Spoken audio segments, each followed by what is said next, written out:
Good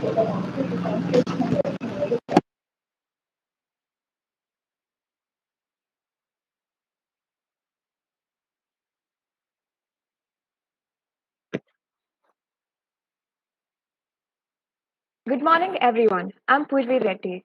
Welcome to the Changemakers Summit 2021, a gathering to chance an encounter with the experts. The world is filled with various opportunities that are waiting on the table to be grabbed.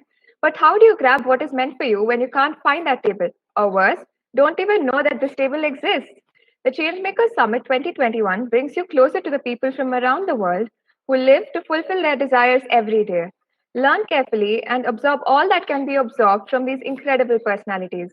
ATBD has aimed to provide practical guidance from the accomplished on the path to find the steps to achieve their big dreams. ATBD, or About Those Big Dreams, is a student body at the Stanley College of Engineering and Technology for Women. We were formed in April 2020, amidst the early days of the pandemic, to shine light of learning on all the young hearts. ATBD is for the minds that are searching for their ideal path, unique to us and resonates with all. An initiative to help you find your steps to achieve the big dreams. It is important for us to talk to people, cherish those words, and make informed decisions, explore opportunities, and experience things that we haven't tried before, and learn more about this exhilarating world that we live in. This chance is presented by the ATVD in these difficult times to learn more about the working world from the people who are willing to share their story. We are a team of 8 strong, active, and passionate students from the third and fourth year at Stanley. Our team members are Saida Aisha Kaleem, K. Apurva, Nida Arshad, Purvi Reddy, that is me, C. Santoshi Reddy, Salandri Sirisha, M.V. Saudhamini, Zuha Karim Ansari. Stanley College of Engineering and Technology for Women is a leading institution established in the year 2008. A temple of learning at the heart of the city of Pearls, provides easy access to quality technical education to girl students. Stanley is affiliated to the prestigious Usmania University of Hyderabad.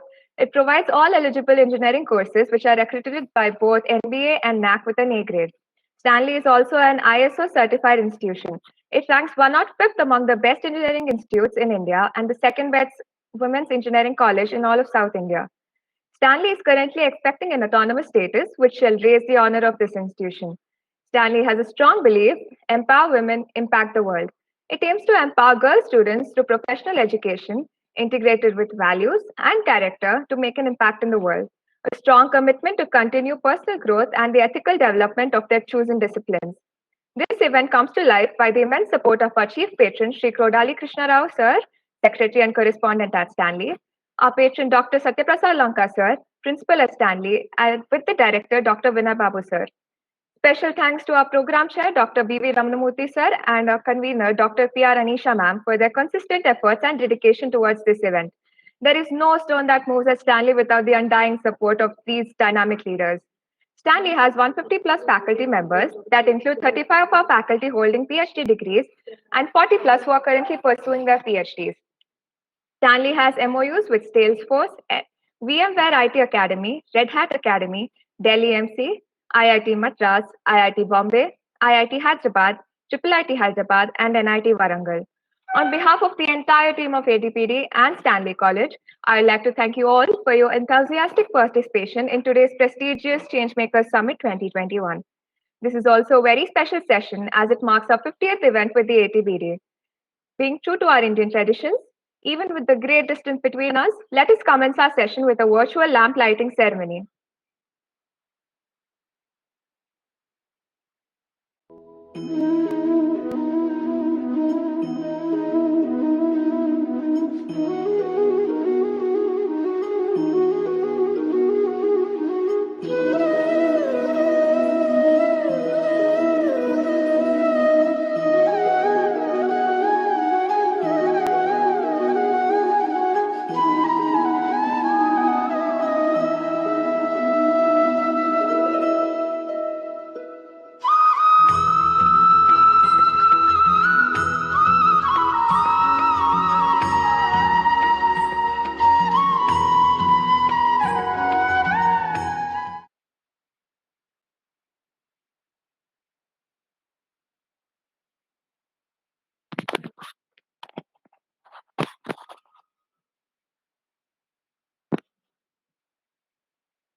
That just calms you down every time, doesn't it? We are here joined for the summit with 60 plus speakers, 23 international speakers, 40 national speakers, having 10 panel discussions, 8 keynote addresses, and participants from various countries across the globe. Thank you all for raising the prestige of our platform. Let us do the honors of taking you through our rich and beautiful nation of India with this video.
With this, let's move forward to the main event.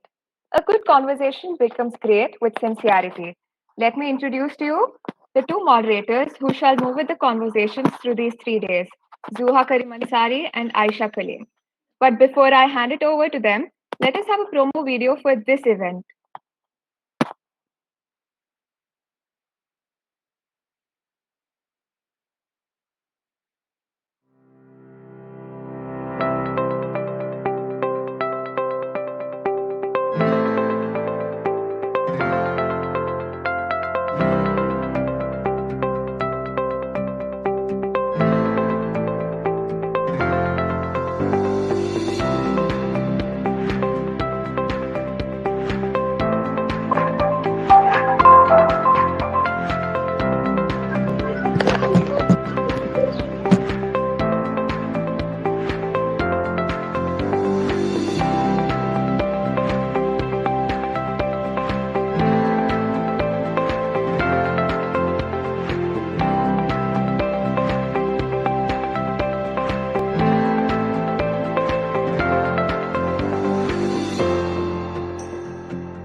Thank you for that.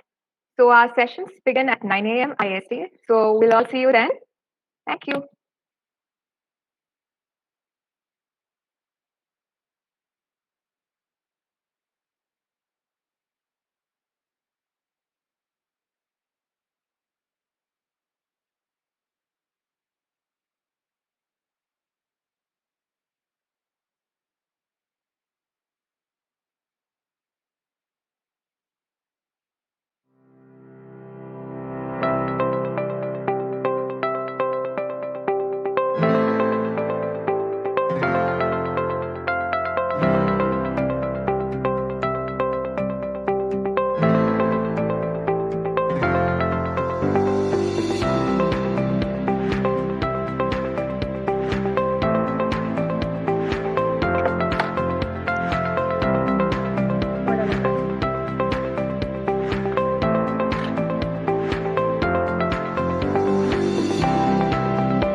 Okay, you can get out after this, Apurva. In 2 minutes I'll start.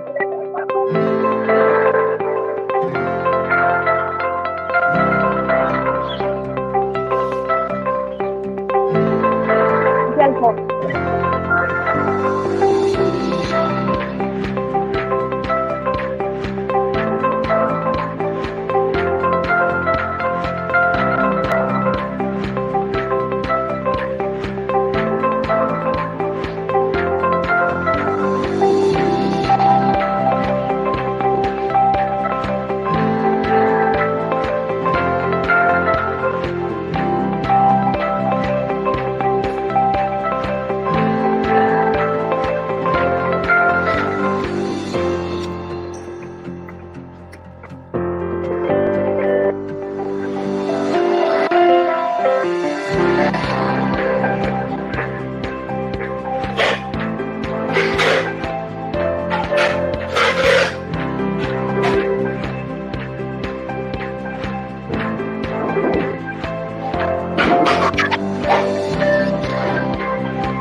Good morning, Lieutenant Sridhar.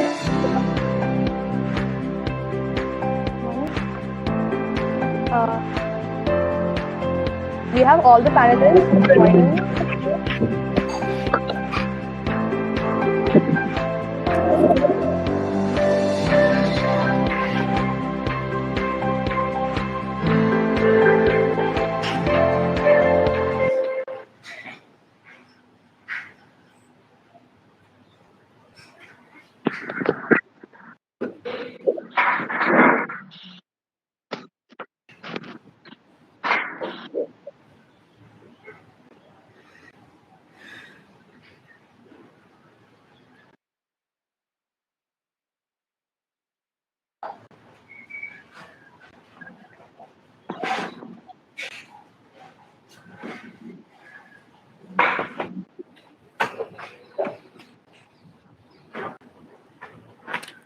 Good morning, Anita.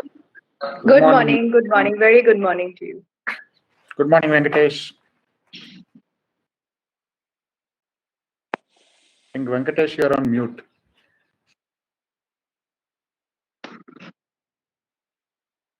Good morning, everyone. Thank you to all our wonderful panelists for joining in. A very good morning to all of you. Good morning. We just have one more minute, please.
Okay, that should do something better.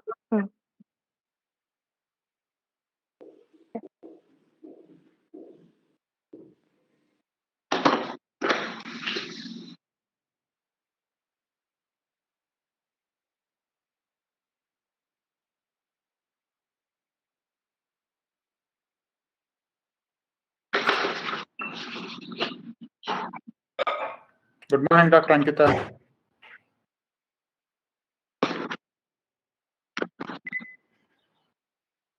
Good morning, everyone. I'm Anindita here. Hi. Good morning, everyone. Good morning, Venkatesh, Sridhar, Anandita, and Indumati. Hi.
I'm sorry, speakers. We have one more speaker to join in. She's Miss Bhuvaneshwari. She's having some connection failure, so I hope you cooperate till she comes.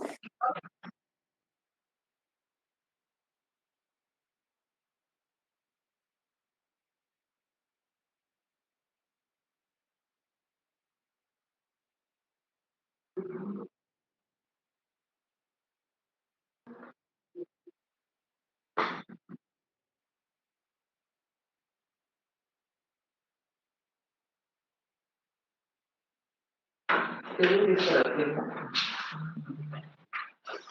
Paper है।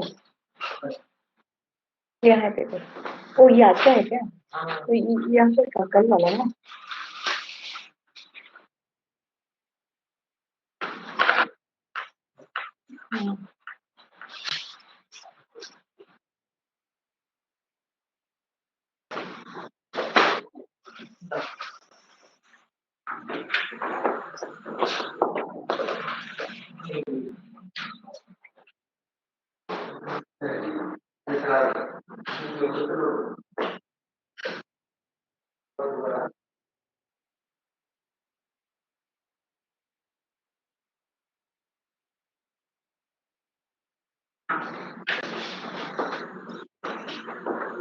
Hello, good morning madam.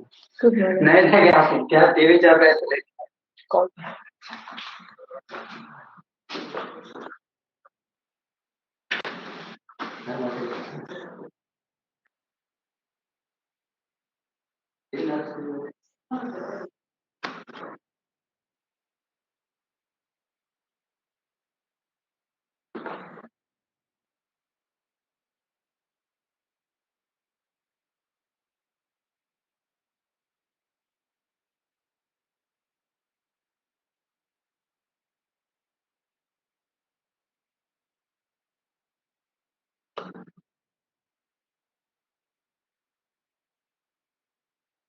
Yeah, we are calling also now.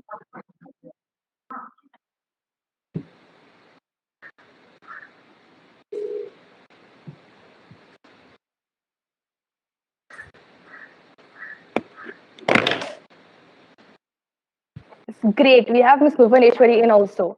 Ma'am, can you switch your camera on, please? Yeah. One second.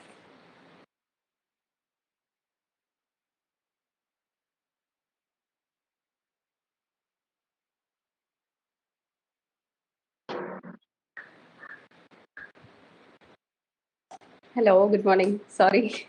Though I have Ma'am, tested everything yesterday, it was not connecting. Can you see my video? Yes. Fine. Yes, Hi. it's fine. Good morning. Very good morning to all of you.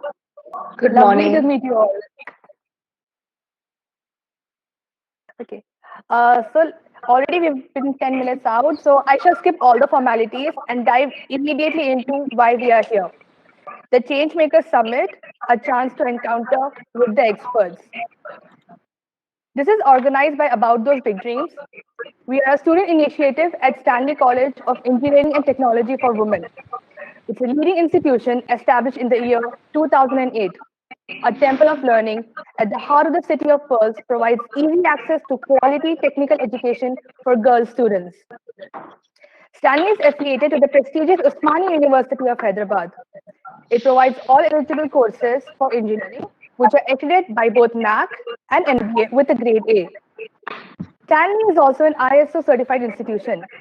We rank 105th among the best engineering institutions of India and second best women's engineering college in all of South India.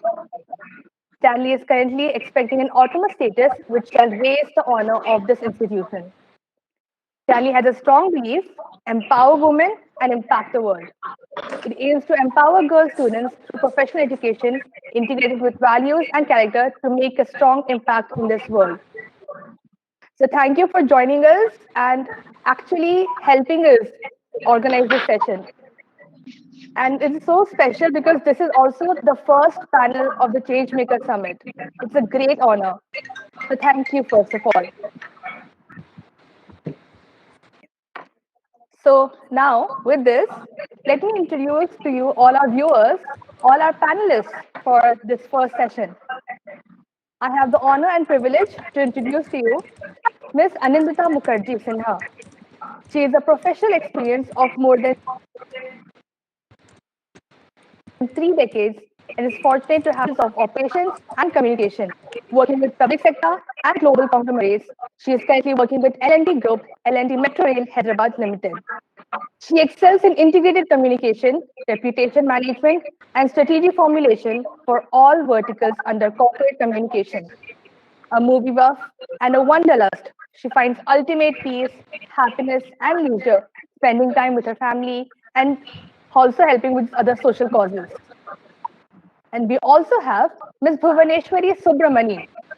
She has 2 decades of IT experience and specializes in engineering operations, developing and executing IT strategies in alignment with corporate objectives. She is an information technology leader with a demonstrated history of building and leading high performing IT teams specialized in cloud computing, DevOps, build and release, configuration management, performance testing. She has conducted one-to-few and one-to-many training on business communication, build and release process, AWS features, tools, and use cases. As part of the Student Connect, she has delivered a couple of guest lectures in a year to the schools and colleges where she was graduated, focusing on technical, motivational, and career guidance. We also have Dr. Ankita Singh. She has over 19 years of progressive experience in managing and leading various aspects of human resources spanning across high-paced business domains of ITES. In addition to all functions of HR, Dr. Ankita oversees other enabling functions like administration, travel and resource management also. She holds a PhD in management and is a gold medalist in BBA as well as an MBA. Her expertise includes transformational change management and M&A initiatives. She extensively worked in all facets of HR and with special interest in the field of leadership development. She has been recognized in different prestigious platforms also with her contribution for HR and leadership, and was winner of Business Person of the Year 2020.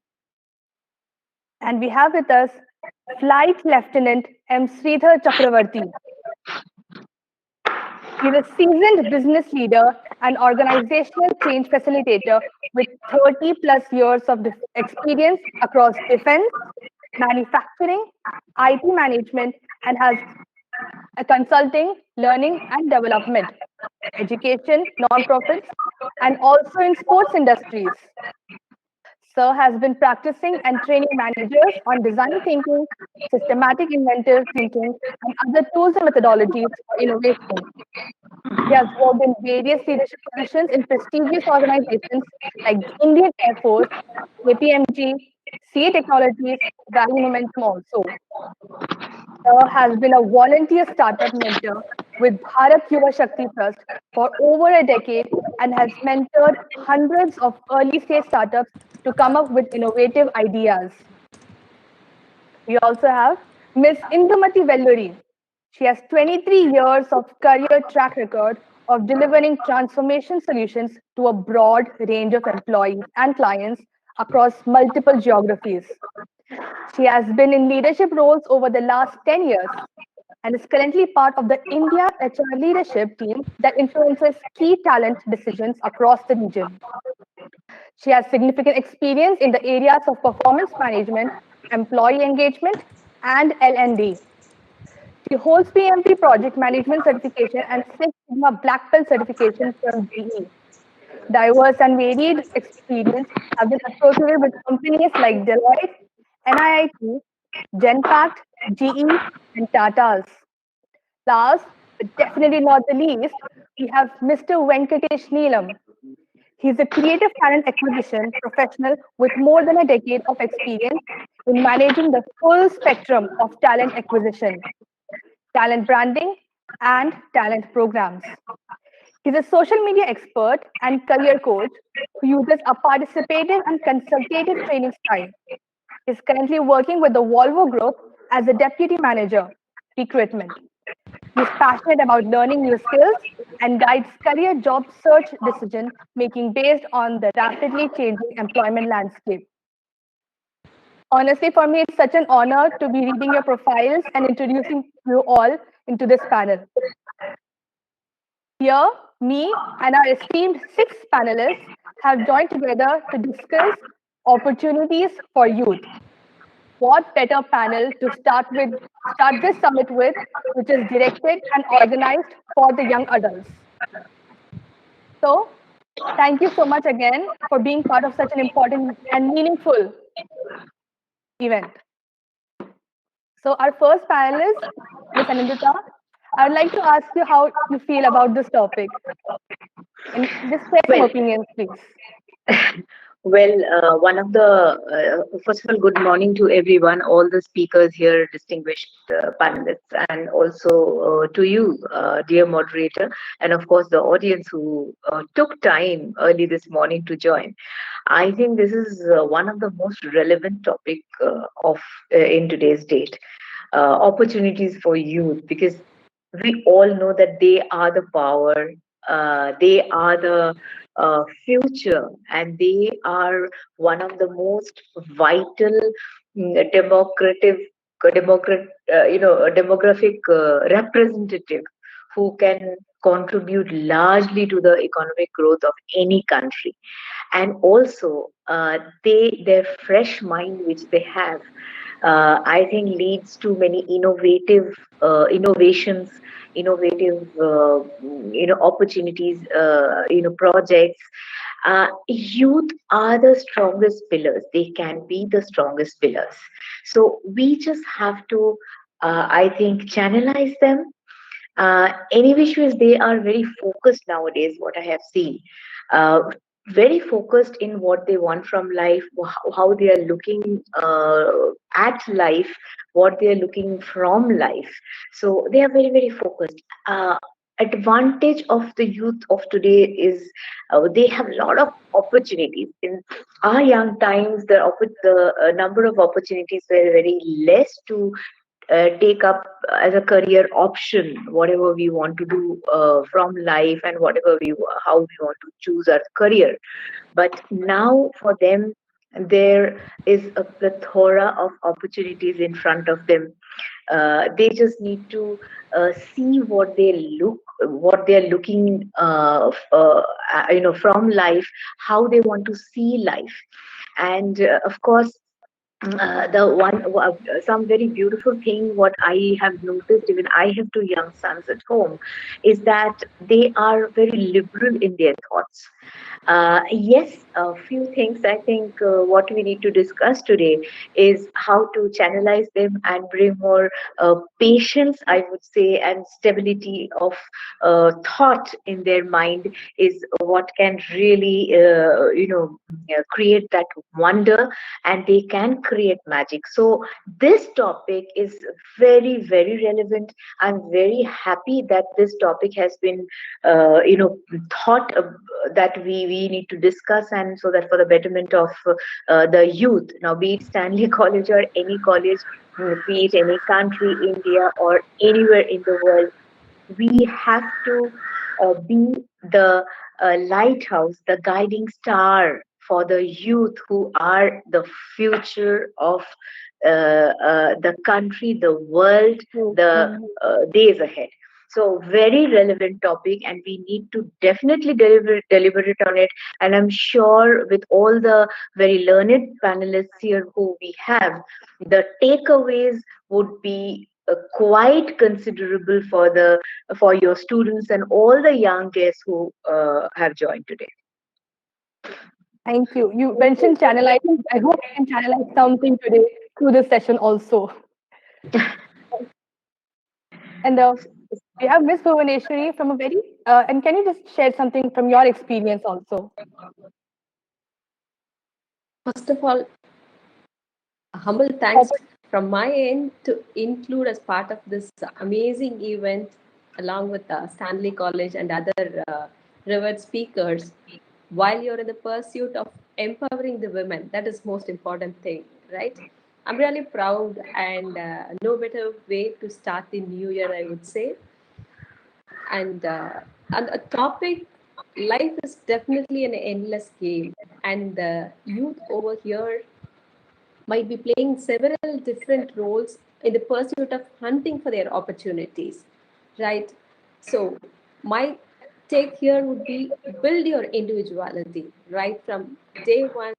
When you have a thought about it, build your individuality and be consistent in nurturing that.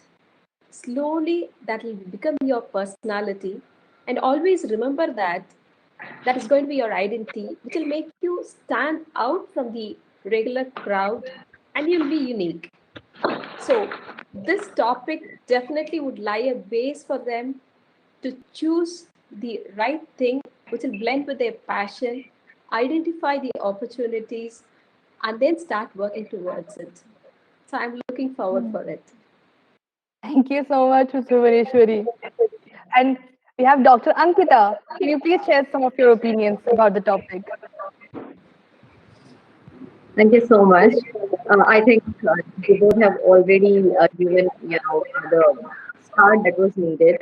But when we talk about youth, no matter what sector we wish to cover, we all know that the count of youth is going to be humongous in coming years, right? So they are going to be part of the organization, they are going to be part of all the system across, and the opportunities that we keep saying that has to be created, like Umeshwari as well mentioned, that have to understand, they have to tap the right market. But at the same time, like Anandita mentioned, that we also have to enable them, be it parents, be it college, or anybody who is associated, that we guide them in the right manner. Because I don't think the exposure that can be given, which is right there, because it is very well communicated, right? So even if you ask the youth today what kind of options they have in the market, probably they would say, that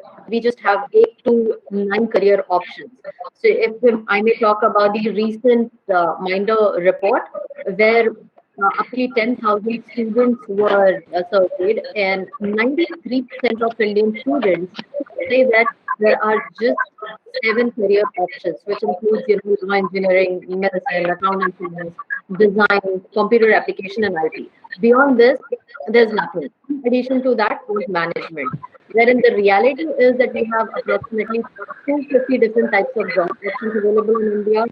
When I say 250 career options, it is across 40 domains covering around 5,000 job types. But I'm not sure if our youth is aware of all this. And that has to be taken with a serious concern, and whatever best can be done, that should be done by all the enablers. So yes, very relevant, the most prominent topic, we talk about future of work, we talk about gig economy. That's all we are talking about. We are talking about youth because they are going to form probably the 60% or more than 50% of the workforce. Yes, we discuss it further when we cover it at this stage. Really, the keyword is awareness. That's like really shocking for me too. Like only 7. Yeah. Okay. Lieutenant Sridhar, you were the first to join us for that punctuality. Thank you. uh, yes. Can you please Yeah, share some of your opinions about opportunities for youth?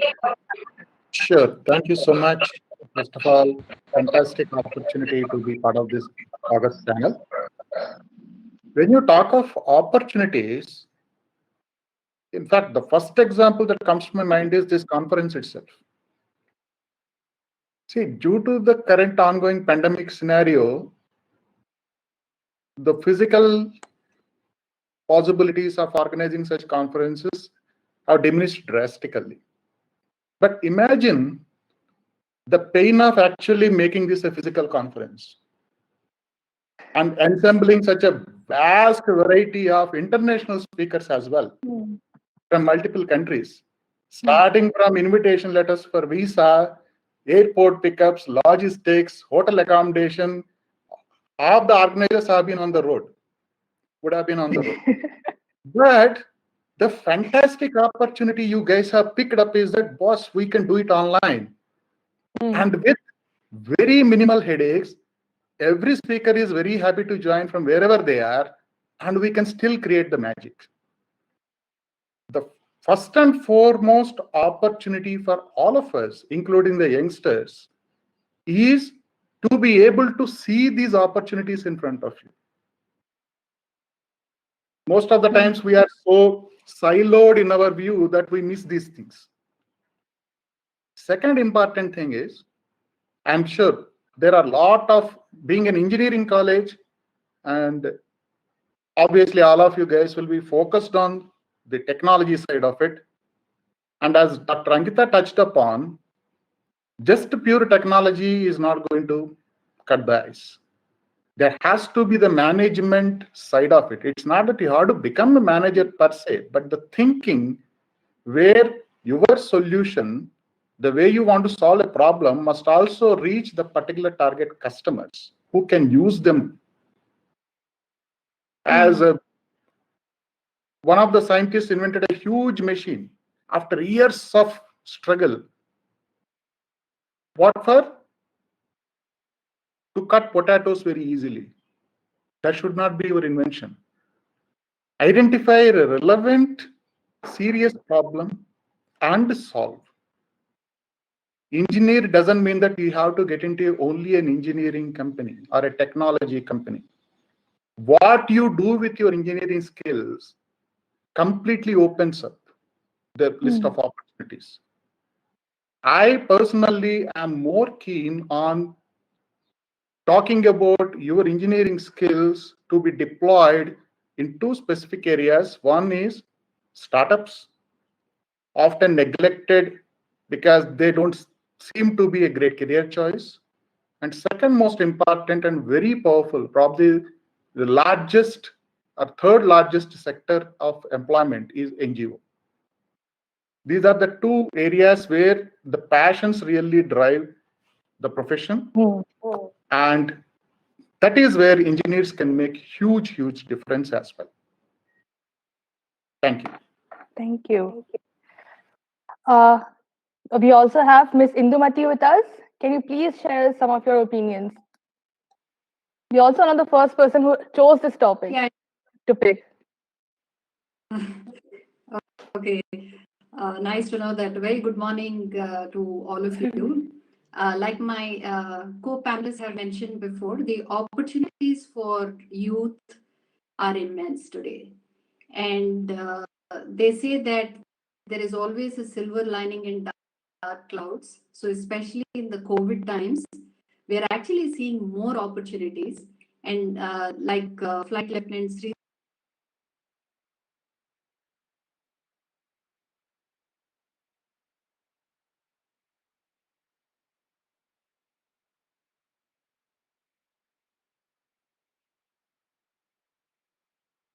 Miss Indumati?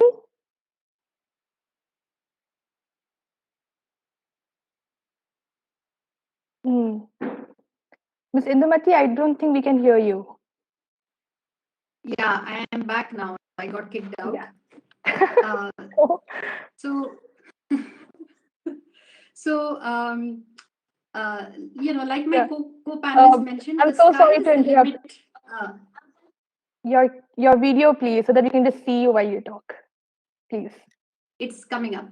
It's coming up. Okay. Sky is the limit for the youth today. And my fear is there are too many choices for the youth today. So the plethora of choices also can confuse them. So I think the summit like this can help them crystallize their thoughts in terms of which track to be taken. So we are speaking about startups.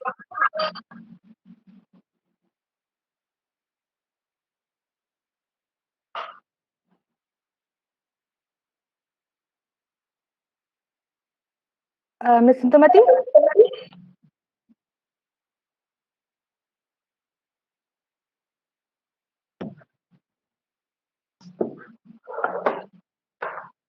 Sorry, I will shift my device. So till then, bear with me. So we are talking about different sectors being attractive. NGOs being attractive, the startups being attractive. IT sector is anyway attractive for most. What is important for us to know is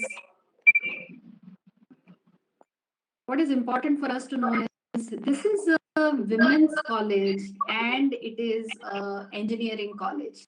Look at the dual advantages of it. Being an engineer, one builds more analytical skills. And being it is women's college, and every sector today is really pushing women to join the workforce and to stay in the workforce. The reason being, India has really not tapped on.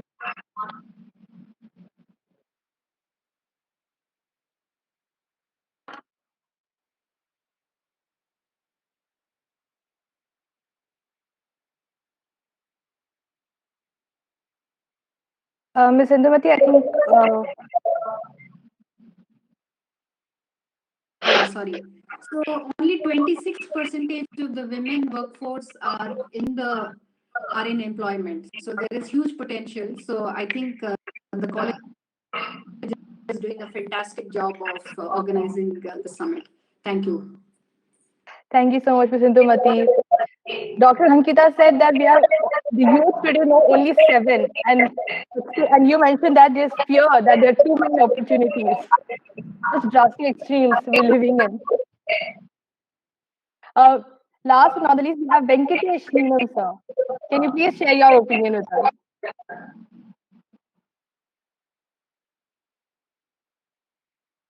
I'm sorry, you're not audible to me.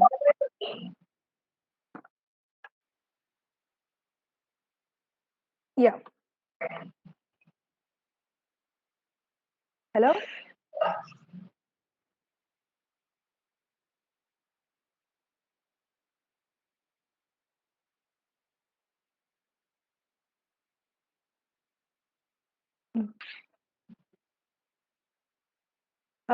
Mr. Venkatesh?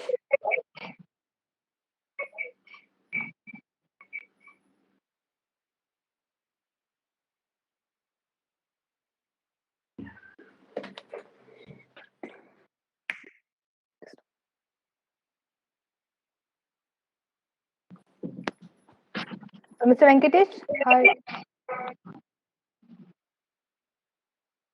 Yeah, I can speak. I can see your microphone on.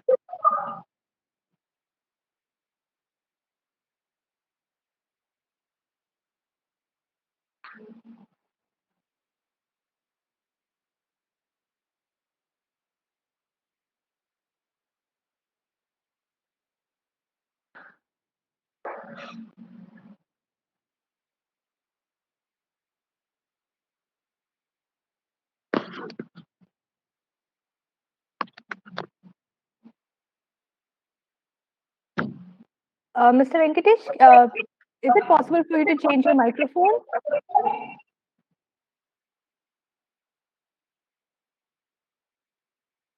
Or maybe you can go without it.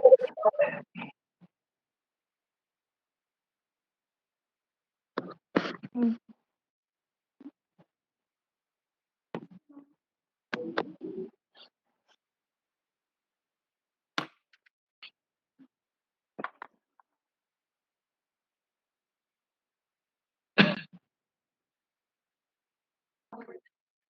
Mr. Venkatesh, I'm so sorry you're not audible. Is it now fine? Yeah. Oh, yeah. Oh, yeah. Okay, sorry. I reconnected this thing again. Okay, sorry for disturbance and all. No. It is one of the great sessions I'm attending this year and glad to be part of this panel. Yeah, so many things added already. I don't want to take much time here. Actually, my point of view is that there are a lot of fundamental shift happened last almost a decade. We see that so many changes, so many new technologies came up. What a year back we are using technology. Now everything got actually nowhere in the same picture. Everything got changed. This is actually advantage for the youth. So when we see a lot of changes happening on the technology side or in the kind of society, so that is an opportunity for the youth because they are the one going to bring those technologies in mind and leverage into different areas and bring up into the different areas. So what I want to add, someone throw light on that. So how to choose those different trends and technologies, and how can you build a personal brand at the same time be productive into different areas of technologies. So there are so many areas to discuss about that. And when we see a lot of changes happening, that is opportunities for us. So as a youth also, you need to see that what trends are moving out on a regular basis and you need to adapt to those technologies. It doesn't like that, no, every technology can suit for you. And you need to understand what a technology is going to fit for you and then choose accordingly. So we'll talk about those areas, I'll add some of the lights on this. Brilliant. Honestly, this is emerging into adulthood. This is the period between the late teens and early 20s and is profoundly important developmental stage. Many young people, however, do not obtain adequate levels of these important experiences, as you all have mentioned with us. And this pandemic is the really confusing time, and people are also becoming restless these days. So, starting the new year with the topic opportunities for youth in the Changemakers Summit. So, what do the youth should start with? What should be the central focus so they can actually grasp these opportunities that are available? Can we have Ms. Anindita if we refer to this? Well, I think the panelists already have focused upon very important points, and they are very, very valid and relevant. I also would like to go with them. I second them. And also, one thing, very important thing for the youth today is awareness and their rights. Many people, especially for women, many women, they don't know their rights. They don't know the opportunities, what they can explore, what they have. Some typical mindset is that either we can go for a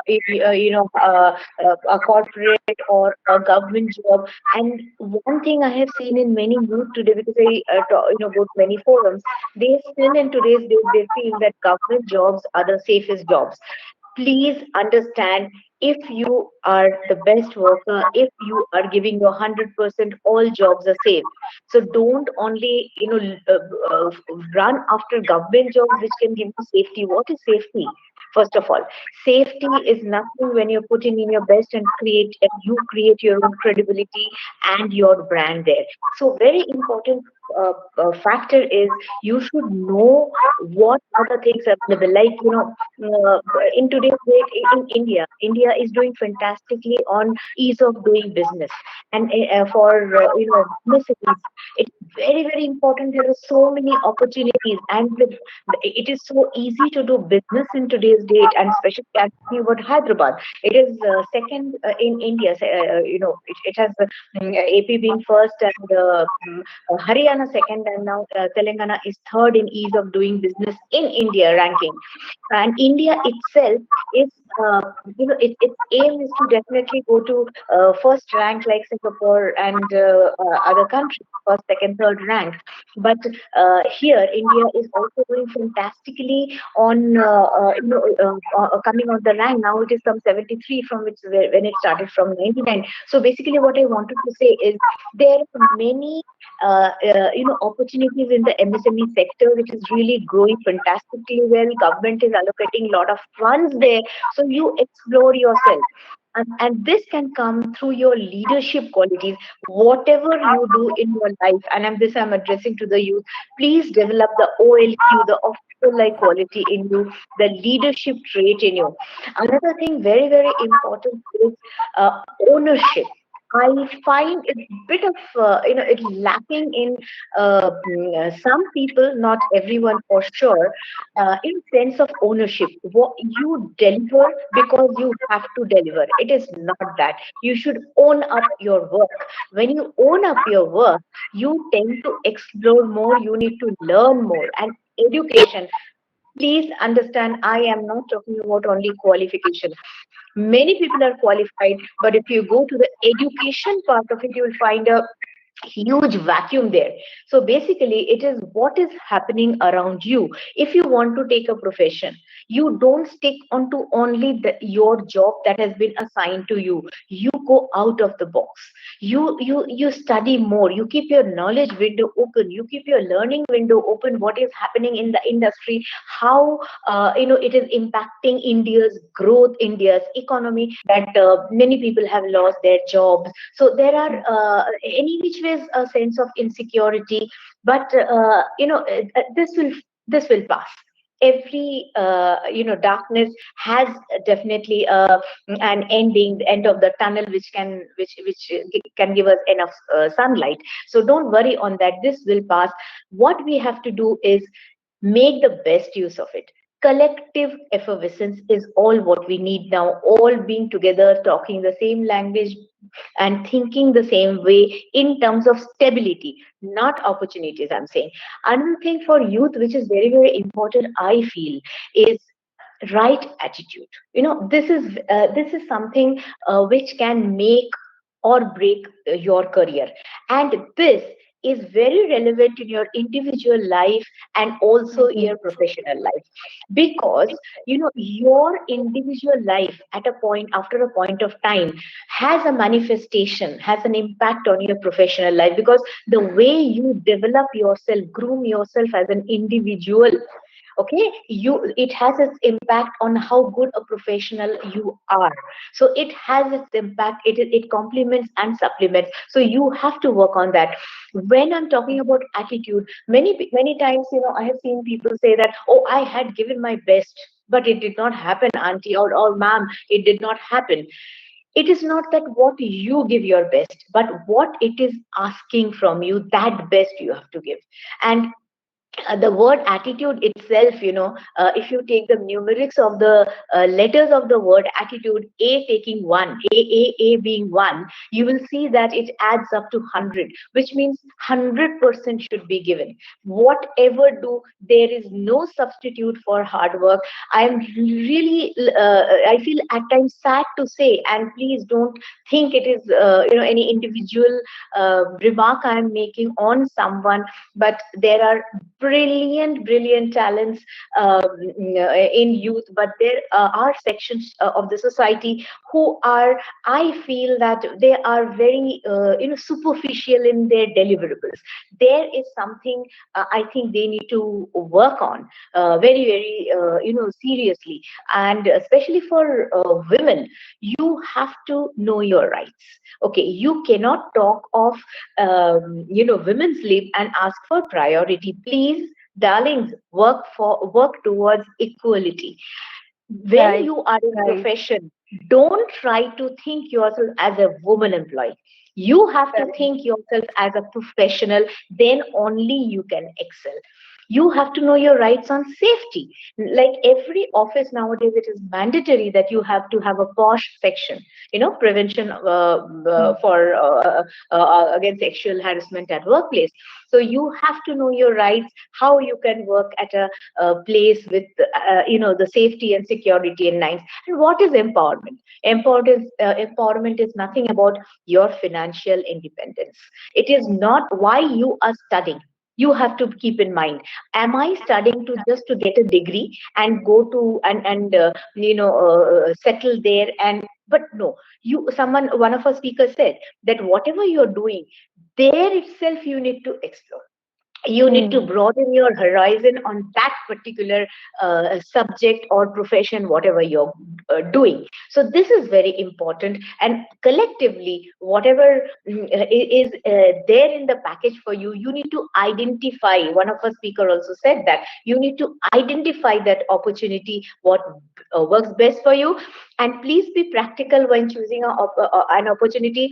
Driving your passion is 100% important, but please be irrational in your thinking, and see that it has a balance, that it can give you a decent livelihood also along with your passion. So you True, have to true. choose your career for that accordingly. Lieutenant Sridhar, sir, was very interested when you were speaking. So can you please add to that, then, sir? Yep, sure. See, one of the important things that we need to focus on is, as I said, selection of a career. Most of the people get boxed into certain careers, whether willingly or unwillingly. Initially, yes, there is a pressure to get into the job market. First job is the most important thing you need to get somewhere. If you don't get it, there is a lot of peer pressure, a lot of family pressure, societal pressure. All those things are absolutely there, and they're relevant also. So getting in is fine, but then you must also start understanding the opportunities within and the opportunities around. Don't get married to a particular job just because you got into it. Start looking at the opportunity. Even within the organization, there are a lot of opportunities where you can laterally shift into a more lucrative or more relevant paths.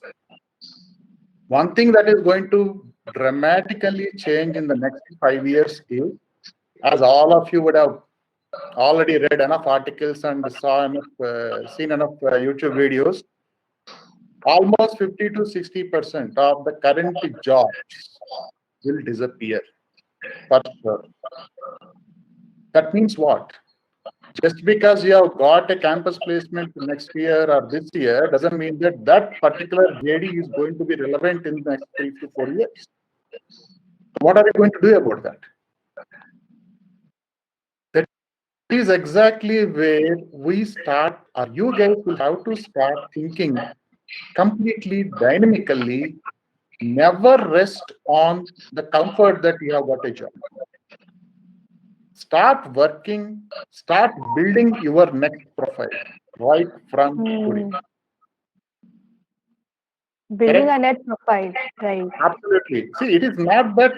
See, one attitude I see is, okay, let me get the job or let me get the project, then I will learn. Our organization is supposed to train me. Organizations don't have too much time to train you. That's Yeah. another. They are willing to train, no problem, but too much time they don't have. People can start with ABCD. If you know ABCD, if you can write sentences, they can train you to write a book. But you say, no, I don't know this alphabet. Please start teaching me Japanese. Then I'll write you a book in Japanese. Thank you. Then I'll go find a Japanese expert. This is one more important attitude shift that all the engineers must bring to table. I see a lot of youngsters, not lot, very few youngsters being proactive about this. They go ahead and do learn. Today, there is absolutely no barrier to learning. The biggest barrier is here. Second biggest barrier is here. Either we don't have the thought of learning or we don't have time to learn. That's a very interesting concept. We have time for every damn thing else, but not for learning, not for improving ourselves. Unless you get into these two things, first to fix them, and then start reinventing yourself proactively. How do you know that? You interact with seniors, you start looking at LinkedIn posts. One very fundamental question I will ask all of you. There is a panel on networking anyway, which is going to happen on screen. But how many of you have got a Facebook account? How many of you have got a LinkedIn account? Please review. Right. And what are you doing with what you should do with that? How are you going to connect with the relevant people, get mentored by them, get industry insights from them, chalk your career path? About this also, there's also a lot of quality about our own unique personality. That is what we need Absolutely. to Absolutely. build See, over here also. my son just joined engineering. So, yeah. Now, what I asked him is, get into LinkedIn, build your LinkedIn profile so that you are picked up and offered a job rather than you are chasing jobs. And you have 4 years time for that. Over here, this is also about that also helps to build your brand. And Absolutely. Mr. Yes. And Mr. Venkatesh Neelam was also talking about how personal branding is very important. Can you please elaborate on that, sir? Yeah, thank you. Actually, when I talk to a lot of students and a lot of professionals in the industry, the biggest gap between those is people have a lot of skills on that. There is no doubt on that. The problem with students is they're behind what others are actually choosing it. Because I had chosen IT career, I have to go for IT jobs. Some of my friends are learning Java or Python something. I have to go for study and same kind of skill set, and behind those jobs on that. And again, every individual personality is different. So when you go to society, when you go to companies, you have to showcase that what you are different bringing to the table. The kind of social media giving that opportunity to you showcase what you are today. because a lot of posts you can make it, a lot of thoughts you can add that, someone actually posting something different, you can add value to that. So everything is at fingertips now. It's just that people has to understand that yes, I have the skill set, this one I can go and showcase that, and people know that I'm good at this. At the same time, understand about your personal brand. When you try to build that, by default actually, now right now we are choosing different brand names, and because it's a brand, people knows that this brand, if I go there, I get good package, good life, work-life balance, and everything. Because we all together building those brands, because we want to understand this is what we are going to add value. At the same time, your individual personality also, you need to understand that this is what I can add value to the company. This is what I can add job. Until unless you're not going to showcase your skills in society and social media or the personal brand, how people know about it. In case you got opportunity for tomorrow for job or an interview process, hardly you get a time to after 30 minutes to 1 hour. You can't express everything within 30 minutes. So this is what add value when you start building a personal brand. At the same time, try to don't behind with others what they do and all. Your individual, every individual has kind of different personality. Choose what right path for you. And yeah, Shiva said, we have a lot of opportunities for mentors and coaching people and everything. People actually, when I started my career, to find right mentor, I almost choose for 3.5 4 years. But I can say right now, it hardly matter of 10 minutes find the right person who can able to add value for your career path. So we have that opportunity in hand. Just leverage how to utilize those skills and manage your career accordingly. Personal branding has become also shows individuality over here, and individuality has also become super important over here. So since our youth over here, they are from the engineering and technical background, so they all like to know how to go to the corporate and how to even present themselves over there. Miss Bhuvaneshwari, can you please expand on that? First and foremost, it is important to understand what does the industry expect from you, right? Right. So I would start with saying that to keep it simple, keep 8-point expectations in mind. The first thing is ability to learn quickly. So we as an engineers are expected to be lifelong learners. So when you come out of the college after the 4 years, your learning doesn't end there. Actually, it's letting a base for the new beginning. So we are expected to have the complete zest and zeal throughout the life to learn new things, adapt, and start using it. And the next comes is the teamwork. So when you say about teamwork, at this point in time, the individuality is out, the collaboration is in, right? So you are expected to collaborate with your team, start working on it. So no more sitting in silos, studying to get a good marks in the semester for your subject. No, we are going to deliver as a team to make it successful for the company. So the teamwork is the key thing here. And the next important thing which the company expects is communication skill, right? So only 7% of the communication that we make today is verbal. The remaining is non-verbal cues, the body language that we sit, how do you express things. So all that matters more. So we'll have to focus on and improve on the right things. And the next thing is positive attitude. Try to have a very positive outlook.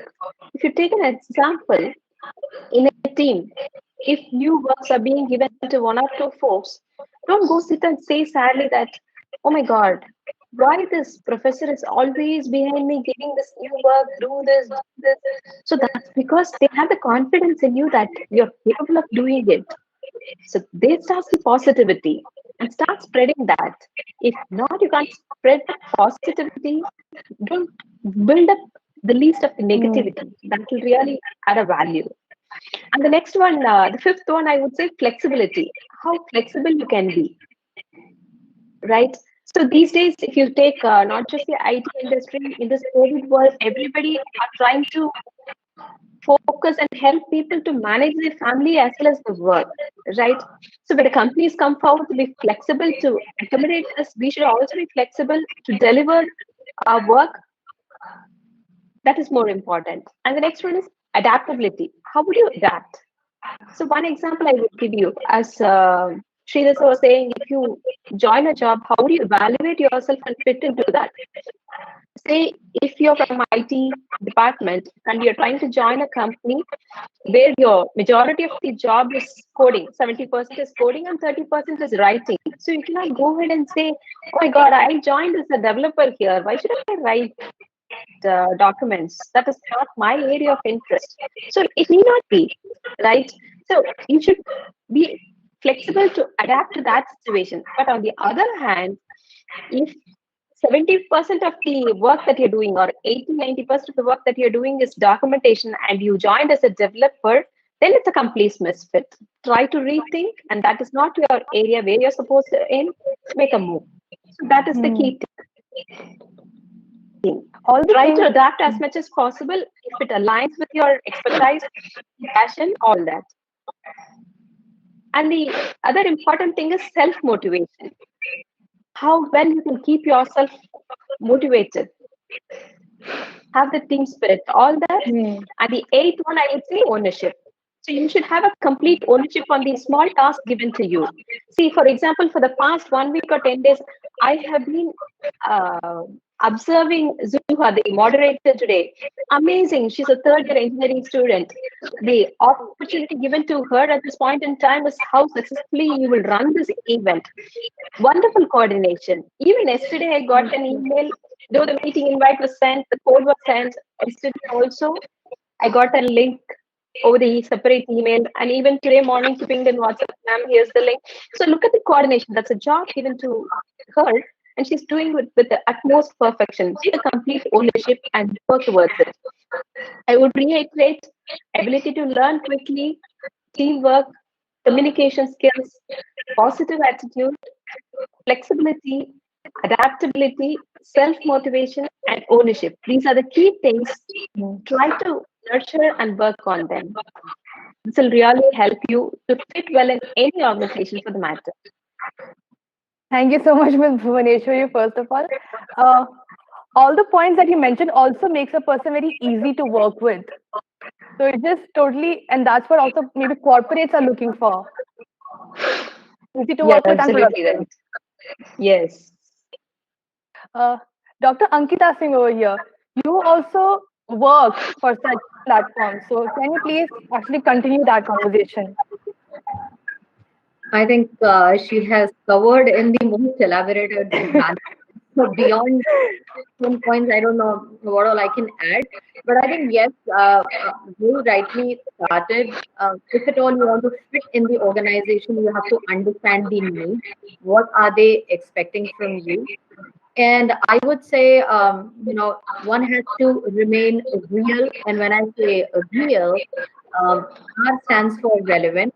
So a lot of times, when we understand our capabilities and strengths and weaknesses, probably we will know that something that we have already taken up is not right, and we should explore something else. Or probably, if at all we are an expert in one particular field, but that's not the relevant thing for that point of time, we need to make that shift. Like everybody has been talking about adaptation and learning. So R is so relevant.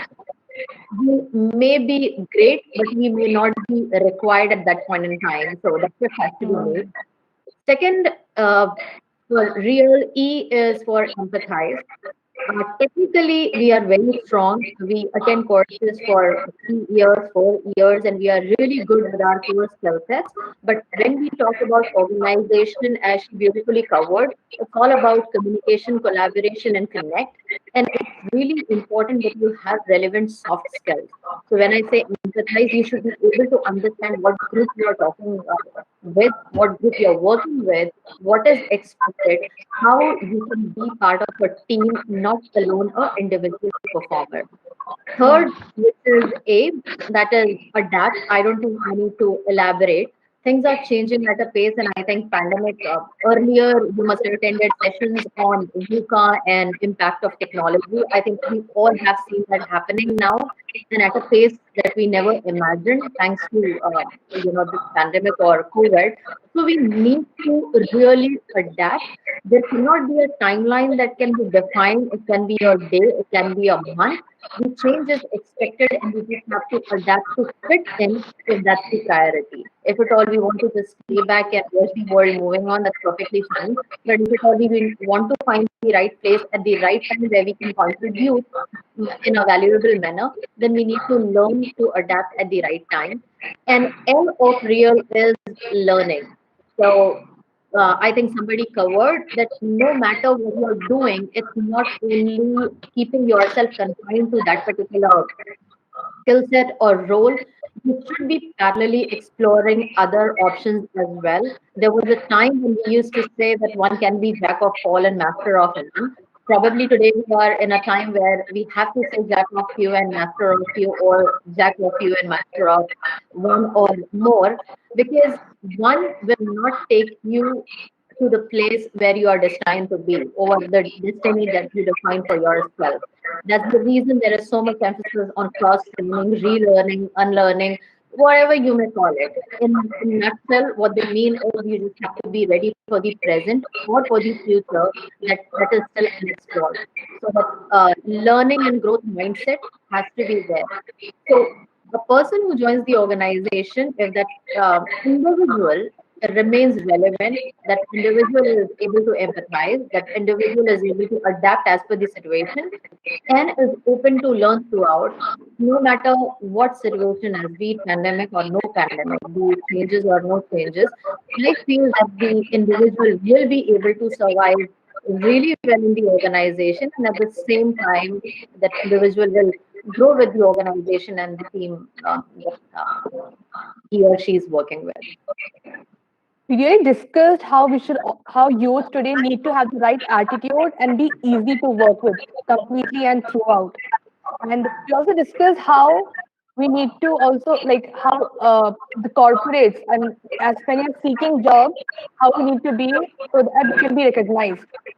But when we are on the other side, that is now we are the managers, we are the leaders, and this generally happens when you have your own business or any leadership skills. So that is also something that we need to discuss. So can Ms. Indumati pick that up? Sure, thank you. In fact, all of these, whether you join a corporate or if you're an entrepreneur, the skills are the same. One needs to be a lifelong learner. I'm sure the students listening to this must be overwhelmed with, what we are expecting from the workforce. So the intention is not to overwhelm you, but to let you know that curiosity and learning is very important. Qualification alone will not get you where you want to go. We all hire for attitudes. So that attitude is something that you build on each day. We also work on our attitude. It is, it's a life skill. So just be aware of that life skill and keep at it each day. So, what are the potential opportunities that we have for employment or for going forward, Ms. Indumati? So the opportunities for employment are immense. I'll just throw some stats here. India today is a roughly, I think, $2.9 trillion economy at a GDP of around 7%. And most of it is contributed by the services sector, followed by manufacturing sector and the agriculture sector. The government of India has set up a target of achieving 9% GDP year on year to reach a $5 trillion economy in 3 years' time. So where is all this going to come from? Which means there will be boost in capital expenditure, there will be boost in infrastructure, there will be boost in consumption, and there will be more workforce that is needed in all of these sectors. And because of COVID, the digital technologies are accelerated than ever before. And this is an engineering college that we are talking to. And the students out there, this is the best time of your life. You can actually pick and choose which digital technology that you want to be associated with, whether you want to do further research, academics, or you want to get into workforce. The choice is yours. So leverage these forums to determine which track you want to go into. You want to go into cyber security, you want to go into infrastructure IT, you want to go into artificial intelligence, what have you. The opportunities are immense in every sector, whether it's healthcare, whether it is manufacturing, e-commerce, IT service providers, startups, NGOs, immense.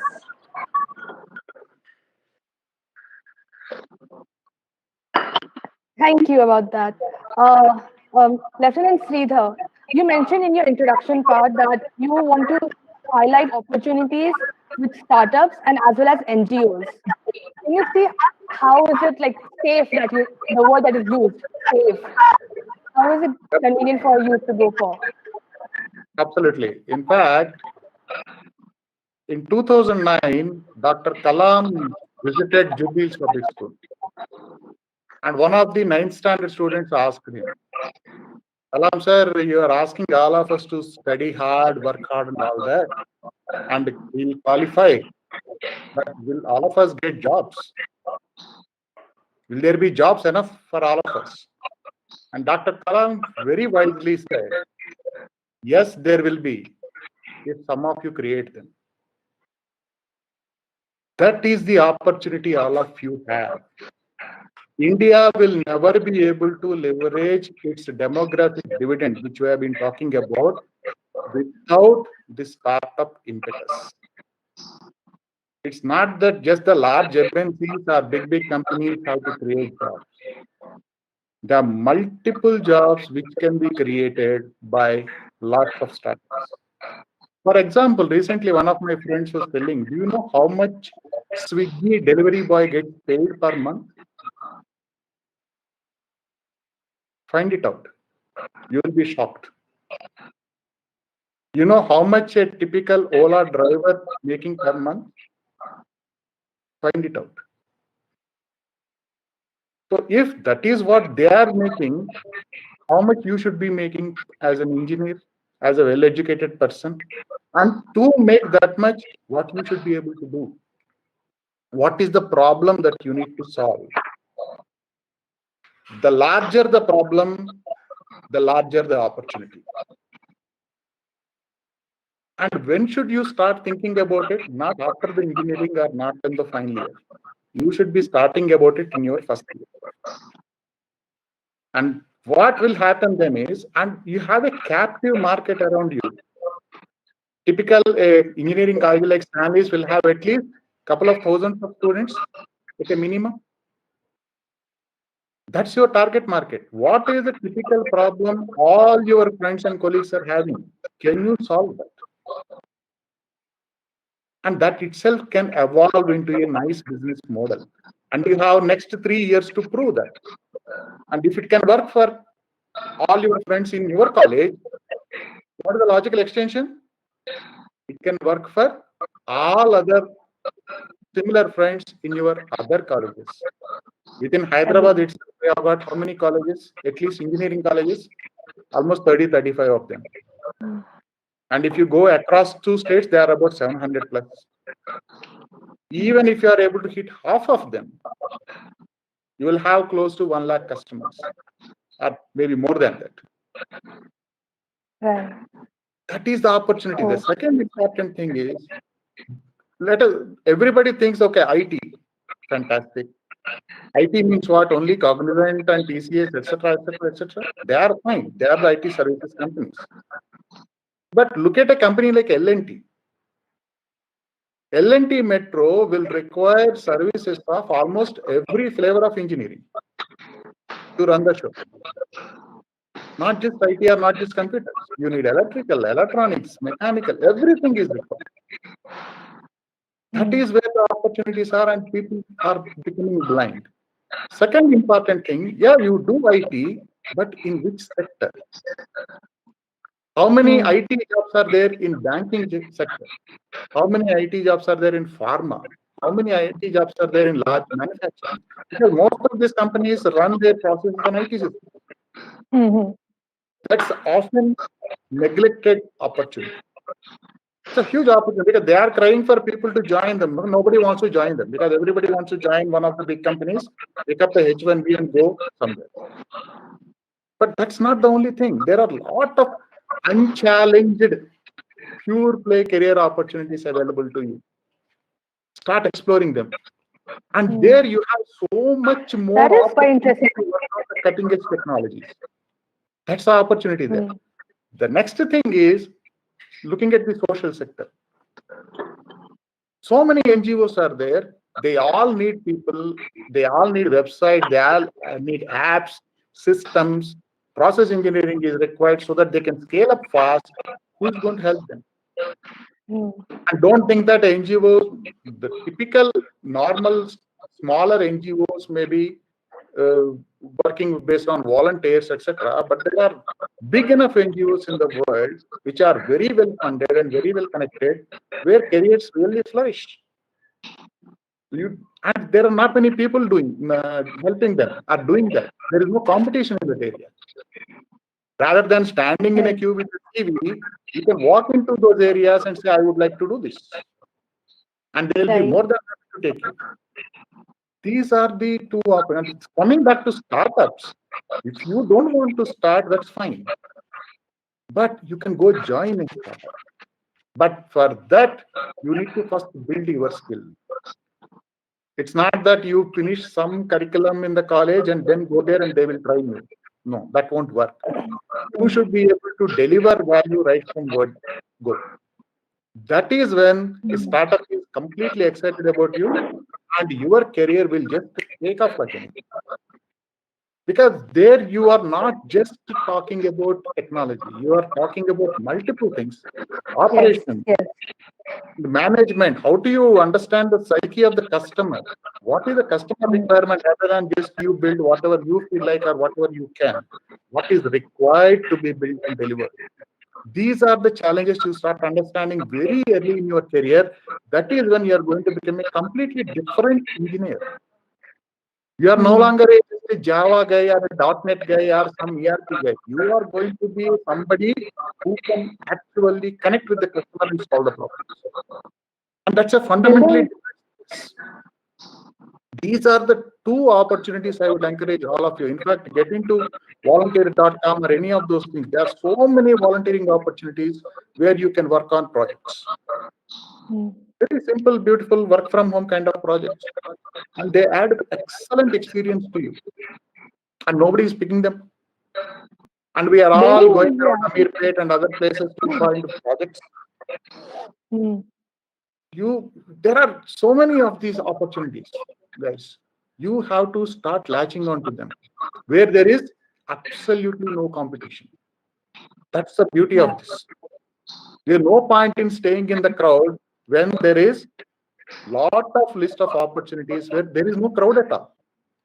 Yes. Correct. So these are the two fundamental things that I would like all of you to explore at least. At least explore. Particularly the startup space, I'm telling you, it's very, very challenging. Even as an employee. See, the problem is we want security. No, I cannot tell that there's no brand recognition for that company. We don't even know whether that exists or not. But even if you work for 1 year, the amount of learning that's going to happen to you is phenomenal. Far, far more than what you will learn in a very large immense. That is guaranteed. And that's what building of the career. Right? Building these things gets very important, especially with startup or NGOs. People really go, how do you even maintain that? It's too much dedication. And you need a MBA degree or something. I just wanted to give you one thing. What will get you through college will not get you through corporate. Please understand this. You can keep quiet throughout the 4 years in the class and complete your BTech. Absolutely no problem. Because one or two guys in the class will always be responding to the professor, and professor is very happy that somebody is at least listening to. In corporate, the moment you join, you are expected to talk. You are expected to communicate. I see this as a major challenge in the graduate training. Nobody wants to talk. Nobody wants to open. Unless you express your thoughts, you will not learn. Those It's thoughts either I won't don't get know. validated. That's the It's challenge. either So don't be worried about being wrong. You are expected to be wrong anyway, as a very junior employee. they But are some so of too the scared for MBA, or we never know. So exactly. Yes, Dr. Ankita specializes in leadership and management, and it also conducts mentors for that. So can you also inspire people for such events? Your voice is breaking. Oh, I am so sorry. I was just saying that there are many youth who get scared of leadership. They're getting scared to come in the front line. Or even if when they do, they make mistakes or they probably don't manage properly. So what advice or tips you might give for that? Is a question that there are leaders who are coming in who are not managing company, but otherwise how they should be, because your voice is really breaking. That's also good. You can continue with that. Yeah. So, see, I think a lot of things have already been added on all these fronts. But when we talk about leaders or anybody in general in the organization as well, most of the things come to adaptability. If at all, as I think the last point that Katie was just mentioning, I'll pick up there. If you are not able to communicate, most of the time you just emphasize to whether you're able to talk, which is not the only thing. When we talk about communication, are you able to understand what the other person needs? Are you able to tell the other person what the existence is there and the presence of the other individual matters? And when we talk about leadership, that becomes the core of the entire thing. If you are able to tell, you must have, I'm sure, in a lot of presentations or in a lot of sessions, you must have heard that the leader is the bigger picture with the entire organization or the team. My question is, what about the smaller pictures? Bigger picture is definitely with the management and the vision that we are talking about. But what happens to these smaller pictures where your entire team should be aware that what is their role? So a lot of times we are very strong in our own heads that what do we want to do? What's our vision? What's our long-term goal? We miss the point as a leader that that is probably not everything that each individual which is working with us should also be knowing, or they should further go deeper. Or probably they should be very clearly told about their individual work or the KRA or what the management is expecting from them. So communication for leadership plays a very crucial role. Uh, in addition to what Sridhar has added, I think there'll be a lot of repetition. But again, looking at the current time, be it a leadership team or a non-leadership, one thing I will still emphasize is on empathizing. That's one skill set that we all have to develop at this point in time. As an individual, forget about the role, forget about where you exist, forget about what sector. That's one thing which everybody should be depicting. Well, that's one thing which everybody should be focusing on. And as an individual, all students should also be taking out time and learning. I have come across a lot of people who say empathy cannot be learned. Soft skills cannot be learned, which definitely is a myth. You need to practice it, you need to understand, and you need to learn it so that you survive well in the social system. And at the same time, you fit in really well where you don't get give or get discomfort without compromise. And that's really important, and that's where I would. Empathizing, that's actually a factor that you mentioned 3 times. So it just shows how important and how much you believe in this factor. Was I clear?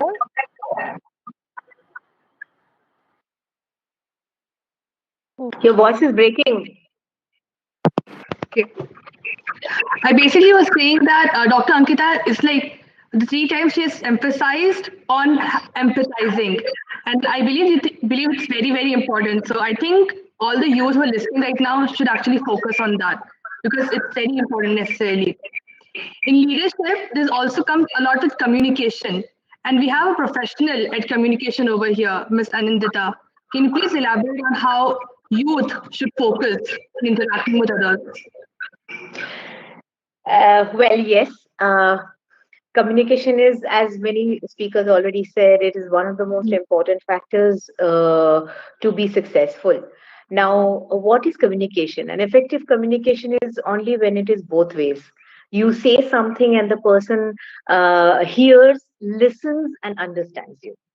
Now, many people feel that when we are talking to to the external world, we need to communicate well.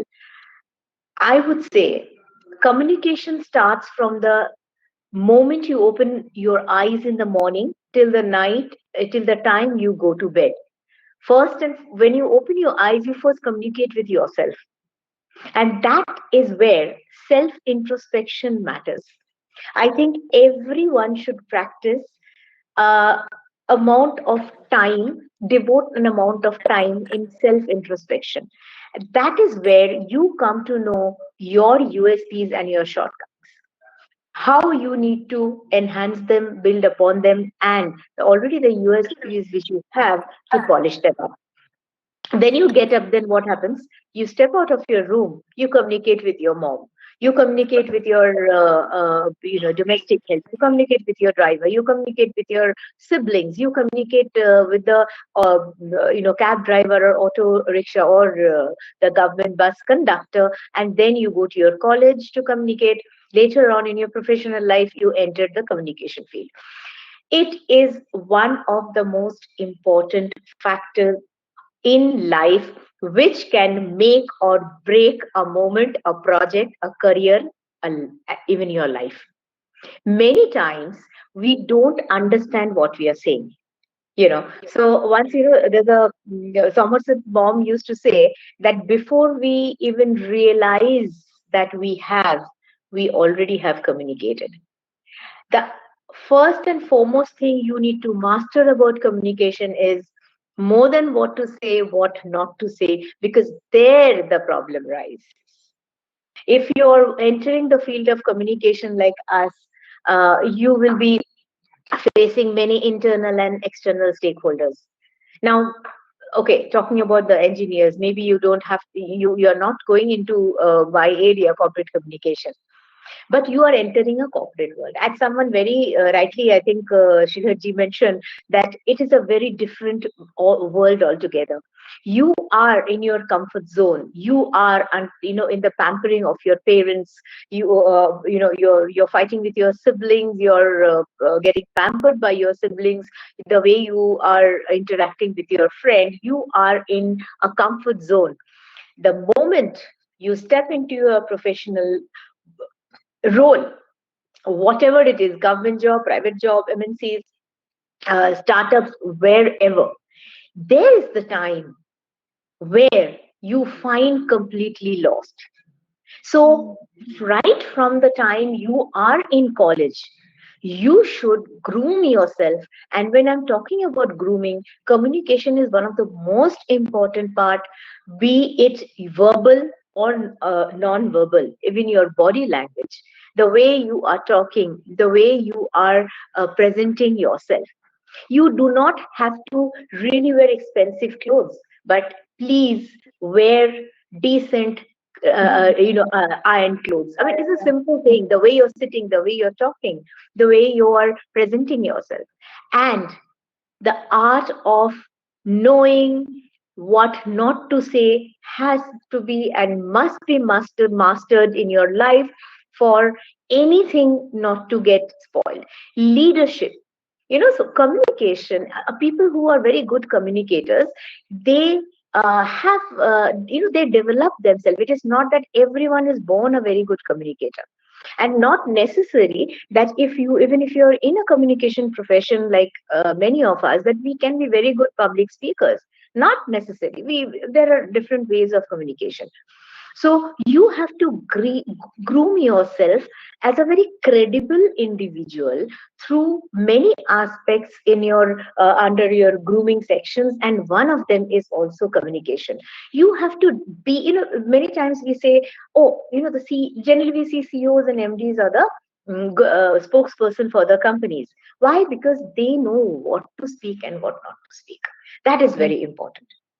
So this is something we must master. And when you're entering a corporate world, be a leader, be a CEO in your mind, which means be your administrative controller of your personal life and your professional life, which is very, very important.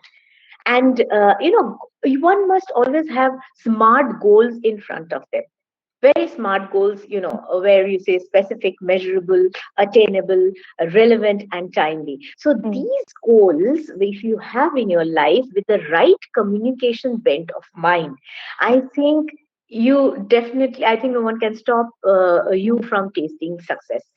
Communication, when you study very broadly as a subject, there are the strategies and grammar behind it. But for people who are not into the communication field, in your life, as I said, starting from the morning till night, communication is very important. And you should first communicate with yourself and know how to communicate with yourself, talk to yourself, to your people around you, in your non-professional world, and then in the professional world. Everything counts. And remember the catchword: more than what to say, please master the art of what not to say. Brilliant. Even though we're over here in a panel called Opportunities for Youth, we're also greatly discussing how youth should be like. So over here, I would like Mr. Venkatesh Neelam to also add over here why it's so necessary this dynamics that we have over here in this conversation. Yeah, thank you. Yeah, so many points actually added. Just a couple Yes. of things I want to mention here. One simple example: if we need something today, by default we go to simple Google it and find out who are the best rating or who is best in within, and choosing accordingly. So why? Because someone actually mentioned that you are good at that, you're good at these ratings and everything.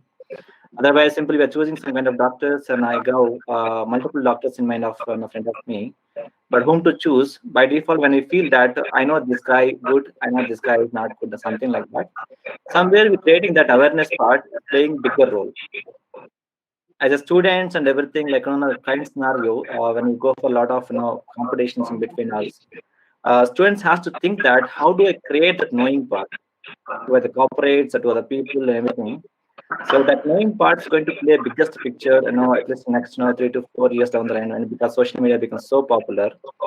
So how do you create that knowing part and make use yourself at the same time and play your skills accordingly on that? So that's going to be key for that at least some of the time. And the first time, you need to understand your own personality.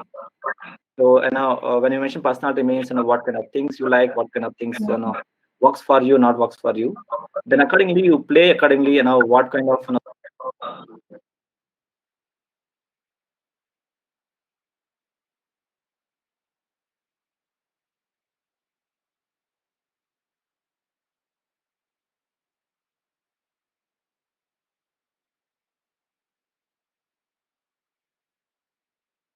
Mr. Venkatesh?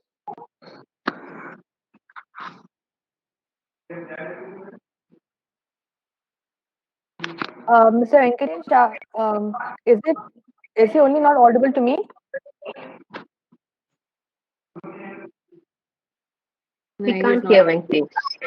Yes.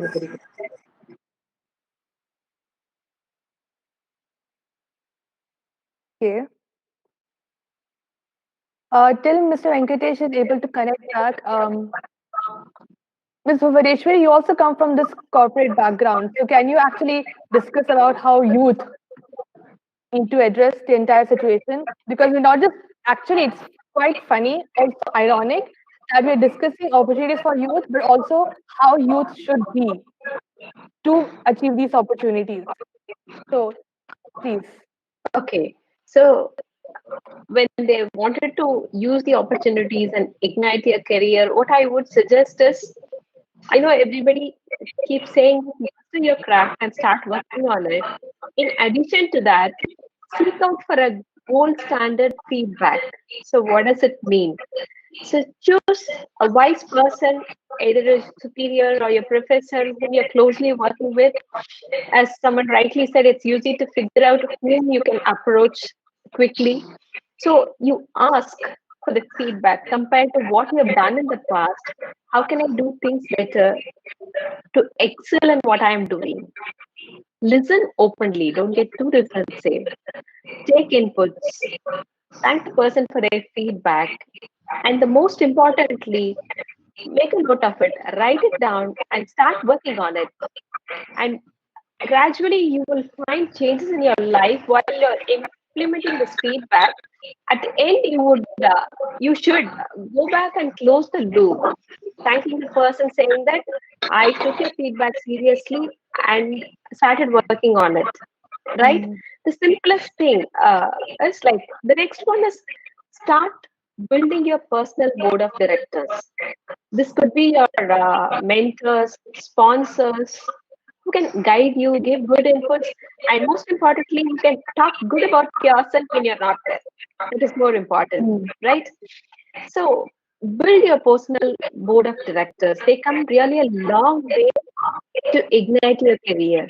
Okay, this uh, you can draw a simple analogy to the ancient times, gurus, right? It's most important to have your own guru, whatever means you call it as, right? Somebody whom you can look forward to learn, listen, follow. That's what I would say is to build your own personal board of directors. So these things will add really a value. We're really falling short on time, so I would like to direct a last question to Dr. Ankita. Over here, there's a lot of, in this pandemic also, there are a lot of people who believe that they can't do anything. So, just concluding and letting them know what opportunities they have and how they can actually build themselves also for themselves. Your voice is breaking, but again, whatever I could hear is enough. Yes, I think during the pandemic, we all have faced difficulties. But at the same time, I'm sure everybody on this panel would agree that we had planned a couple of things for our organizations and we timelined it for maybe 2 years, 3 years, and we ended up doing it within a couple of months. So that's the case everybody adapted. That we, change everybody accepted. And such issues or such uncertainties or directionless approaches will always remain. When we are talking about youth, as I think Sridhar and Anandada also initially mentioned, the opportunities are humongous, as in there is no end to it. You just need to explore it at the right time. You need to keep your eyes open that whatever is passing by and whatever is not required, you should be able to let go those things. And at the same time, you should be open to learn and pick up those new things which is so much required and which will take you a step ahead.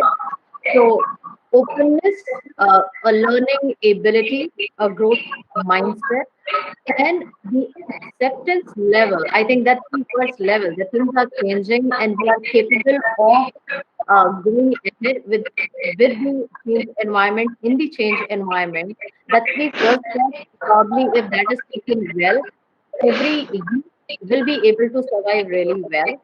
And my last message to the entire group of people who are attending, the students who are attending, that trust us, opportunities are so much that we may get tired while exploring them, but there will never be end to it. It's just that we have to be ready. We have to ensure that mentally we are there to explore and use all the channels that are made available to us through our mentors, like Sridhar very correctly mentioned, through LinkedIn, social media, and one thing, definitely, I spoke a lot about empathy.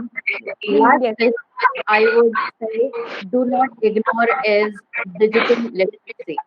The internet, how you communicate without talking, how you sit, how you fit in the frame, how you make this virtual world your real world is very much required because that's going to be a very big part of the future. So if you know how to deal with people, if you know how to deal with the system, and third, if you know how to deal with yourself, everything is fine. There's nothing to worry about. As youth myself, I really carry from this session that you can actually opt for anything, but it's just the way you do it. How easy people would like to work with you. It's just working on yourself. In I would just like to cite a small example for the engineering students, mainly because why they are because they are women here.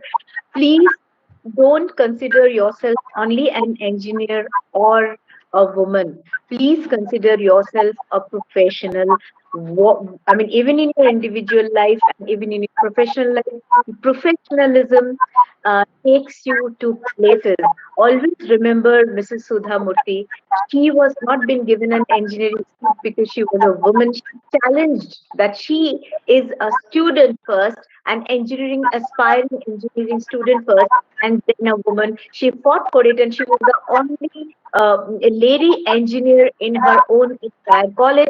Similarly, in his profession in Tata's, she fought for it and she made her mark. So think yourself as a professional with an open mind, human, with emotional quotient high, working on it, and then talk about gender, be inclusive, and right. let create a situation where people and that situation is inclusive of you. Success will be yours. There's really no need to worry. You just have to go for it. Whatever you feel like doing and exploring. We really, actually, we've crossed 10 minutes of our time, so we'll have to wrap this up really quickly. Thank you so much to all the panelists, Ms. Anindita, Ms. Bhuvaneshwari, Dr. Ankita Singh, Lieutenant Sridhar, Mr. Venkatesh, sir, and Ms. Indumati also. Thank you so much for joining us as our panelists, and it's special because this is our first one for the entire Changemakers Summit. So thank you so much for Thank you, this. everyone. Thank you, Zuha, for moderating it so well. Thank you so much. Thank Thank you. you. Wonderful Yeah, job done. Thank you yeah, so good much. job. Thank you, guys. Thanks, everybody. Wish you all the best. Thank you, Juha. Thank you so much. I'm sure it has been really great, and for our viewers also to carry these things and just start doing something. It's just starting. Thank you so Great. much. Bye-bye. This was Thank you. Opportunities for Youth, our panel one. Thank you so much. We'll Thank have you, our guys. next panel. Yes, we'll have our next panel right sharply at 11 o'clock. So stay tuned, everyone.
So this is funny animation.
program.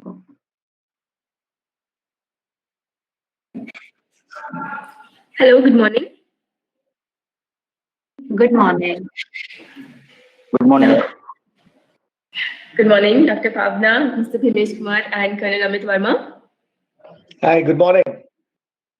Hello, hope you all are doing well. Yeah, great. Yes. Yes, great. So I've got Colonel Amit Verma's message that he's checked the audio and video. If Mr. Bhimesh Kumar and Dr. Bhavna, you want to check it out, you can. Yeah. So video is coming and voice. Yes. Yes, I can clearly hear you and see you. Yes, thank you. Thanks.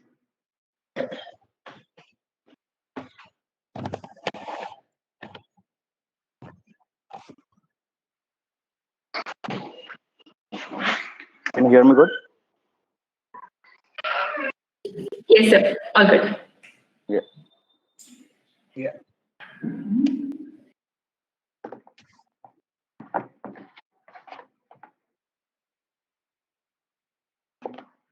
Okay. Hi, good morning, Bhimesh. Hi, Dr. Bhavna. Hi. How are you, Dr. Hello, Amit Anand? Verma. Has Bhavna. been How are you doing? a good start. It's a good start to 2021. I think I can just say that. Yes. True, at least we have some kind of vaccination is going on, I guess. Probably we should be seeing light at the end of the tunnel. Yeah, at least we're in the tunnel. I think that's a good part. Yeah.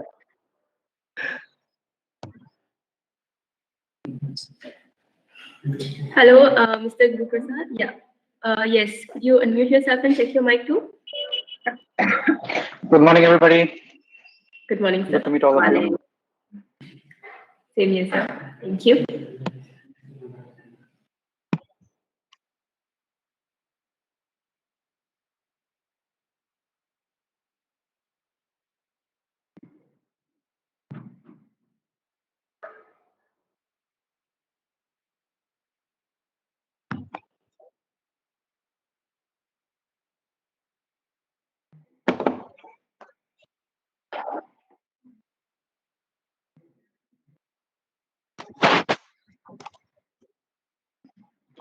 We can set our screen till. Is that okay?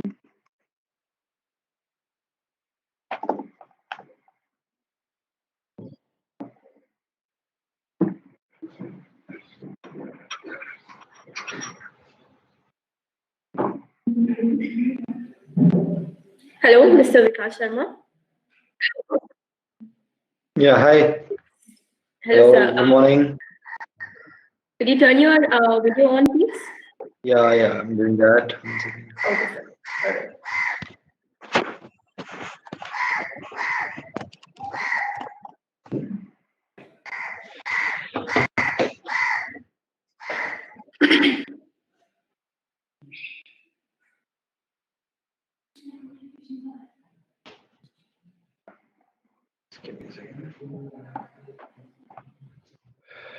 Just give me a second. Sure, sir.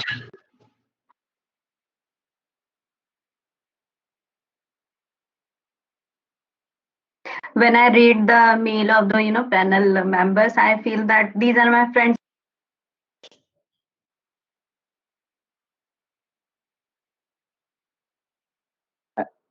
Looks like we lost Bhavna again. Hello. Aisha, can you hear me? Yes, we can hear you now. Okay.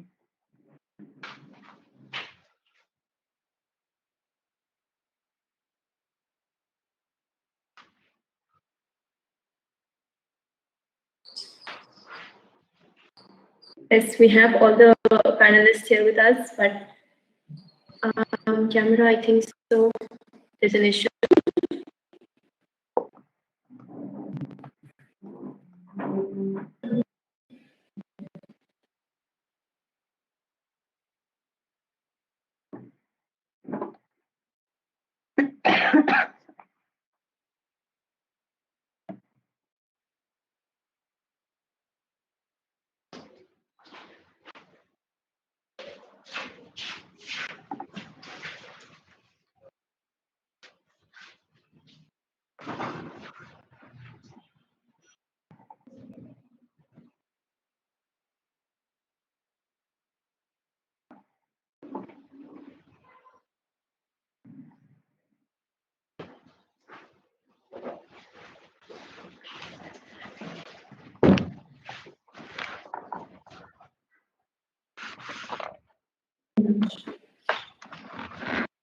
So yes, I could see Vikas sir's video for a while. Sir, are you here?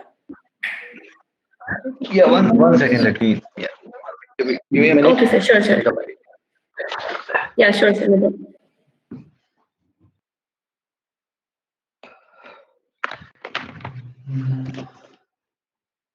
Okay, here you go.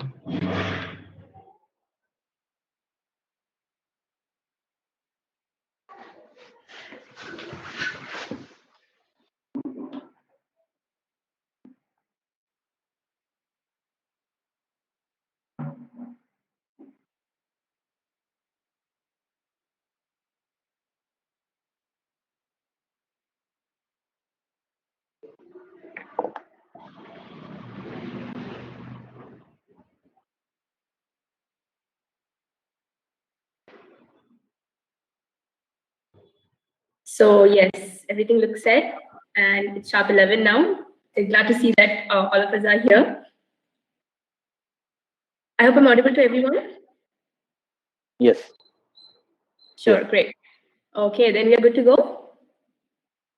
Yes, so hello and good morning to one and all. I, Syed Aisha Kareem, moderator for this panel, welcome you to our panel, Innovations in Data Analytics. Before I start over with the session, let me take a moment to give all our panelists and our viewers a glimpse of our campus. Stanley College of Engineering and Technology for Women is a leading institution established in the year 2008. A temple of learning at the heart of the City of Pearls provides easy access to quality technical education to girl students. Stanley is affiliated to the prestigious Osmania University of Hyderabad. It provides all eligible engineering courses which are accredited by both NBA and NAC with A grade. Stanley is also an ISO certified institution. Stanley ranks at 105th among the best engineering institutes of India and second best women's engineering college in all of South India. Stanley has a strong belief: empower women, impact the world. It aims to empower girl students through professional education and integrated with values and character to make an impact in the world. A strong commitment to continue personal growth and the ethical development of their chosen disciplines. Moving ahead with our panel, as we all know, analytics is undergoing a revolution in tools, technologies, application, adoption. Data analytics comes under one of the most trending terminologies of today's time. It deals with interpretation of data and processing it into information, which can offer ways to improve its business. This processing includes many techniques with many different goals and differs from company to company and your domain to domain. I'm glad to introduce our panel members. Joining us today, we have with us Mr. Himesh Kumar, CEO and founder, General Developers, and founder of Gyan. He is very competent across technologies and has strong knowledge in all domains. He has good problem-solving ability and can work under pressure. He was highly successful in his role as a technical architect. The skill to bridge the gap between technical and functional make him an excellent facilitator between IT and business. We welcome you, sir. We have Colonel Amit Verma, ex-Army and security at Varun Beverages Limited.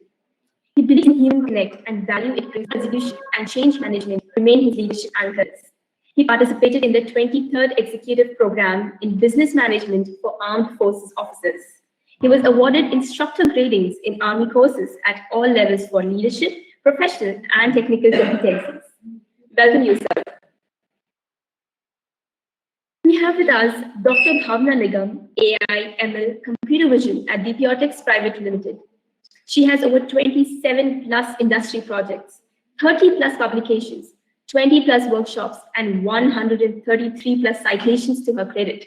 She has been titled as Ridiculously Committed Mentor by Edureka and Best Women in Research by RIT Goa. Glad to have it, sir. She is also the PhD guide for students working on AI for healthcare, project coordinator, and AI club member.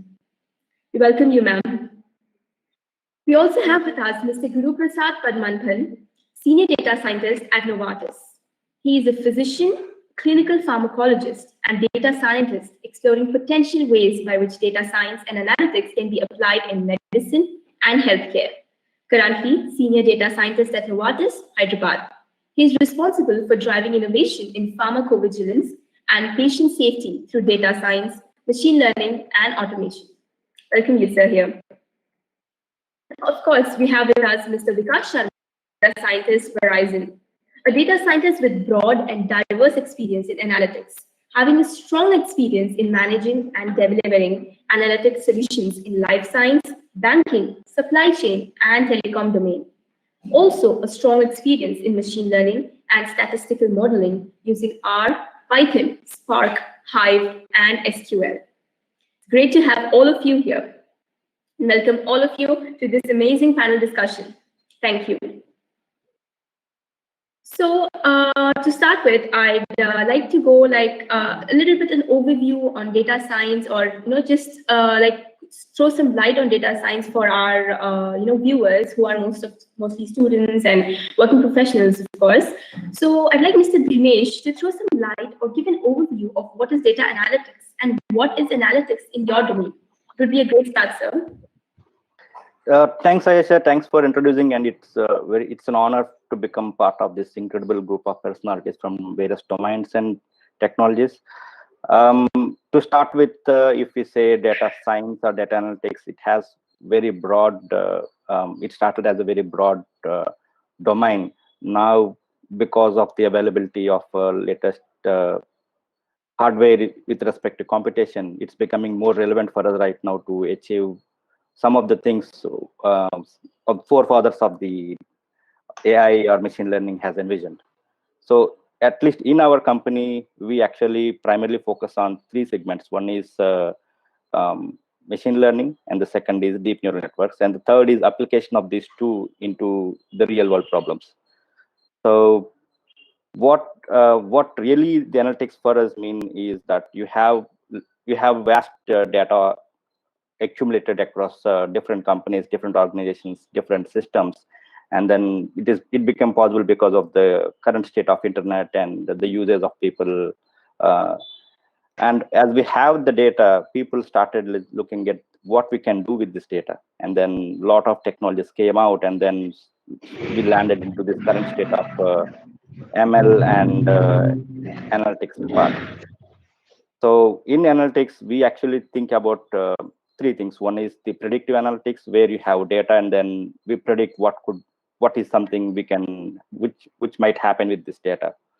And then it lands us to something people call it as machine learning, and then different names are there, where you have more data and then you predict, let's say, some kind of pattern from the data. From there, it goes to deep neural networks, let's say, much more advanced or much more very subgroup of machine learning, where people will do a lot of crazy things with images, with videos, or with kind of, let's say you want to do some predictive analysis with weather, something like that. So that's what I actually pursue with, or I actually understand from my learning with respect to what we are doing so far.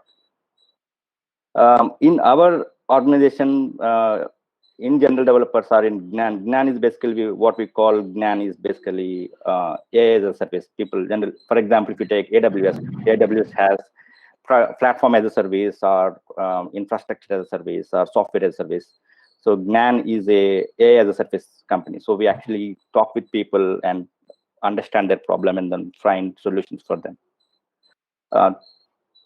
If we talk about three different domains or three different industries we actually solved so far in the last 2 years or 2.5 years, is primarily one is insurance domain, and the second is the food processing domain, and the third is e-commerce. For example, in insurance domain, the typical problem where we can actually solve using data analytics or machine learning or deep neural networks is that there is something called as claim process in insurance. So people actually claim the insurance for whatever reason, and the claim process goes to a backend BPO team, where this BPO team will spend maybe half an hour or 1 hour or 2 hours, depends upon the claim, and then they will do the claim process.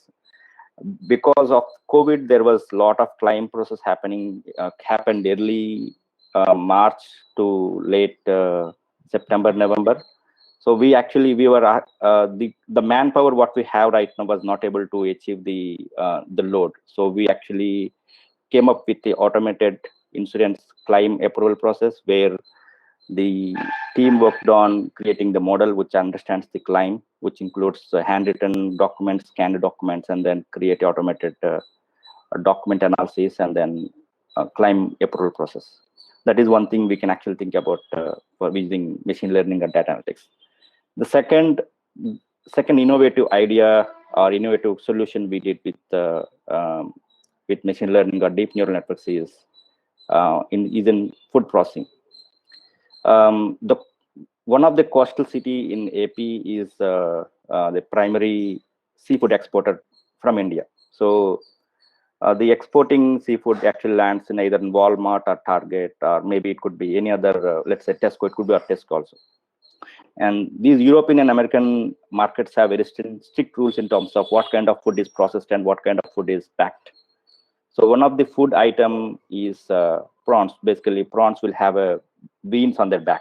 So what is happening right now is that the prawns back will be deveined manually and then inspected manually and then packed manually. And these companies, each factory will process at least 40 to 50 tons of prawns. We are talking about 1 ton is at least 10,000 to 15,000 prawns. So we're talking about few lakhs or few crores of prawns every day.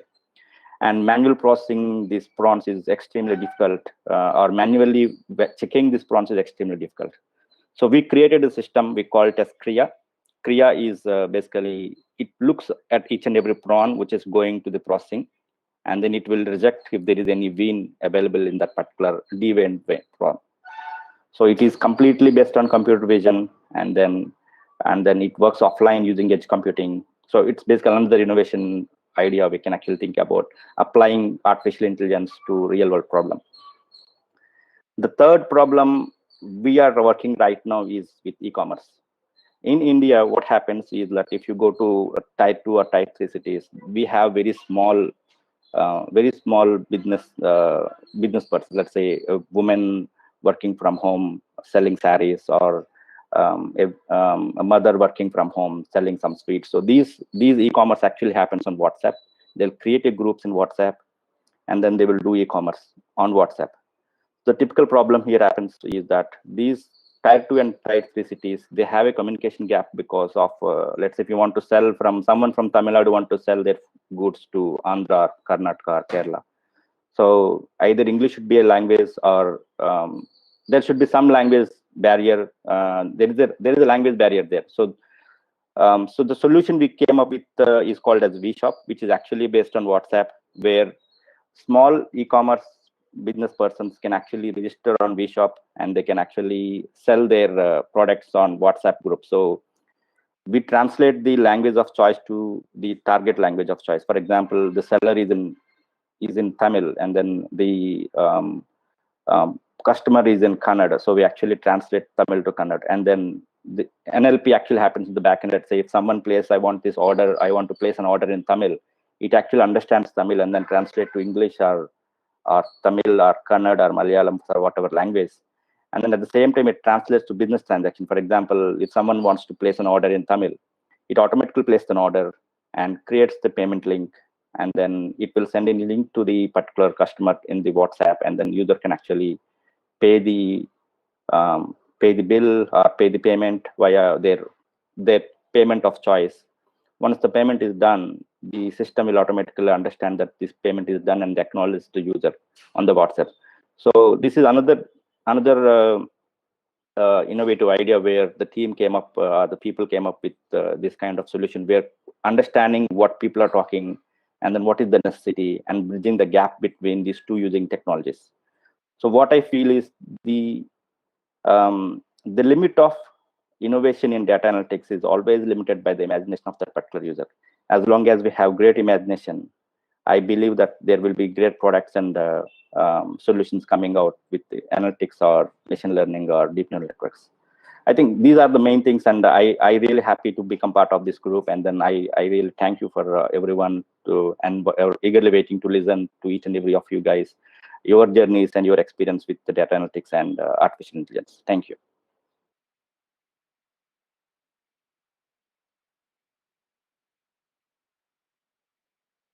looks like Ayesha is blocked. Maybe Amit, maybe you can go next. Maybe you can actually share your experience and then knowledge and whatever. Thank you, Bhavesh.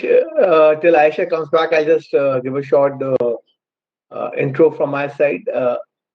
The armed forces part is something that I will share with you because that's most of my experience for good about 2 decades. I've been in the corporate world for just about 2 years now. Data is in decisions. Whether you are deciding or you're not deciding, the decision has to be based on data. It can't be on intuition because you have a business solution or you have actual profit and loss impact coming in from what the leader decides. So in a way, data analytics is what helps the leader decide better. That's the why. Why are you going for data analytics? And the more we train our future generations in making data-driven decisions, the better is the likelihood of coming out with solutions that we don't even know right now. Till you had mobiles, I was listening to Bhimesh, a WhatsApp group or a WhatsApp manner of getting two sets of buyers and sellers together could not have been done on an SMS. So the mobile had to come first, WhatsApp had to come later. But the way now you are leveraging that platform, I don't think WhatsApp ever thought that this is the way it can be done. So the minute you have data and you have a tendency to use data correctly, you open up new avenues of exploiting it. When it comes to crunching that data, now that's where the trouble comes in. We put our faith in machines and algorithms, but do remember that every one of them is either made or designed by a human, which means biases tend to creep in. The example that I'll share with you is of the Berlin airlift of 1949. That's a long, long way back. 5,000 tons of data had to be moved from point A to point B in aircraft. 1949. There was no DHL, there was no FedEx. Amazon does not exist. Today, Amazon cannot replicate it. Can you beat it? What they did in 1949 for good about 5 to 6 months, Amazon is yet to beat that benchmark. The only thing is it was a crisis, which means in a crisis, data helps us better. If you land up in a crisis, data can get you out faster. Data can get you out in a better way. In army, data is used for surveillance to know where and what the enemy is doing. We have seen when we are not able to do this, the cost that is involved. Data is used in combat. In fact, the field of statistics was basically born to help artillery firing before the Great World War of 1940 to 18. They were tables and tables because they had to do computation by hand. And now that we have these being done through AI and machine learning, the ability to destroy the enemy is that much faster. But not just killing, it is also in saving lives, be it through medical facilities, be it for logistics or warehousing. The prime example would be the 1991 Gulf War, in which the Americans invented that time the just-in-time concept of moving things from place A to place B and just being adequate. That's what Amazon does every day now. And most of the operatives who were in the logistics industry of the US, they came in from the armed forces. So it was just applying principles of data that they learned in uniform to civilian applications where it could benefit many, many more people. And like I said, crisis is the ingredient, but the leader is the key. Data is just a tool. And today, when I see the applications of Python and R, I see so much potential in students taking this concept much further. We have democratized data. Now, data is not sort of controlled by a few people. You go on GitHub, you can get any repository, any program, anything, any line of code which will be useful to you. So the sharing is very important. It is, I think, the culture of sharing, the culture of knowledge, which is going to be the main innovation going ahead. Back to you, Aisha. Yes, sir, that is absolutely right. I think that really gives us like the idea about how and where like data was initially starting, like, you know, how to use it. And crisis, that is something that I would really agree on, because it says that when in need, the brain actually starts working, and that is when you try to utilize whatever you have. That is true. That yes, crisis would definitely be something. And then Dr. Bhavna, you are like like an expert in AI and ML. So those are your expert fields. So how would you relate data analytics to your expertise? Yeah. Thank you, Aisha, and I would congratulate you and your team for organizing such a good beneficial sessions, panel discussion for the audience. And as we talk about the innovation, so after while I was doing my PhD in machine learning, that time I realized that there are so many real life problems. There are so many challenges which can be solved with the help of these AI and ML. So I did my PhD in especially in the predictive analytics, and then I decided to take a challenge of some problems from the startups, from the disabled person, and I solved it with my hobby project. And then after my hobby project, then I started my giving the consultancy to the enterprises, their innovation labs, to solve their exact problem to, we can say, products. And gradually, as I got involved in healthcare, so I have a lot of exposure in the AI, implying the AI, machine learning, and deep learning in the healthcare only. So what I did, if we just wanted to just understand first what is AI for healthcare. So there are two stakeholders, right? One is, we can say, the user, and second is the doctor, right? User is normally a patient. And this, as Colonel Amit says, that crisis, yes, that gives us opportunity to think the problems around us, and to make something which can easily solve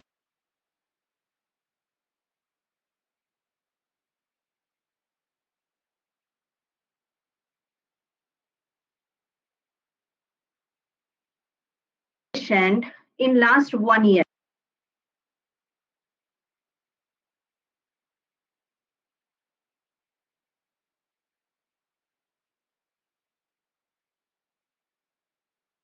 Platforms. Hello, am I audible, Aisha? Yes, yes, ma'am. Actually, you are now audible, but it was stuck for a while, I guess. Okay, sorry. So yeah. So yes, now I can hear you. Yeah, thank you. So as a patient, what we want a teleconsultation platform where I can consult with the doctor for my parents, for elder people at my home. I need some telemedicine platform who can deliver medicine at my home, right? I need some help from the pharmacy, that if I wanted to perform some a laboratory, we can say, if I want some health checkup, some blood related reports, then I should be able to get it. So this complete end-to-end services I want at my home, right? So these are very generalized. And if we talk about AI role in this, so as a patient now, I'm a smart. I know how to use the WhatsApp. I know how to operate the mobile. I know, even elder people know how to operate browser, surfnet. So what I wanted to check my symptom with the help of AI, so that I'll be able to know that whether I want my second opinion, actually. I want my second opinion. So as a second opinion, I want from AI part, right? So I want some symptom checker, whether I can click, and there is a machine behind that. I can check my symptoms easily, and machine should be able to tell me that these are the conditions with you, and you need not to worry. These are normal conditions. Or it will say that you should consult your doctor. So immediately that I should be that leveraging AI in this, I want as a patient. Then I want, if I have done some blood reports of mine, So I don't want it to like rely, because doctor don't say anything about the report. So I want what is inside my report. I would like to know, right? So AI should be there. Whether if I feed my lab reports, it should revert with that these are the conditions, these are maybe the conditions with you, and you can go for such treatments, right? I should be able to check my medicine, what treatment I'm taking. So I should know what will be the repercussions of this taking this treatment, this medicine. Will I get some problem in future, right? So this kind of facilities I want here. If I have an X-ray with me, if I'm having some, MRI with me, if I'm having some CT with me, I can't read it, but I can take the help of some AI software, which can read it and which can come to me that okay, you are having from this X-ray, I can see that you are having, not severe, a mild pneumonia in your lung. It's not COVID, so don't worry, right? I cannot read the X-ray. I'm not a radiologist, right? But I want AI to help me here. So as a patient, all these facilities I want, end to end. Can I check my symptom? Can I check my, medical history? What's wrong with me? Can I check my X-rays, my medical imaging reports? Can I check my lab reports? Can I check my treatment also? That yes, this is wrong. If I'm taking this medicine, I'll be in trouble after 1 year. I may have chances of breast cancer, right? So I wanted to check all these. As a doctor, what happens in last 1 year? Doctor were very, engaged, and they were having lot of load. So the quality time which they wanted to spend with a patient, there was lack in that, because they are already overloaded. And sometimes what happens with the doctors that they might have missed some piece of information which is really very necessary, okay, for planning the treatment. So as a doctor, what I want a complete, health record, which, if we go to doctor, there will be a receptionist who will ask us what is your field, so means what is your age and all these things, what medication you're taking, do you have some comorbidities, like that. So while, if receptionist is filling that form and doctor is looking at that and then he's planning my treatment, so what if that form should be filled by the AI, and AI automatically highlights that, oh, she is having hypertension, she is a diabetic person. So that will help. If this kind of alert with a color scheme doctor will get, he will definitely, it will help doctor to plan the treatment, right? So this a doctor want. As a physician, if I'm having the medical, images, right? X-rays I'm having, CTs I'm having. So what I want, there should be some second opinion. From this X-ray, I can see that, oh, I'm confused, like this may be COVID pattern, this may be pneumonia pattern. What should I do? So he is not going to call another doctor for second opinion. AI can help the doctor, right? So he can just upload the X-rays and he can get some complete insight of that X-ray, so that he will be very confident that what I thought, that's exactly AI thoughts, right? So here this AI can help the doctor. Then planning the treatment. I work with this group of psychiatrists for healing system of the patients. Some crime happens and that victim comes, and some persons comes to the psychiatrist facility, and they have to ask so many questions, and then they wanted to understand the patient mental status. He's having some fear, he's under stress, he is thinking about suicide, right? So what is the current state of that person?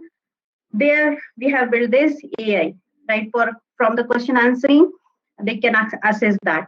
Then I work with the pulmonologist. As if you know, we have in thousands only in India we have pulmonologists, right?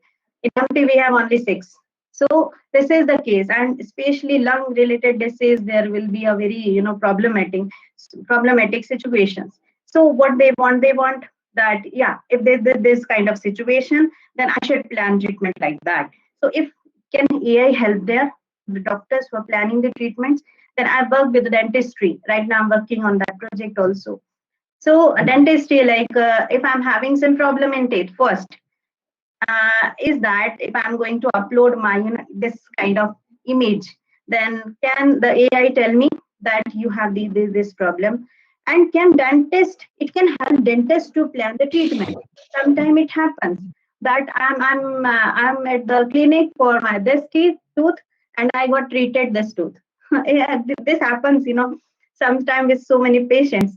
So AI can help to develop this complete ecosystem, which can help patient as well as doctors, to, to doctors augmenting their workflow, to patient to understand better their health condition so that they can take action accordingly. So that's it. Like, and there are so many opportunities here. If someone want to build their career here, they can go to Kaggle competition. There is lot of healthcare data. They can make their hobby projects. They can talk to doctor what's their problem, and they can make some hobby projects, and then they can come to the real world problem solving domain. So that's it from my side. Thank you. Yes, ma'am. Thank you so much. And I really like the idea that you really stated about, AI helping the patient as well as helping the doctor. It's not like to just eliminate the doctors and, entirely rely on AI. It's like helping both of them in need of situation, like, in a situation where they're in dire need of it, then it can help the patient. Or else it can also help the doctor. So that is really good. We have Mr. Guru Prasad, and he's also a physicianist. He's a physician who can please share your thoughts about AI in healthcare and all. And I've read your bio. I said yes, you have could you please share some thoughts, sir? Thanks, Aisha, and thank you all and the speakers who are there with me and the speakers who spoke with me. So already you would have seen, right, there are so many different perspectives that you see. Have from the someone like Dinesh on how he solved some problems, and you saw Colonel Amit speaking about more from the management decision perspective. Also saw Dr. Bhavna speaking from the research and academic. If you ask n number of people in the field, so basically, from where I'm coming from, the perspective from my end, data analytics is basically means you have access to data and you try to solve some problem. There's so many different ways, with simple data visualization, with simple metrics, and then you can go all the way to create models. And there are so many different areas, right? For example, it can be a simple kind of shallow machine learning, or you can go for deep learning, wherein depending on the field, you can go for natural language processing or computer vision. So there are so many different perspectives. And so before I go further, let me just talk a little bit of my journey. And why it's important to tell you. So basically, I'm a physician, so a kind of a person who's as far away from numbers as you can think. One of the reasons why I got into the field was because I was scared of numbers. So I got into the field, and then I got into I did my master's in pharmacology, which is more towards the research side on drug development, and then I did another doctorate in clinical pharmacology, which is on clinical trials. Now, with regards to COVID and all the controversy with regards to the vaccines, is quite it's controversial, but it's quite interesting for me to see how how things are proceeding, right? Now, why I wanted to tell you the story was that while I was doing my master's, clinical trials or trials, you have this biostatistics coming to the scene, and I got interested in that. One thing led to another. I got some good mentors, and one by step by step, from a little bit of statistics, I realized there's a language called R. I picked that up, and then one thing led to another. Then I got to know about the field of machine learning and then deep learning. And fortunately, because I have a strong domain knowledge, I found it easy to get jobs in the field of data science. So primarily after my education, I joined a startup which was based in Delhi as a head of research there. It was again a data-driven startup in the field of healthcare. We were trying to do something in the operation space of hospitals, trying to predict what will be the cost of what will be the final bill amount for a patient, what will be the length of stay for a patient, and then to predict the probability that a patient who comes to the OPD, what is the probability that he will convert into an IPD, stuff like that. Post which I am currently at Novartis, where I'm trying to do something in the pharma field. Now, like I said about different perspectives, right? There is another aspect which is your background. You see, there are people who have a strong mathematics background. They would focus. They also have a huge role to play in the field of data science because they can solve problems quite intuitively because they have knowledge of the mathematics as per things. And then obviously you have people in the computer science background like Dr. Bhavna, who naturally can do a lot of de novo research in the field, coming up with possibly new algorithms and stuff like that. Then you have software side who will play a big role because it's one thing to develop, another thing to actually deploy. And that field again is quite, it is yet to become mature. Things are not sure. You have companies like Google, you don't know how they release their shows, state-of-the-art models. They are doing in the company is probably different. It will not be what they're releasing out because of what the models that they're releasing is based on. But I suspect that they might be using something like C, C++. You have another class of people who play the people who have the domain knowledge because they are close to the domain and they know what the pain points are. They know the nuances as well. To my case, it has been of great help, and I have realized that a person with a healthcare background, with a pharma background, can play a huge role. Because data science is a upcoming field, right? And people who want problems solved, they don't know the possibilities of what data science can do. Okay, so they're what they want from data science is probably not what we can deliver, or probably we can deliver something more. So in order to understand what we can deliver, it's good to have your feet on both sides, right? One on the domain side, one on the data science side. Domain side to understand what they actually want, to try to dig deeper and try to find out, try to understand what is the core pain point that they have, and probably the solution that you can deliver is probably far better than that. So that is one perspective on that. The second thing is, coming to giving some advice on some newcomers into the field, right? What I would say from my perspective is that since R and Python is there, anybody can pick it up. It's actually so easy to, you have a problem, you have some data. It's so easy to actually read about and pick up some model and straight away apply it. You get some results, right? So many people out there. In a field like healthcare and pharma, it does not work. Okay, because you're playing with life. Okay, you cannot afford to have errors. You cannot afford to come up with a model which says that it's 10% accurate. Okay, because you have to go into the accuracy. Suppose you talk about precision recall. Precision for me might be more important than recall. So how do I take care of that? If I simply pick up a model, it will not solve the problem. For me, how it will solve the problem is actually translate the original problem into another problem which can be solved. Okay, that's one way. And the second thing is, instead of straight away trying to looking at modeling as a solution, of many a case in a regulated industry like healthcare and probably in some other industries like finance, right? A simplistic solution works better. Okay? You have a complex model which will give you better accuracy, but it does not really solve the problem. Plus, we have the issue that you don't know what's actually happening under the hood. How do you know whether it's actually picking out the right variables to give the right result? What if it's looking at some artifact to give you the result? So then what's going to happen is you have your set and you do something, you appear to have good results.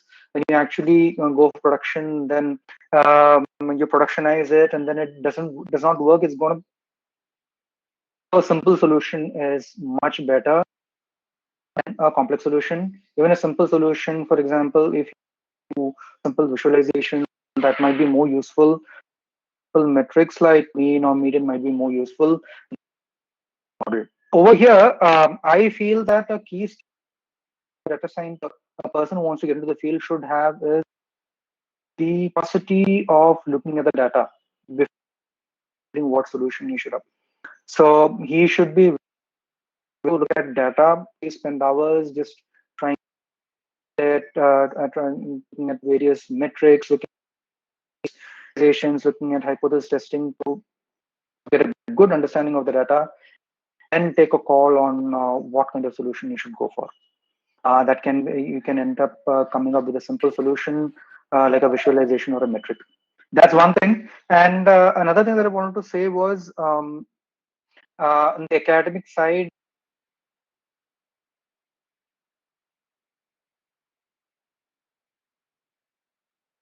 you will see a lot of development models are every week, right?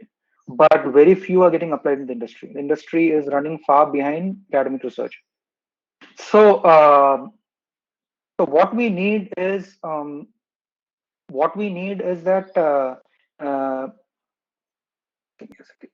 I think I just lost the flow of it. The call came in. So what I was saying was that we have to be very careful on what research is being published and what you can apply in the field. There is a huge difference. And that's it from my side. Thank you for this opportunity. Yes, sir. So two things that I've taken from your talk is that one, that it is not necessary that you're supposed to be great in mathematics and then only you can get into engineering and then only you can go into all of this. It is that if you have interest and you have a strong domain, then definitely you can do wonders. And second thing is that just one point. Yes, sir. So I didn't mean that you cannot have an understanding of mathematics. It will be fatal, actually. So you have to have the curiosity to continue to learn. So I have picked up and I continue to learn mathematics and statistics. Without that, if you try to apply something, you will not know what's going on under the hood. You can come from any domain, but you have to have the zeal to pick up all these foundations for data science. Yes, sir. Colonel Mama wants to add in something. Taking on from what Guru Prasad just said, maths is the only pure science, because what is yahan par there are no oddities, there are no surprises. 2 plus 2 will always be 4. The problem is when you assume that statistics is maths. It is not. Assumptions play a big role. And when Guru Prasad said that in the medical industry, life is most important, so 90% accuracy se kaam nahi chalega. If you're going to go with 99.9% accuracy, even that is not good enough. If you go with 6 sigma is so 70s. Abhi to 10 sigma chal raha hai, because the way you are able to calculate data, it is just about how much bandwidth, how much processing power are you having, and how much time. In army, I'll give you a very simple example. We had a particular road on which the enemy could come and may not come. Now it's a 50-50 chance. The probability is different. You have to go into the historical data, something like what Guru Prasad said about, or even Dr. Bhavna said about, ki patient OPD se IPD kab banega. Yes. Now that's the same thing.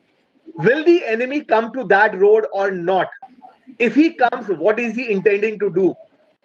If he comes and does that thing, what will be the impact on me? Now, these are the various suppositions which you have to think about. So, framing the question, I think, taking it from whatever Bhimesh, Guru Prasad and Dr. Bhavna had said, framing the question requires a mathematical mindset. That hypothesis formulation has to be very important. Varna kya hoga? You will be having the proper cricketing gear and land up for a football match. Problem ho jayega, sir. Yes, sir. Yes, sir. Thank you, sir. Thank you. So yes, basically this thing that our hypothesis has to be strong, and then only we can move ahead with the strong one. Yes, Mr. Vikas Sharma, could you also share your views or thoughts on this topic? Yeah, sure. Thank you. And it's been a pleasure having here.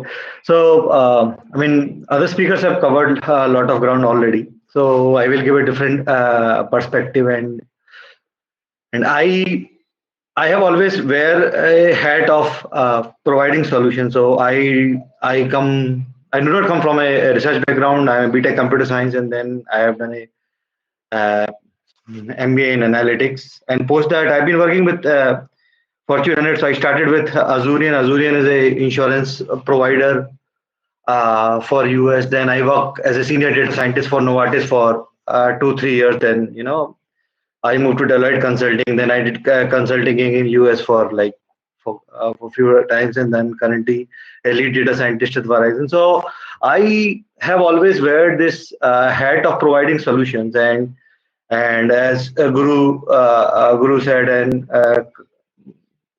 Colonel Amit said, so I mean that is one part of things, but there is always some scope of quick and dirty solutions and getting things done. And since I'm coming from that background wherein we have to make sure that we are adding values in a given space. So I will just take 2-3 examples of use cases which I have done, wherein data science can not only play a role in complex. I am just taking liberty of word complex as in wherein the stakes are very high, like the life of the people and all. But data science can also play a significant role in cost saving for the organizations. So since other things are covered, I will discuss that. And before that, I just wanted to tell, and because the primary audience are the students who are dealing with. So my 2 cents, and I am also last 10 years when I'm practicing this, I'm practicing in this field. So for students, I would advise that don't get into a lot of the big buzzwords at this point of time. So data science basically has 3 pillars. One is to be a successful data scientist, you should be a good programmer, and the second pillar on which a data scientist stands on is how good he is in math, stats, understanding the mathematical algorithms. Now that is, so people who come from this engineering background or mathematical background find it more comfortable as compared to the people who are not coming from that background, but eventually they catch up. That's what I've seen. And Novartis, I've seen a lot of people from non-quant background doing well. And then third thing is domain. So my advice is that domain students can eventually pick up when they will start working. Say somebody's working with Novartis, somebody's working with Verizon, somebody work with Amazon in the later years. So as and when they work with it, you guys will definitely pick up when you're working with your respective companies. But at this point of time, when you go out of the college, make sure you know Python. So Python is the key to most of the frameworks, and most of the work that is being done in industry is not production ready, and people are going away from R. So so this is my advice to students who are primary audience here, that make sure you learn Python when you are out of college, and make sure you understand few of the algorithms. And say it is fine if you don't know natural language processing and deep learning at this point of time, but basic linear modeling is something you should target. And it's not like the data science has been around for a long time. So now what has happened, that with the hardware coming into the picture, with GPUs coming into the picture and NVIDIA and all, suddenly this thing has boomed. The data was always there, the text data was there, the image data was there, but there was no hardware capability to process it. Banks has been doing uh, uh, risk models for since 1950s, 60s using logistic regression, and 60-70% banking industry still runs on logistic regression. So it's not like linear models are not or shallow models are not good. They are equally good but then it depends upon what fits the case. So my 2 piece for the students is that make sure you learn Python, make sure you have understanding of few of the algorithms on which you can build on later when you moved into industry. Don't worry about the domain now. And as Colonel Amit Verma rightly put, understanding the problem, and Guru also put it very well, understanding the data is very important. What essentially you are trying to solve. So everything starts with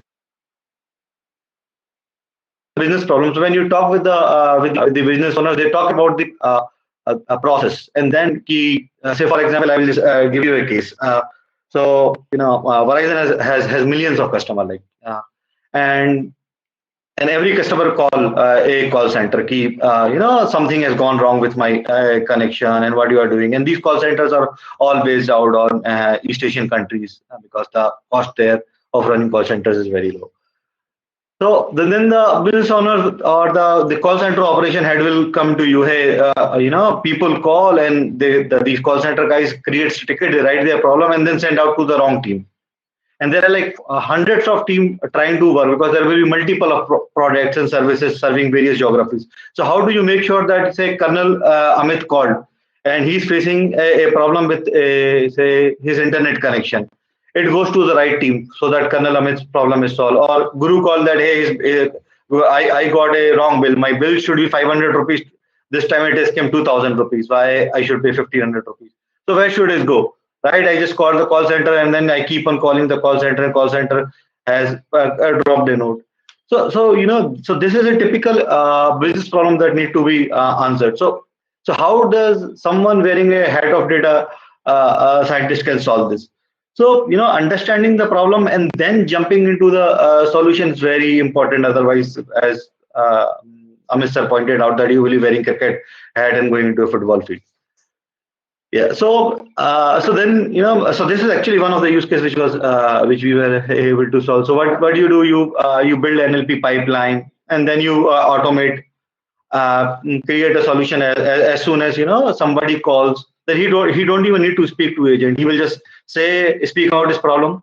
His voice will be converted into text, and then the text will be processed by a AI engine, and then that AI engine will be sending out to right resolution teams. If somebody is working on the billing side, he will take care of the billing related problem. Somebody is working on the internet side, and by doing this, see how much money you are able to solve. One, you no longer need the call center operations. You need it, but the volume could be cut off by a huge amount. So that is the value proposition. That's it. Colonel Amit do not need to call again and again. His problem is solved in 1 or 2 days. He's not running behind you for 7 days. So your customer is more happy. He might be sticking around for a long time. So that in turns add her revenue to your companies. Third thing is, every time a customer make a call to a call center, the company has to pay some money for handling that call, typically $4, $5, whatever. And then imagine millions of customers making thousands of calls every day. So how much money in terms of that you are churning out? So these are small operation problems, but they have big impact. And in that, even an improvement of few percent, and then it is not like it has a huge stake. As in, if you do some incorrect modeling, life of a person is on a stake. So that and in Novartis also we did the same thing, wherein we try to increase the operational efficiency by a few percent. The cost dollar saving was huge. So I'm just trying to put another perspective wherein even a small improvement using data science in the process can add a lot of value to the business. Second kind of use case that you can think of, say for example, and I'm talking about very simple use cases because primary audience are the students who are in. Say for example, you are launching a insurance product, and you do not know. So you have 4 or 5 kind of insurance product, and you do not know which people you have to sell it. So you can build a small propensity model or clustering algorithm based on the demographic and the income of the people and lifestyle of the people, and you can start say, okay, this cluster have rich people, this cluster have average earning people and young people, this cluster have poor people, but for them such kind of products, a small $5 product could be useful. So in these use cases, although it's okay to do few customers from one cluster to other cluster, wherein you can say they are false positive or false negative, but still these kind of solutions add lot of value. And in business operations, there is so much scope is there because there is so much area of improvement and automation can be done, which can add a lot of value. So machine learning definitely has evolved in last decade, as in the hardware has evolved with NVIDIA and GPU coming into the people, and people have started creating complex neural networks for video analytics, image analytics. But at the same time, we should also understand that lot of work, and in fact, majority of the work in big, Fortune 100 companies still run on shallow models, linear models, and operationally, these are very successful and they're easy to put into production. And a small improvement using AI, wherein we are automatic. So basically, while putting AI at any step of a business process, is what you are doing. You are trying to automate a decision making.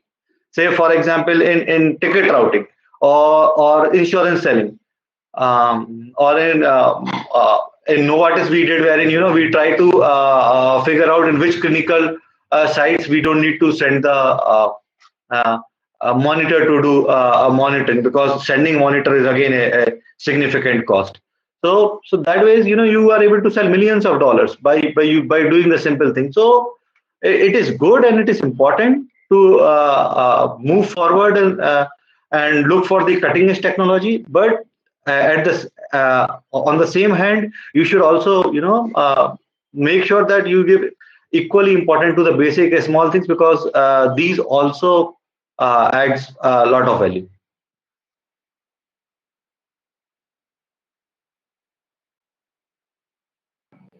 Yeah, that's Yes, all. Yes, sir. Okay. Thank you very much.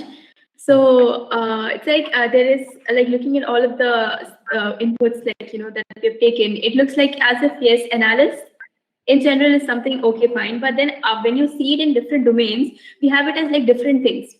A data analyst is not just like just grabbing data and just doing it. It works differently in all the different domains. So like for the definition of analyst, according to the organization in the domain you're working in, what would it be?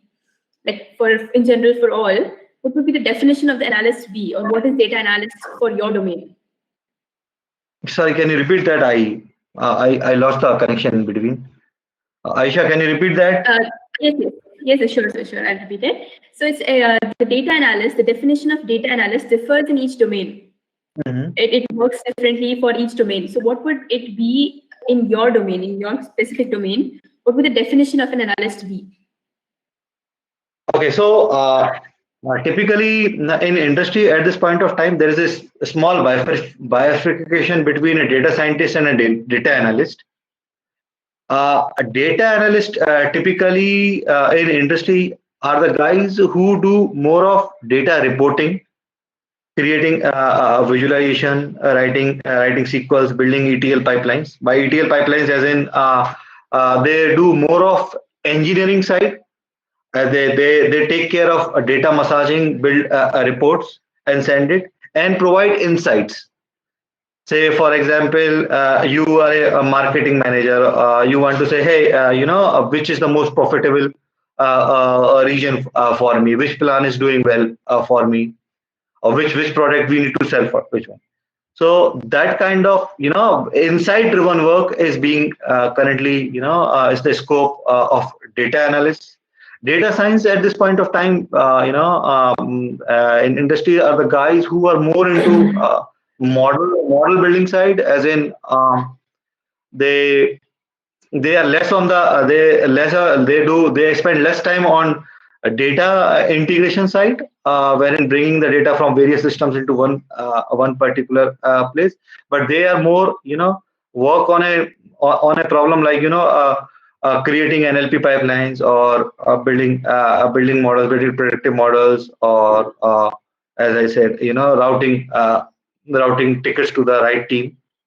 So that small boundary is started, and it has been adopted industry wide now. So when you see roles of data analyst, the primary skills are creating reports, building the insights out of these reports. Data scientists are more towards the predictive sides and building the models for solving the problem.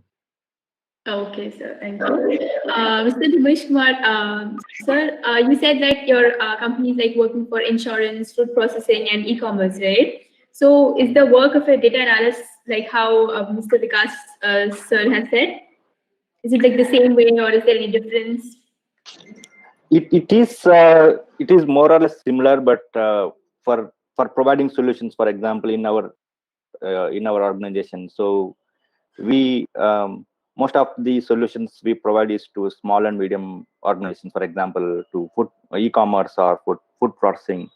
So most of the times what happens is, along with this data coming from the data warehouse, we actually generate gather data. For example, if we want to process a document, we need to get images of document and then mark those images, meaning to feed this particular data to your model, we actually train the model. To train the model, we actually segregate or segment that. Not really segment, basically. You actually tell this part of data is this.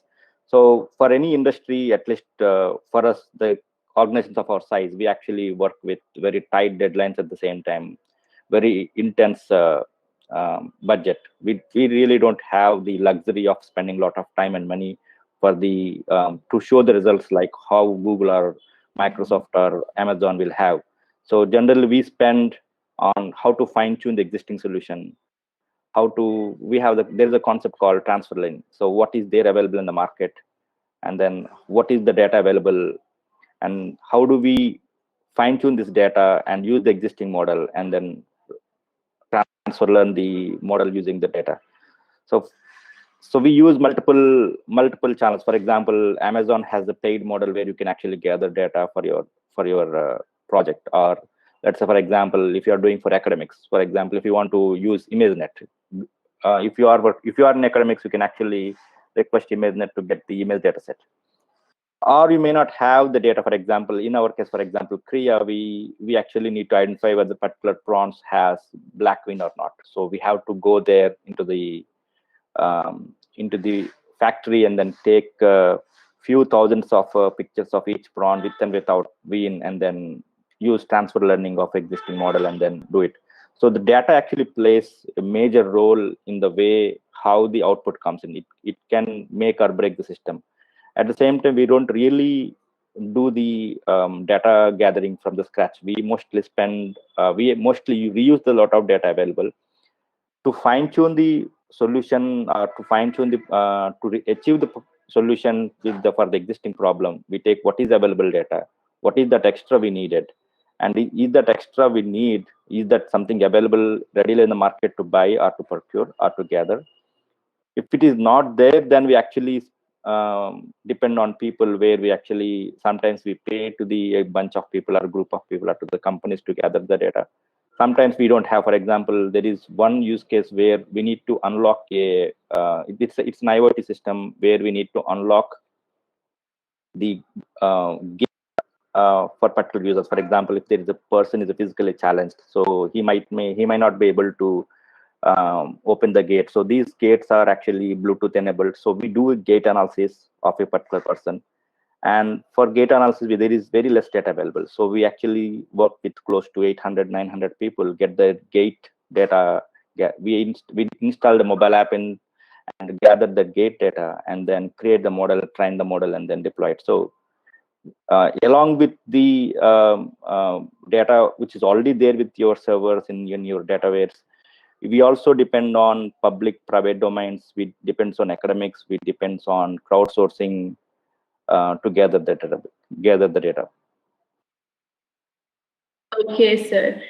Colonel Verma, I'd like to ask you, like as Mr. Dinesh said that sometimes you don't have the data, and sometimes you're supposed to take it from different ways and all. So in army, in the military operations, data is used for like surveillance or keeping track of damages done, or anything, keeping track of stuff that we have.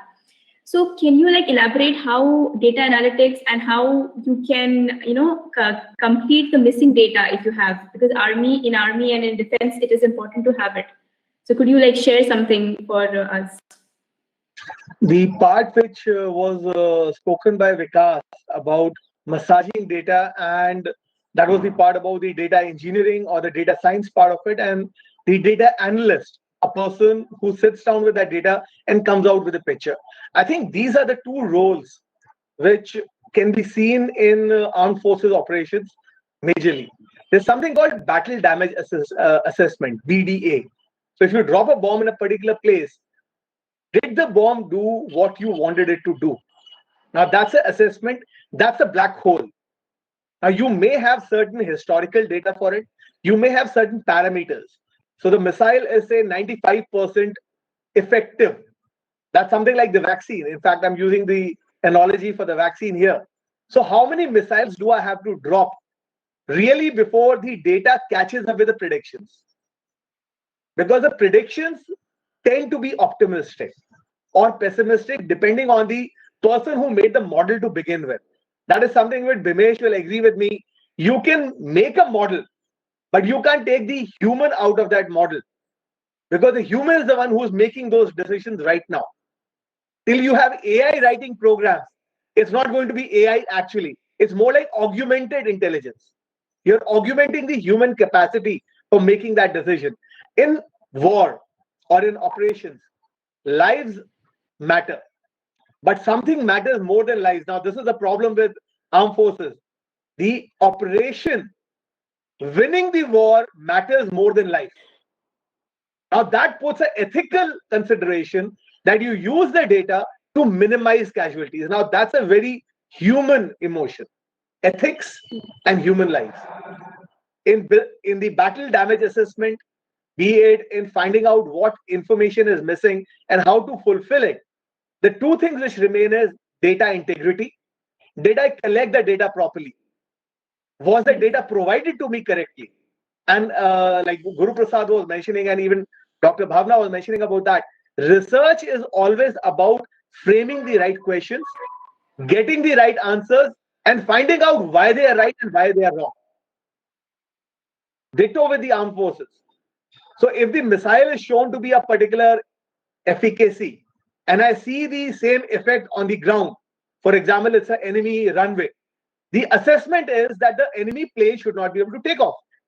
Yes. Now that's what the understanding is. But the next day, if you see the plane taking off, you realize that the enemy was able to find a way to fool you.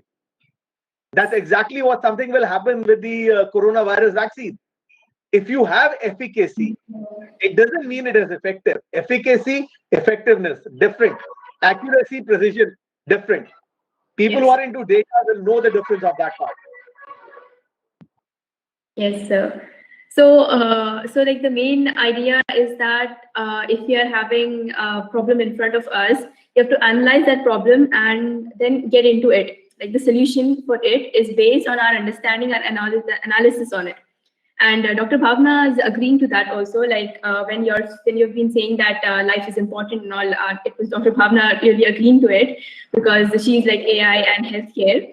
So in fact, Aisha, if you can say, once you have the data scientist, once you have the data engineer, once you have the data analyst, the job of the future is going to be human, because from code we have gone to low code to no code.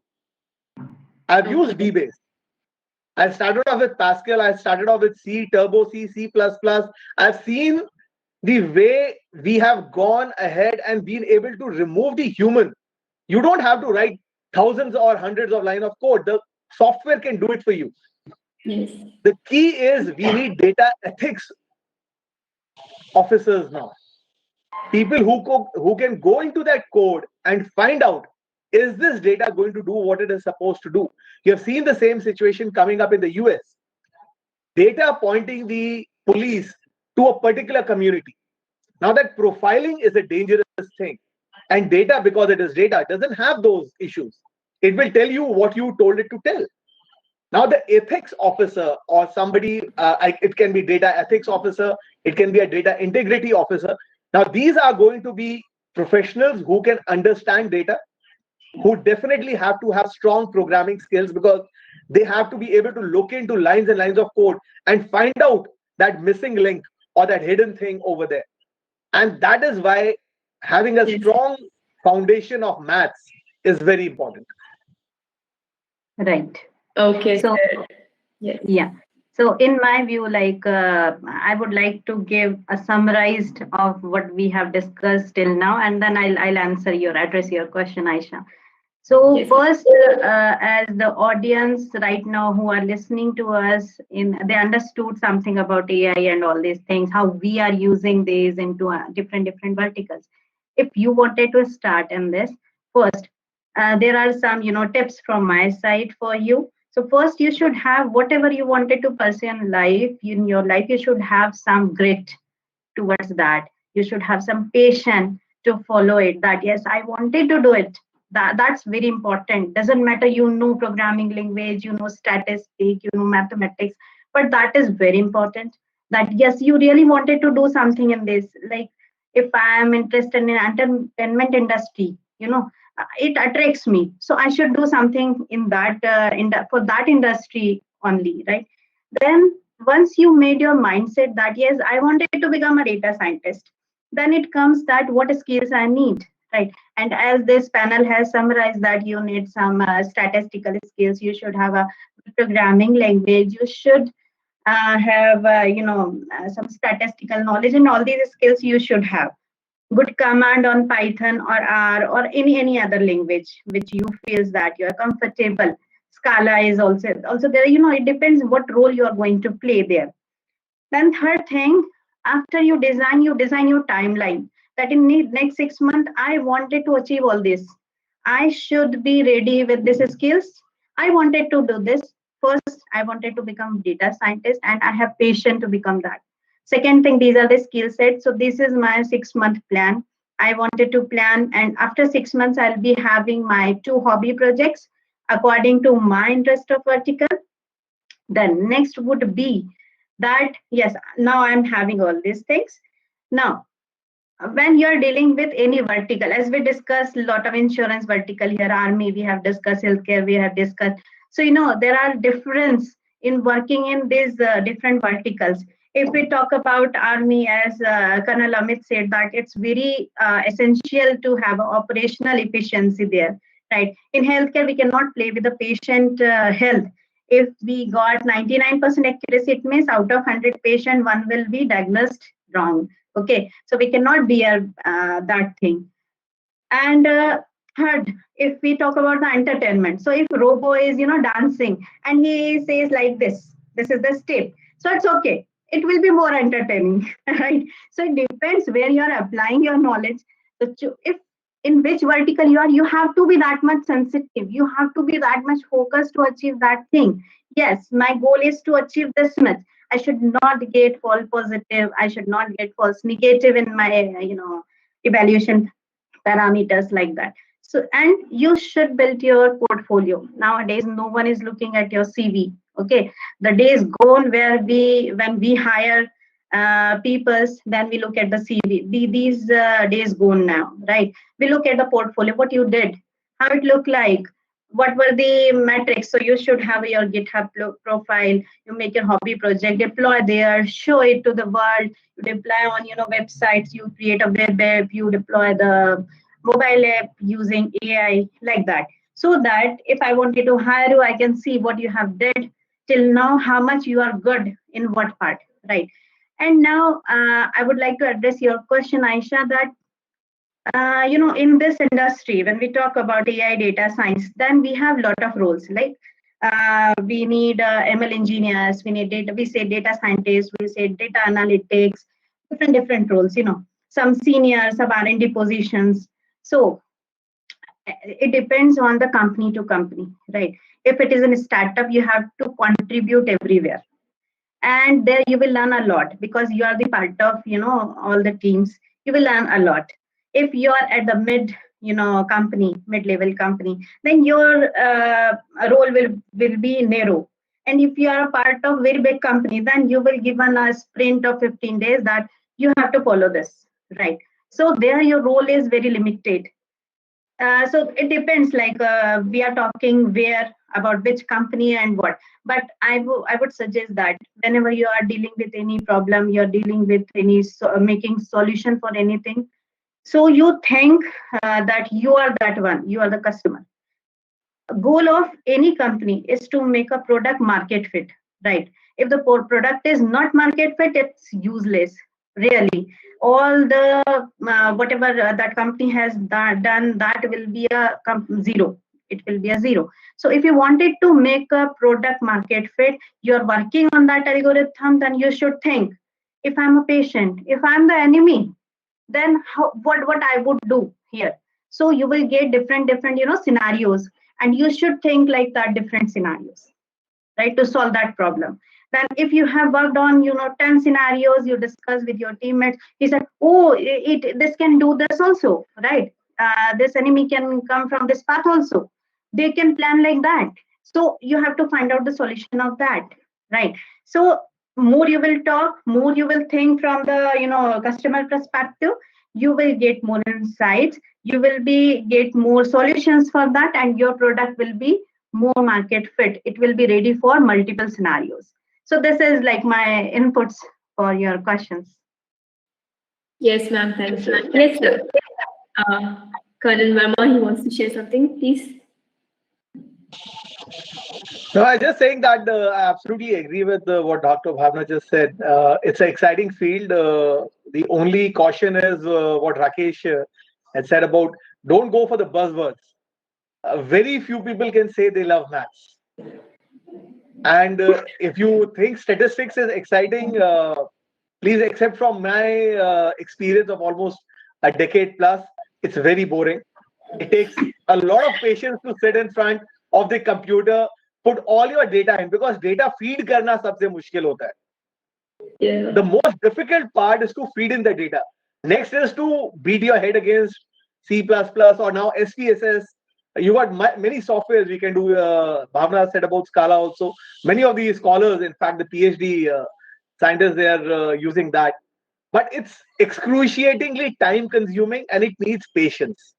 So the part that Bhavna said about grit, make up your mind, because yes, it's the profession of the future, but make up your mind, because it's not going to be all glamour. It's going to be hard work, and that's what's going to pay you. Yes, that is truly right. That is truly right. I agree with it. I think Mr. Guru Prasad also agrees with that, because as he said, it was how he wanted to get into this and how determined you're supposed to be. Right, Mr. Guru Prasad, could you please tell us, like, you have like physician and data scientist like working together. It's like a mixture of physician and data scientist. So how well do you manage it, and how exactly would you recommend it, and your roadmap that you followed for it? Yeah, so I would actually recommend anybody who is on the domain side, if they're interested in data science, I think it's great. But it's going to be difficult to get a job, difficult to convince folks. It is difficult for me. So unless people, HR people reach out to me, it is difficult to get a job, because the moment they see that I'm a physician, they think, oh, what is he doing here? We had applied for data scientist, what is he doing here? Right? So I will be out unless if the domain specifically demands for it. The domain will also demand for it only if they think that there are such folks. I think there are only countable physicians who are there in this field. But I would like to just add a points here on top of what Dr. Bhavna was saying. Some more tips that I can add. I think there are three kinds of people who have great an easy way or way to get into the field. One is the people are software engineers who are interested in the field. They will be a great fit because and nowadays, a lot of people are developing a lot of proof of concepts, but then productionizing it is a big affair. It's quite difficult. It's quite complex. It is plus still figuring out what to do. In this area, right, a software engineer can do a big deal since he knows data science as well. He can actually productionize it. And then with all these GPUs coming in, models being big, you have to have a knowledge of data structures and algorithms to sort of make it more efficient. So that is one class of people. So who are in software engineering, they if they pick up data science, it's going to be relatively easier for them. The second would be, like I said, the domain guys. And for domain guys, my advice would be to transition into this field within the same company. It will be easier. And always take up such assignments or talk to your manager and work as such assignments in the field, and then gradually convince folks there that you're good in this, and then transition to that. Skill that is very key is communication. Quite important. Business people don't have knowledge of the field, and it's quite a complex field, right? A complex, deep model, giving up some numbers. How do you actually communicate what the model is doing to the folks, right? Because a model gives a prediction. What they see is a number. How do you actually convey to them that what it means? Queries on that. How do you actually ensure that they have in your models, right? The communication is key. A person who is a great communicator can do a lot despite having relatively lesser knowledge of data science. I think communication is great. A lot of data science folks, including me, are generally introverts. We tend to, say that our work conveys more than our words, but communication is key. So these are the tips that I wanted to say. And then, like I said, anybody can get into the field. But one caution is that just because someone knows just a bit of Python, can pull some code from GitHub and then just run a model, and if it runs without an error, does not mean that you're a data scientist. So you have to know what's happening under the hood.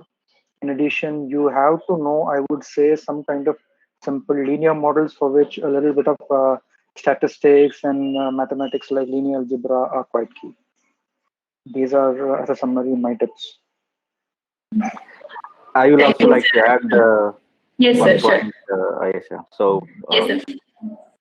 so software is abstract engineering. Everything is possible at the dimension of the box. But whether to do it or not to do it, the primary question arises.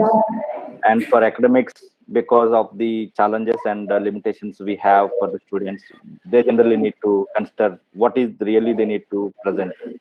Most of the times, 95% of the problems have solutions already available. We just need to fine tune the existing models and then reuse it. And the other 5% is, like as Guru Prasad said, the communication and setting the expectation and presenting the whatever the idea they have in their mind. That idea has to transfer into the audience or presenters or whoever it is to address to. So one is taking a call for to do or not to do because we have great idea doesn't mean that we should be doing it. At the same time, something might be very simple and small but could be effective if you do it. So taking a call whether to do it or not to do it, or sometimes we don't really need AI to do a small thing. There could be some really good algorithm already available and then we could be using it. So as the title said, innovation in data science. So the limitation for the innovation is always limited by our imagination. As long as we are able to imagine the things in our mind and heart, the applications of data science or artificial intelligence is limitless. So I wish whoever the students or people wishing to pursue the career in AI or ML, or for the matter of fact, any other domain, it's basically taking the call to do it in the right way and then delivering the things. Yeah, that's it. Thank you. Yes, sir. Thank you. I am pretty sure that would really help whatever domain it may be, because that is like the basic how we are supposed to start, and you guiding us for that is really very helpful. Thank you very much. Also, one thing I'd like to ask is, Colonel Verma, it's like, is the same approach applied for getting into army? Can you just say that again? Getting into the army in what way? Like as a data analyst, and like when you're a data scientist or something, getting into the army, maybe the back end or it could be the front end. But then is there some preference given over to the people like this who are experts in the domain and all? Some help maybe in, for the people who are aspiring to join the army. The one liner I can give on this one is engineers are most welcome because they have the mindset. So if you have done a BTech, if you've done a BE, you have the mindset And that is the bottom line. There is no specific for data right now, but in Air Force and Navy, yes, there is. And they, in fact, have rigorous training. This is something which is not known to the outside world, but we have our own, how do I say this? छुपा के रखा हुआ है उनको हमने जो हमारे analyst और प्रोग्रामर्स हैं, because they are doing stuff which is going to be maybe mainstream in the next 5 years. We have to be ahead of where the industry is. And I think Guru Prasad said that the academics is way ahead of where the industry is. So it's all about getting out there and taking that option. If you are an engineer, if you have that mindset, there are exciting opportunities in logistics. There are exciting opportunities in storage, warehousing. When it comes to the applications in surveillance, the aerial component has become predominant now. So anybody with a strong background in this is going to be very successful, and it's all about application. Now, that's the important part. We are not very strong on theory. We sort of depend on the academics for that. But the application part, there is a lot of excitement in that, and the number of jobs for people with these skills will only increase. Okay, sir, thank you. Feel really delighted to be an engineer myself. Thank you very much. And yes, so yes, that goes for the army. And one question for Mr. Guru Prasad. Yes. If I just add one more thing, and that is, all of us who are in the field would like to mentor and give help, but someone who wants to be a mentee also needs to be taught a way to communicate as well. So any of your students, they can reach out to us, but it's good to learn the soft skills for that as well. It's not too difficult on how to reach out to us and ask for our help. So I would just advise that learn a bit of that and then reach out to us. We'll be glad to help. Sure, sir, sure. That's most welcoming. And yes, so my question to you, actually, Mr. Guru Prasad, that like since it is like you've been using it in healthcare and all, are there like data-driven solutions that are helping in such a crisis now? Like as Mr. Dinesh said that they had a post-crisis, it had to be changed, and they were like, they had to change their approach and everything. So is there something that is working on right now, or some change in it? And how is data helping it? Yeah, so I think industry has been late to the game, but they have been trying to pick up for some time now. What I would say, what the COVID pandemic has done is probably accelerated all this. I think everybody has realized that more and more we need to rely on automation, remove the human as far as possible. But again, pharma field or the healthcare field, is not possible to get rid of the human in the loop totally. So that has to be there. But overall, I would say that there has been a lot of acceleration in this field. So data science is one great profession to be in as far as pharma and healthcare is concerned at this point of time. So that's definitely key. If you see our website as well, careers web page, I think you will see a lot of openings in this area in our company. Not only in our company, I think other companies as well, GSK and other companies as well. You'll see a lot of such options. Okay, thank you, sir. And one for Dr. Bhavna. Like since most of the audience are to be graduates over here, what is looked for in the freshers that are recruited? Like, could you just give an idea about what you look for freshers? Yeah. So while recruiting the freshers, I would suggest first that you finish your skills by doing the internship in the company.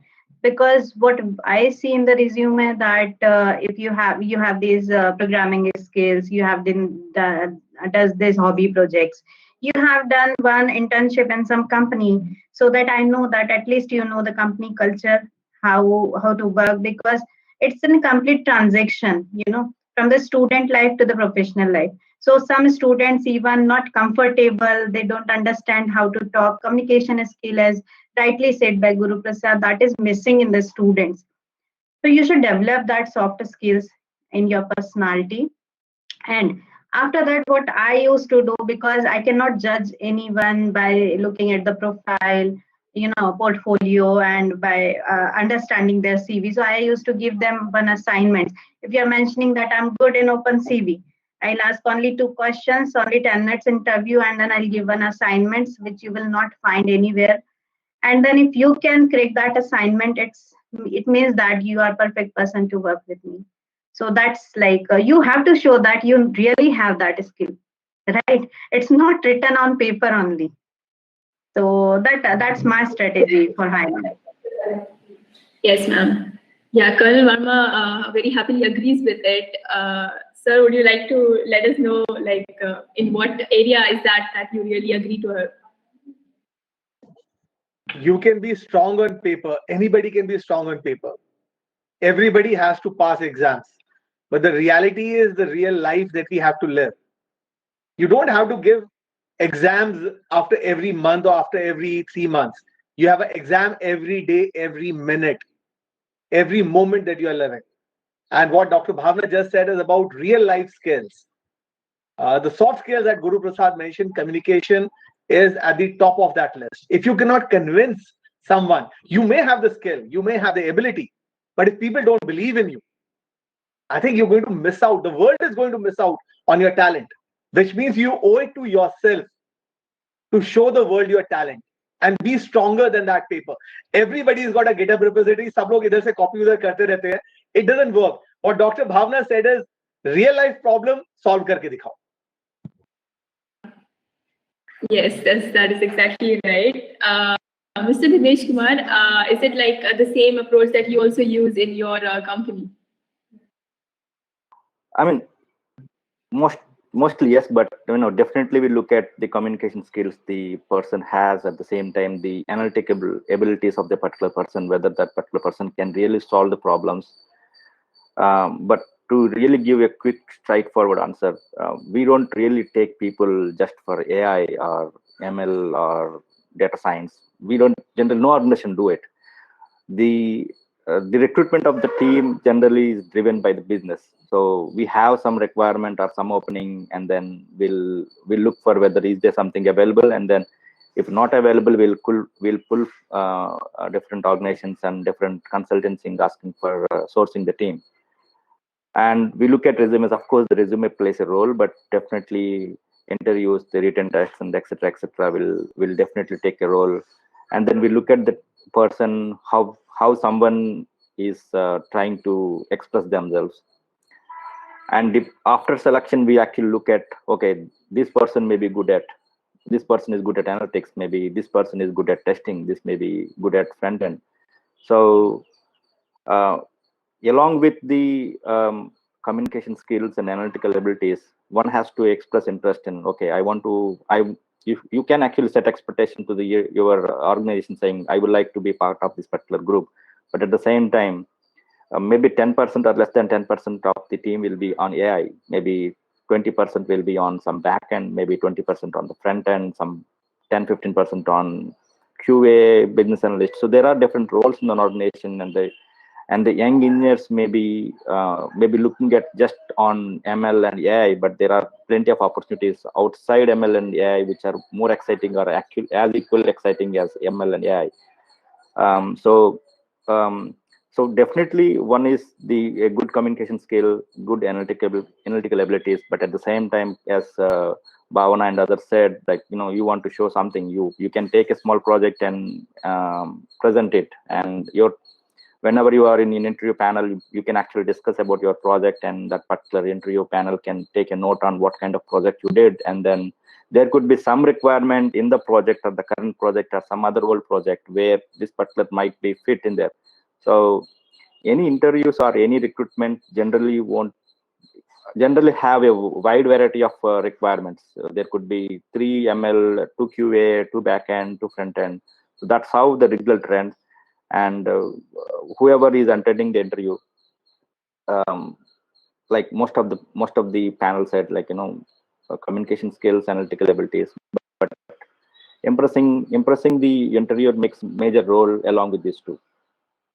And it applies the same for us. We generally have 3 rounds. The first round is the written test if it is a fresher, and then followed by technical discussion. We don't really call it as interview because we don't really we are not really looking at, like, someone coming from .NET background or Java or Python background. Someone can explain me some crazy algorithm. We don't really look at that kind of things. We really look at, okay, if this person has good analytic abilities, can this person really solve this particular problem? Can this particular person really take the pressure? Because we actually put pressure within the interview. We actually put pressure on the person who is taking the interview and see how that particular person is taking the pressure under intense conditions. Because that's how generally it will be, like, you might be having a particular task has to be delivered by end of the weekend or end of the sprint or end of something. So you might be having a lot of things at your family, at your work, and how this particular person is performing under pressure, how is that particular person is performing for a particular technical question or some analytical question. That really makes the decision making system. Yeah, I think Ayush also dropped. Yeah. Think time is up.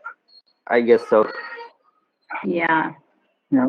But it's really nice looking at you all, and then it's really good to hear all your experience from technical background, from people coming from what do you say, doctor background with or physiology background, people coming from army. It really helps me to understand my business and how people are looking at the market.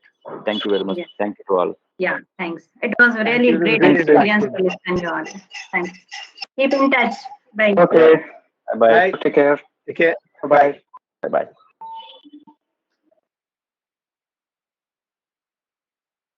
You are currently the only person in this conference.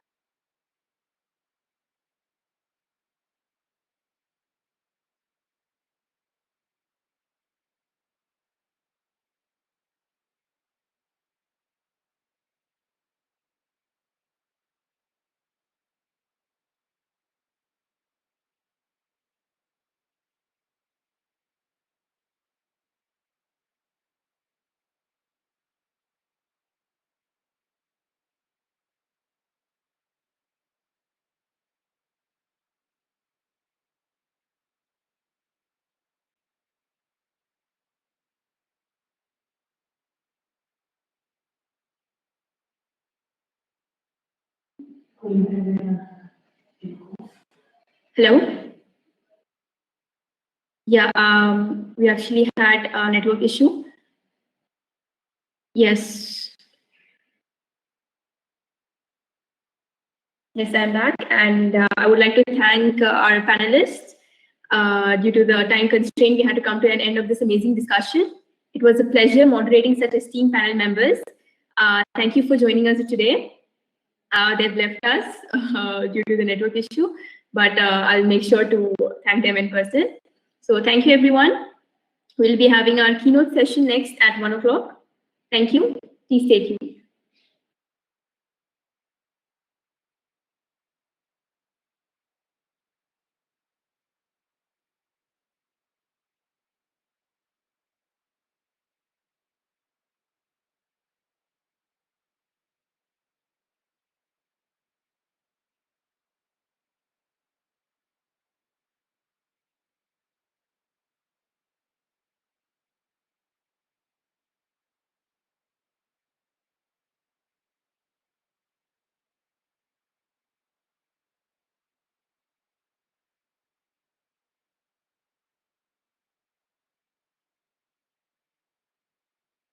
You are currently the only person in this conference.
Good afternoon, Ms. Asha.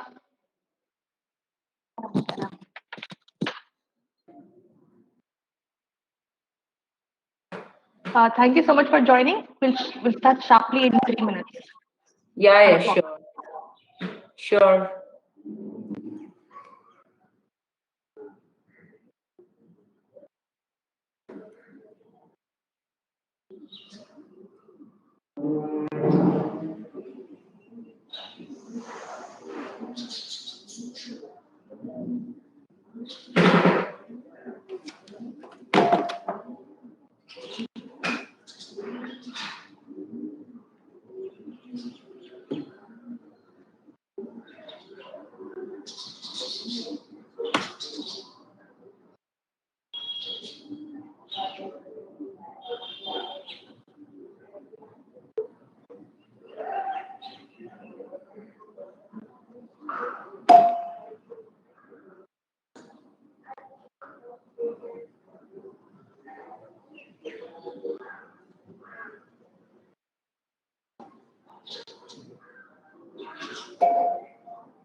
Good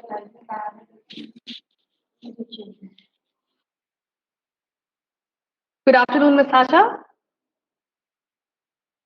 and thank you to all our speaker panels till now. We are going to be going with our first keynote session of the entire Changemakers Summit.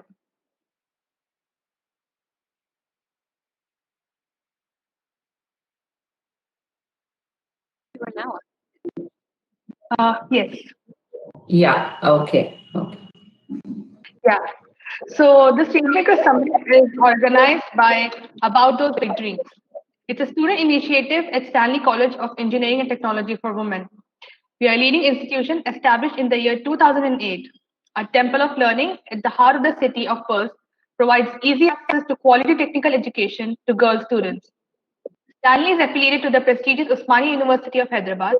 It provides all eligible engineering courses which are accredited by both NBA and NAC with a grade A. Stanley is also an ISO certified institution. Stanley ranks at 105th among the best engineering institutions of India and second best women's engineering college in all of South India.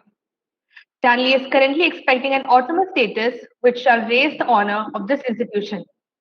Stanley has a strong belief to empower women and impact the world. It aims to empower girl students through professional education integrated with values and character to make an impact in the world. And this Changemaker Summit also carries the same values to help young adults find themselves in this pandemic too. And now Ms. Asha Subramaniam, our first keynote address, as I just mentioned. So viewers, let me just tell you guys something about Ms. Asha. She is an HR professional with 15 years of industry experience in talent management, HR business partnering, leadership development, employee engagement performance metrics, TA, and employer branding. Asha has played a pivotal role in building and scaling IBIBO Group. She has played a true partner to business and technology leaders within the company. She creates HR strategies for executing and makes HR a true activist in corporate environment by enabling change agents and bringing in corporeal, sustainable, and scalable HR models in place. She has been part of LG CNS Global Private Limited and NES Technologies. She is also a very active public speaker in many prestigious forums and premier educational institutions by sharing her story on the various HR innovations fueling growth through empowerment, people challenges faced by startups, leadership development, creating extraordinary employee experience, and as such, has scaled GoIBIBO as an employee-friendly organization. Thank you, Ms. Asha, for joining with us. And your presentation is already up. So Yeah, thanks a lot. Thanks a lot, Suha. So how can I see the students? I'm not able to see in this forum. Yes, as we are having live on YouTube, Stanley Women's College YouTube channel. We are live on it. Okay. Yes. Thanks a lot, Suha. That was an awesome introduction. Hi, guys. Good morning. Welcome to the session. I'll try to keep it very short so that it's lunchtime and we should not get into the slumber mode. Okay, so this is a very close to my heart, the route from college to corporate, and I just love talking to students, and this comes as a cherry on the cake, in fact, for me. So I'll start with a small story or maybe an incident which happened with me. So we had traveled 2 days from one of the company where I was working, and we went to a campus, and we had a target of taking at least about 20 students from that place. And we were searching, we were about 10 people group, and I was the HR in that. And there's this girl who came up to me, and she started talking about how is the culture, and why should she join my company, and what is which is X element which is special in my company, and other things. So I was pretty excited to answer all these things, and suddenly she told, is there a arrangement where you take a fresher and let go of them after a year?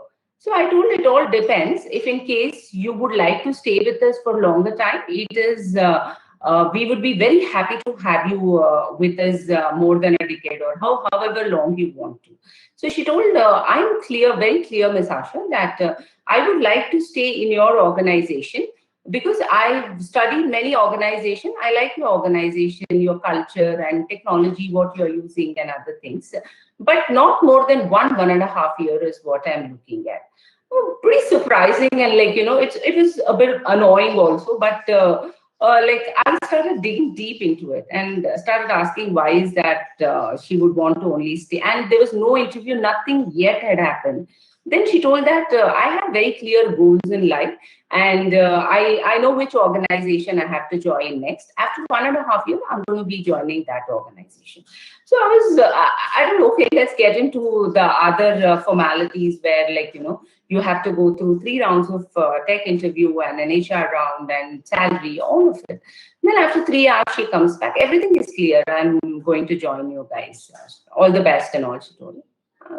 I followed this girl very keenly, and I was very inquisitive about this kid, and she joined us. After 1.5 years, she put in her papers, and she told, as I had told you, Asha, very clearly that I've got my dream company, and these 2 were my dream company. First, I wanted to go through you people, and then I joined that place.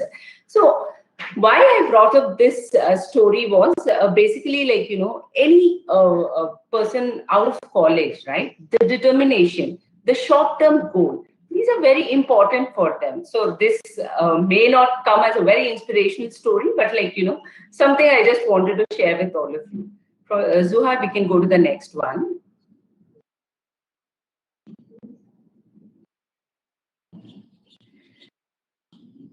No, the previous one. And so I'm sure everybody relates to this after a year of webinars you people have attended.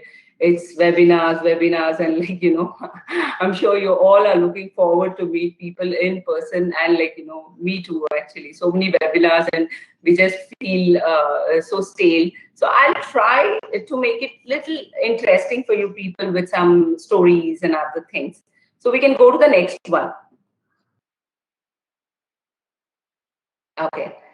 So college to corporate is a life transition, right? That's exciting because you get to work in your dream job, earn money, and enjoy spending. You've been always looking at it, right? Everybody, all of us ultimately, look forward for earning our own money and spending it. The journey which creates a sense of excitement about forthcoming experiences, fear of what's ahead for us, as there'll be challenges to face and huge obstacles to overcome when one starts climbing up the career ladder, right?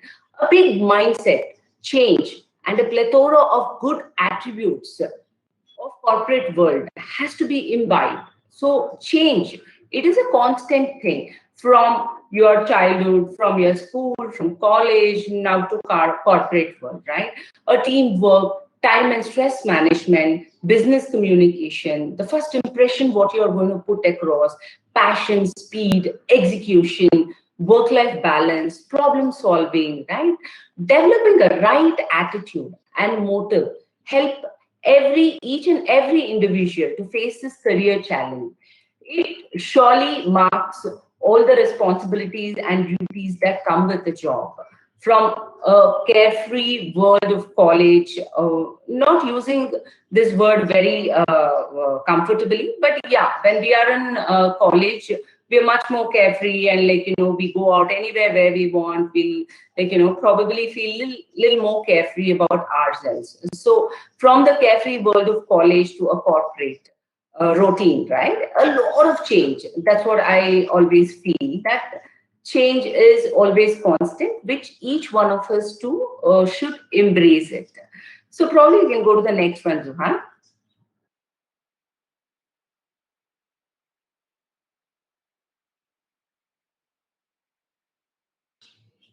Yeah.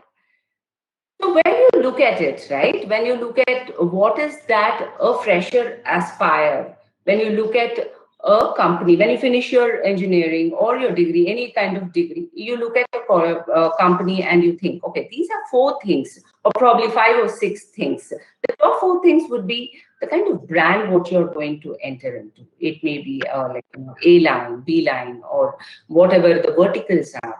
Right? And the work culture. You talk to your seniors, you talk to your friends or your associates to find out how is the work culture of these many companies, and the career growth, right? What kind of career growth you can get after a year, whether you're going to get promoted or you can get into different verticals, another thing. And finally, obviously, like everybody thinks about package. Ultimately, we all work for the money, right? So these are the 4 things generally the freshers aspire for. Also, with this, another 1 or 2 tips, what I feel is, also think about just not these 4 things, but also the learning curve, what you're going to get in the company where you will join from the day one. And what is your contribution to get to that learning curve, what you're aspiring for.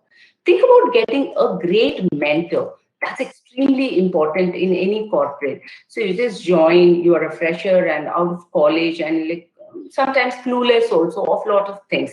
So a good mentor can actually like make your life very comfortable and make sure that the goals are reached.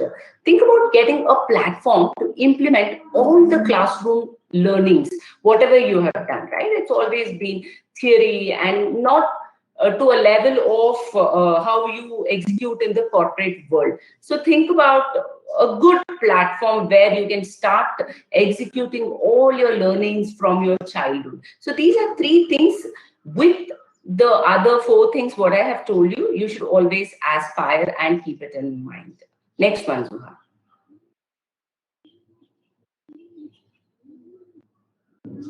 You can go to the next slide, Zuha. So like the way, right, how you are thinking about what kind of a company you want to get in. You also have corporates who think what kind of things you should bring into the table, right?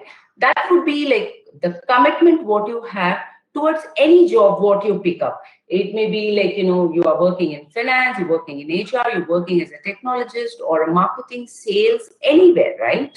Content writers, there are a lot many things. But what kind of commitment you bring into the system and the values what you carry, and also how well your values work with the company values, right? And the attitude and the confidence.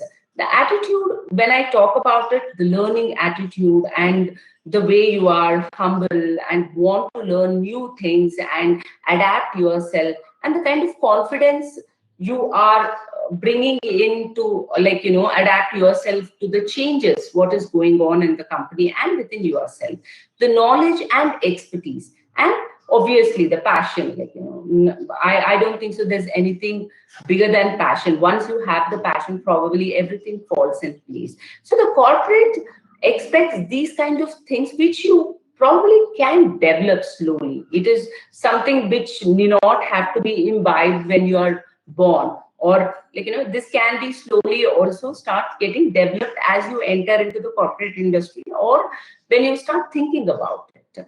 The next one. You can go to the next slide. Okay,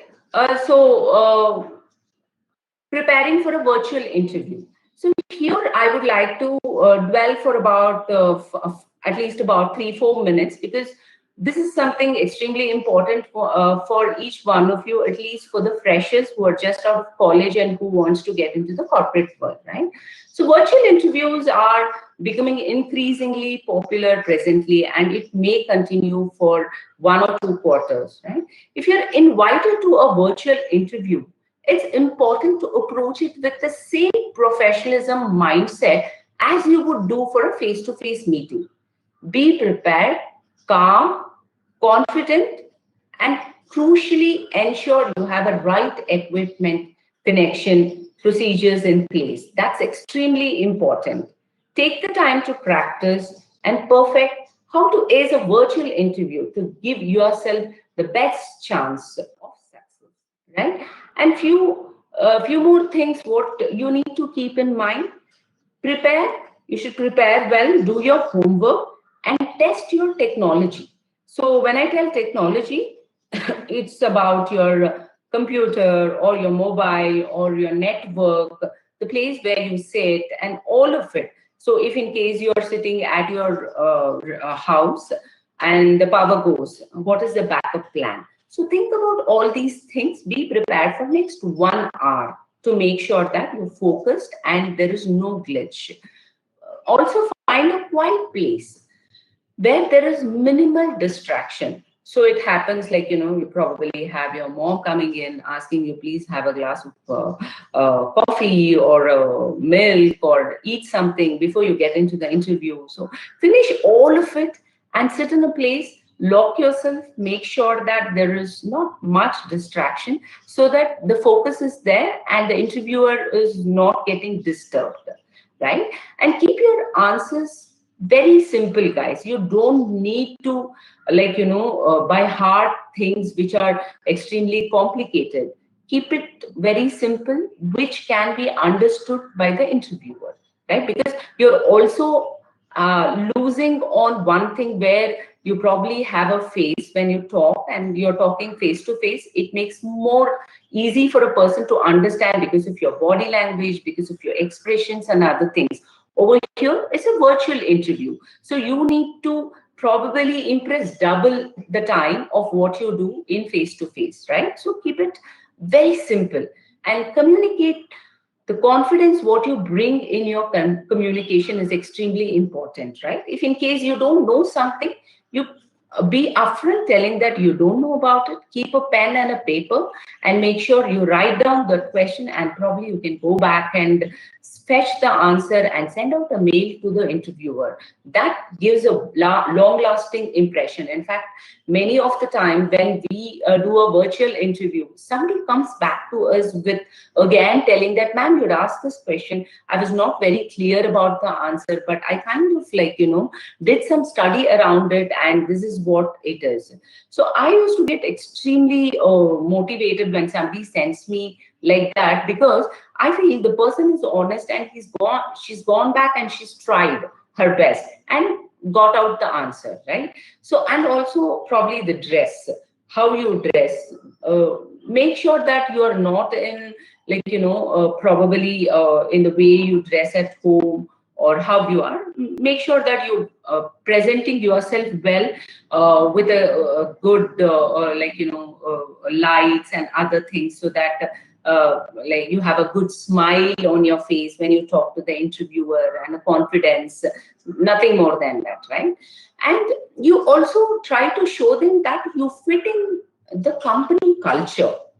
Now, when I talk about the fit into the company culture, I'm sure you're going for an interview, you know about the company, and you would know somebody who belongs to the company, or you can go to Glassdoor, you can go to LinkedIn, you can go to Facebook, Twitter, and find out what are all the kind of things what the company does, their activity, their social activities, their CSR activities, and the way they have progressed, right? With all these things and the kind of occasions they celebrate and other things. With all this, you can kind of get a idea about their culture. Show that, if you think you fit into that, make sure you sound it off to them that you also fit into their company culture, right?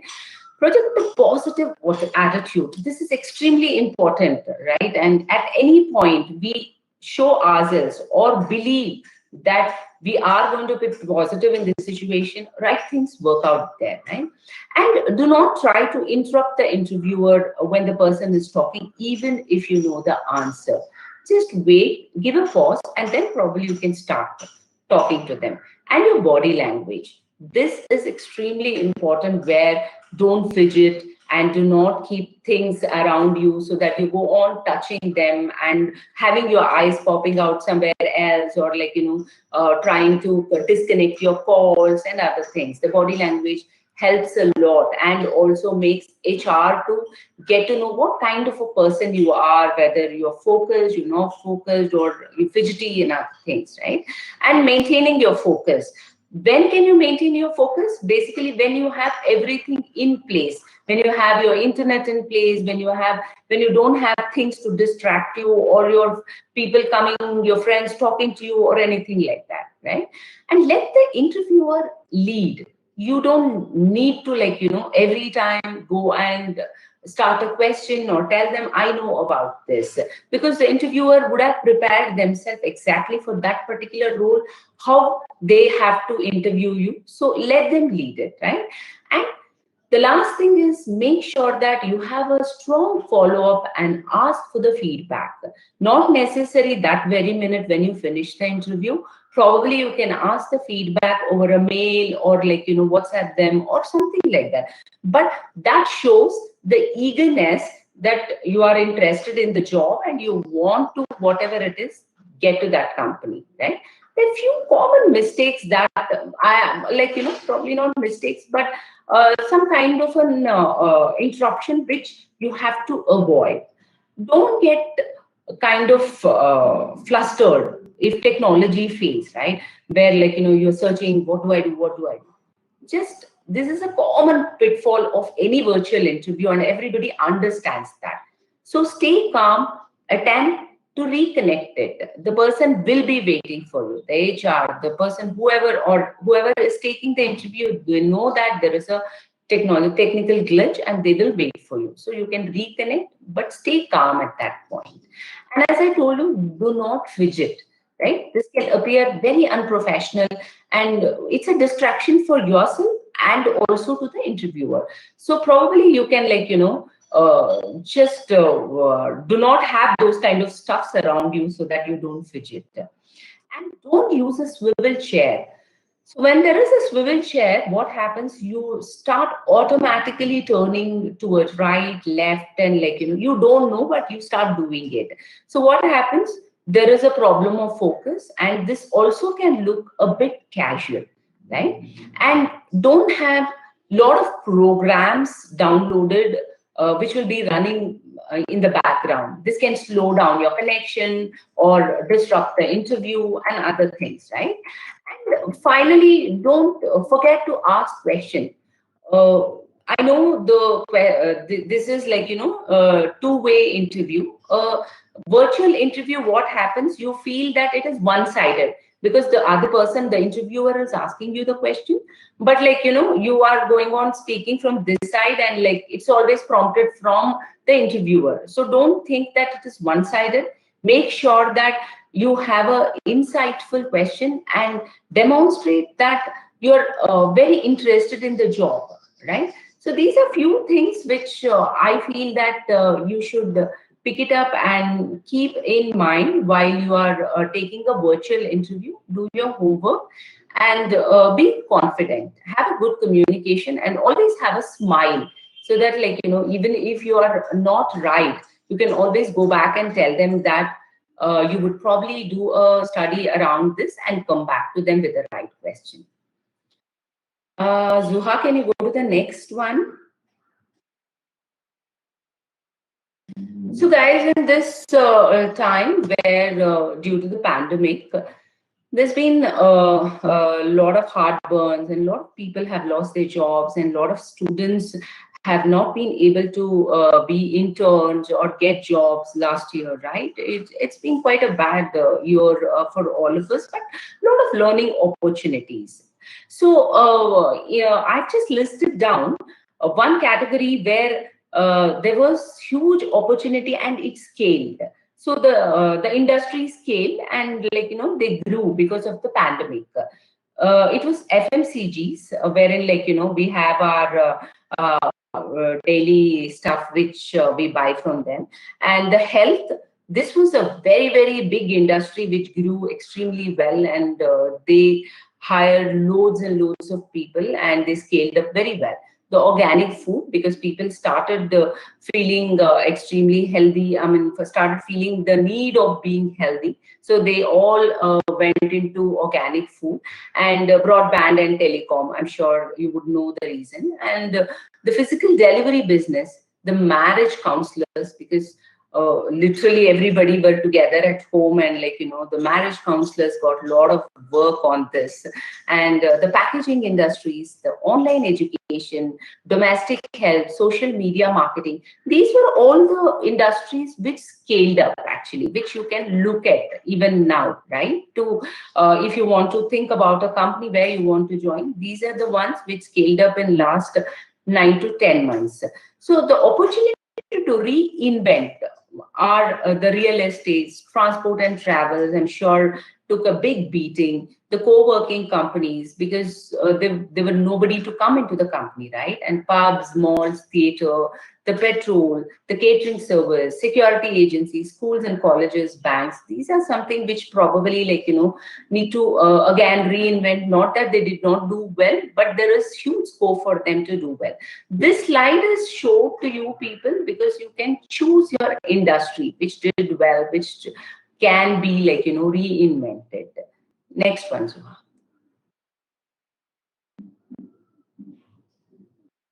Next slide.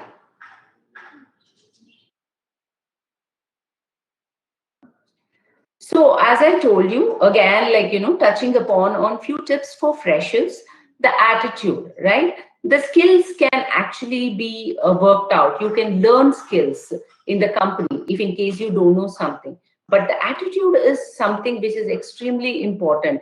An attitude of learning, an attitude of humbleness, an attitude of giving, right? And an attitude of working with teams. This is something extremely important when you think about getting into a corporate, right? And you need to choose a mentor, as I told you. As soon as you get in, look around, see somebody whom you are comfortable, where you can share your stories of your college and how well you did and what is that you are good at, what is that you want to actually mentor yourself. So you probably need a mentor, and you would get many of them in a corporate company. It's just that you have to have an eye for it and also have to find out on in which area you want to actually mentor yourself. And understanding the organization culture, that with your colleagues and with your friends and within the organization, once you join, you would probably understand that. And be a professional, right? In the college, it's very different. Like you probably can tell chalta hai type. But when you get into a corporate, the chalta hai thing do not work. You are ultimately, end of the day, responsible for whatever work has been given, right? Whatever you have agreed upon. So you need to be professional, not necessarily only in the work what you do, in the way you dress up, in the way you talk to people, you talk to your male colleagues, your female colleagues, everything is observed, and make sure that you are comfortable, right? And be a good listener. So what happens in college, we are we had a person in one of my company where there was this guy who was we call it in quotes stud, right? So very, very good in his college. He's done very well, and he scored almost 95%. And he came in and he just thought he knew it all. And the listener part was totally zero. And we all he slowly started understanding, because obviously we can't tell him you're not a good listener. So slowly when he started facing the circumstances, then he started understanding. Probably it took a little longer time for him. So try to understand that there's lot many things which we don't know, and every single person you meet, right, has something to offer for you, maybe good or bad, but absorption is up to us. For being a good probably a learner, you first need to be a good listener, right? And delay your frustration. There's a lot of frustration which can happen, because it doesn't happen you study tonight and tomorrow you do your exam and give it and you get about 80 90 out of 100, right? It doesn't happen like that. Results can delay. You might not fall into a better project, right? And your manager might be a different person, right? From your personality, his personality is different DNA is around. So try to delay your frustration so that you might get the result around that time. And punctuality. I'm sure everybody is punctual in college, and especially the colleges which has got your college reputation. I'm sure it's 10 is 10, 10 is not 11. So try to be punctual even in the meetings or in your interviews or when you come to the office and other things, right? And build relations. This is extremely important. So you in the college, what happens, you probably build relation, but it's totally a different kind of relation, right? It's about 5 people and you give your life to each other and your best friends and all that stuff. But over here, build relation is also for your work and helping others. So that is extremely important, right? And again, take stereotype in your stride when I tell that. In colleges, what happens, you study different things. Every day it's a different subject. But when you enter corporate, there's lot many the monotonous work. So it is a challenge for you to how you make the monotonous work interesting and challenging, right? So you'll need to take this into your stride. And when you tell no, right, you again, going back to the college, it's very easy to tell no, dude, I'm not going to do this, I'm sorry, I'm not going to join you, or I can't help you in this. But that doesn't work the same way in corporate. So you need to have a way to tell no in an appropriate way, so that you don't hurt the sentiments or don't hurt the entire ecosystem over there, right? And obviously, your attire has to be according to the company's culture. There's not many companies which has got a very college kind of an attire and they're fine with it. But not many companies where you join as a marketing or salesperson. So there's a different attire which you have to follow. And your email etiquettes, it is never I don't know. It's never that kind of an etiquette anymore. It works. So you need to probably start with dear, hi, the person's name, and explain, and then probably tell thank you and your name and other things. Basic things. It's not that you need to go and do a course over there, right? And be passionate about your work. Just love what you're doing. And if in case you don't love it, just I strongly feel that you should leave that if in case you don't enjoy what you are doing, because passion comes on top of things when it is in corporate, right? And take criticism constructively. So the way you are, there are a lot many people like you, right? So they might not give the criticism in the way you are expecting, but make sure that you probably don't take it personally. Just take the agenda of the criticism and work towards it. Make every criticism as a probably a learning kind of a thing, which surely helps you and takes you very fast up the ladder, actually, right? And gossip.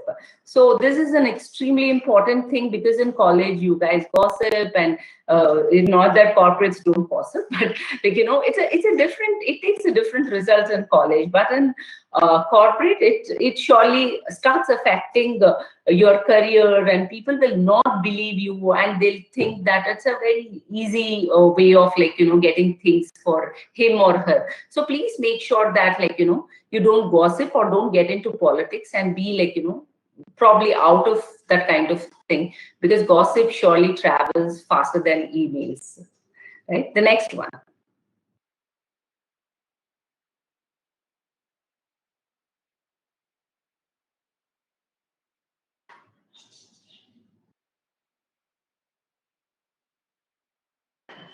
So yeah, we've seen the challenges what has been faced until now for the freshers, the corporates, the interviews and other things. What exactly happens when you get into a corporate, right? For a fresher, adaptation of the corporate culture with ease, that can be sometimes challenging, not necessary always, but yeah, somebody who is 24/7 studied, and suddenly they get into the corporate and they kind of it's a different world altogether, right? So that's something you'll have to manage and read about it before going. Talk to a lot of people, talk to your friends, you have seniors in the college, you can ask them, so that you are not in a surprise when you go to a corporate, right? And a lack of guidance. That's why I was giving a lot of importance for a mentor. So you need to search or get a mentor, or make your boss as your manager as a mentor, so that you don't have the issue of lack of guidance. You surely need a lot of guidance when you enter a corporate, right? And learning quickly. So the corporate world is pretty dynamic. It's not like, you know the syllabus already in a college. You know exactly how many pages you have to study, if it's mathematics or if it's physics or chemistry. But you just don't know what happens, about the goals, or what you have to achieve in a corporate world. Because the requirements also can be dynamic, right? It can be today something, tomorrow something. So you'll need to be a continuous learner. So learning quickly is extremely big attribute which you have to carry for yourself.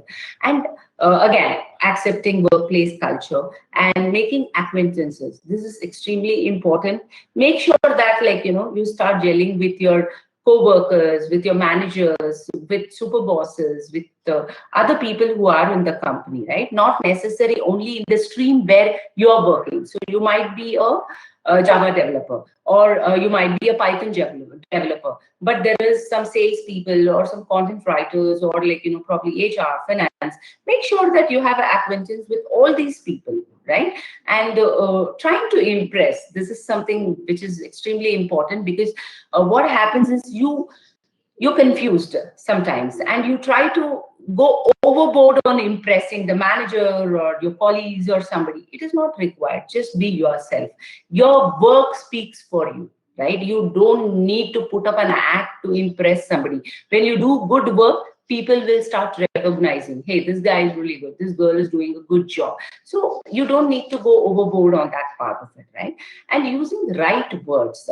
So there is the lingo what we used to use in college is extremely different, right? And we've got that for almost 21 years in our DNA, that when we know exact words to put up when somebody talks to us in a rude way, or in probably in a nice way, and other things. So to get out of these words can be a little difficult also. So probably you'll need to practice on that part of it. Like sometimes we just come out with foul words and other things, right? So probably avoid those kind of things in a corporate environment, right? And obviously quantity matters more than the quality over there. And working as a team, right? It's extremely important. You need to work as a team. It's no more I go solo, right? It is always I have to work with my friends. I have to work with my colleagues, my boss, my CEOs, CPOs, and other people, right? So make sure that you are a team player. Develop that. These are all attributes which you need to develop if in case you feel it's a little difficult. Read about it, and probably you can see a lot of videos. You can talk to people, live examples, stories. All this will actually help you. Zuhair can go to the next one.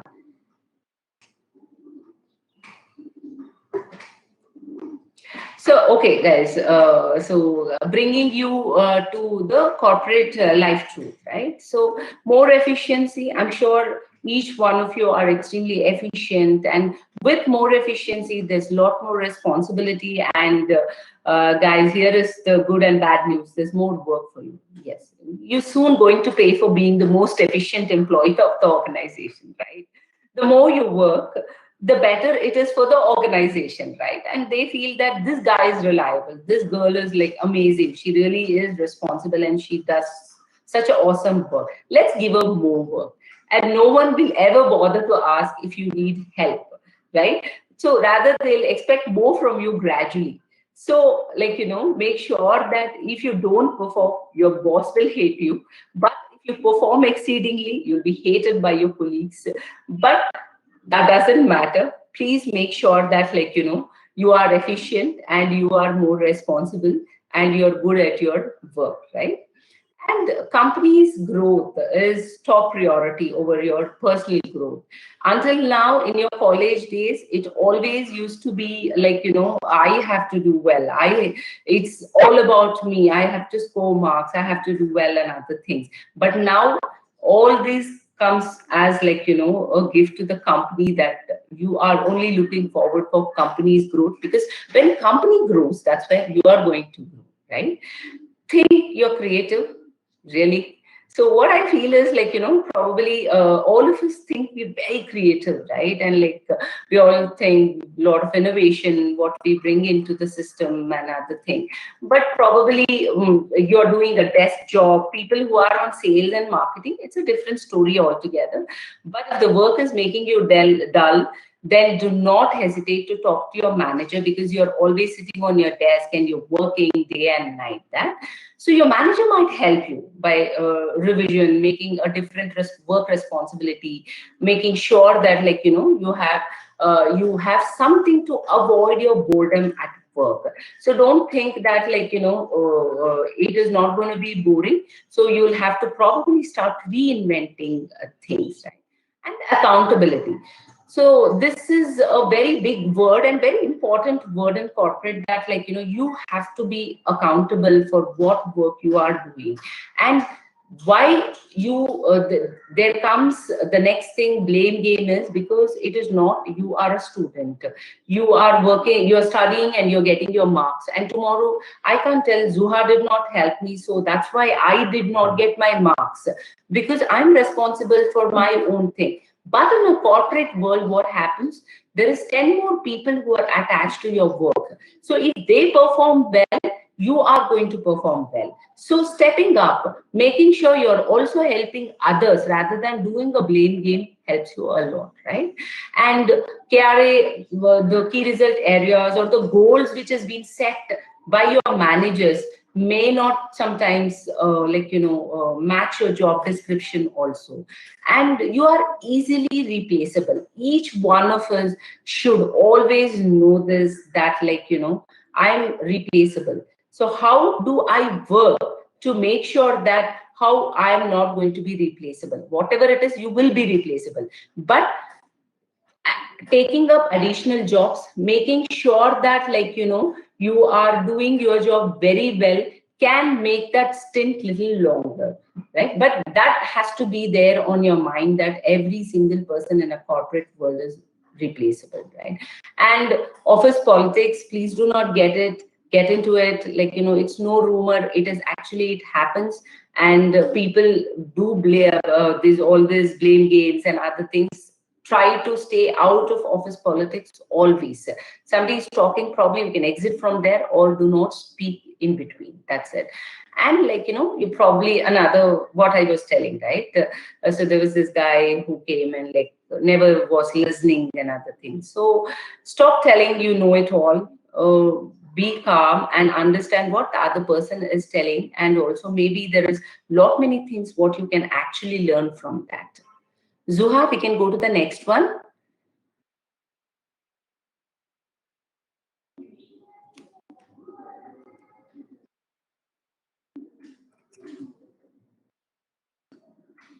Yeah. So the way we as freshers face challenges, right? There are even the corporates who face challenge. So the job fitment, sometimes they probably would have taken the finance person, but there is, you would have done your stream in finance, but the person would not be able to do the job.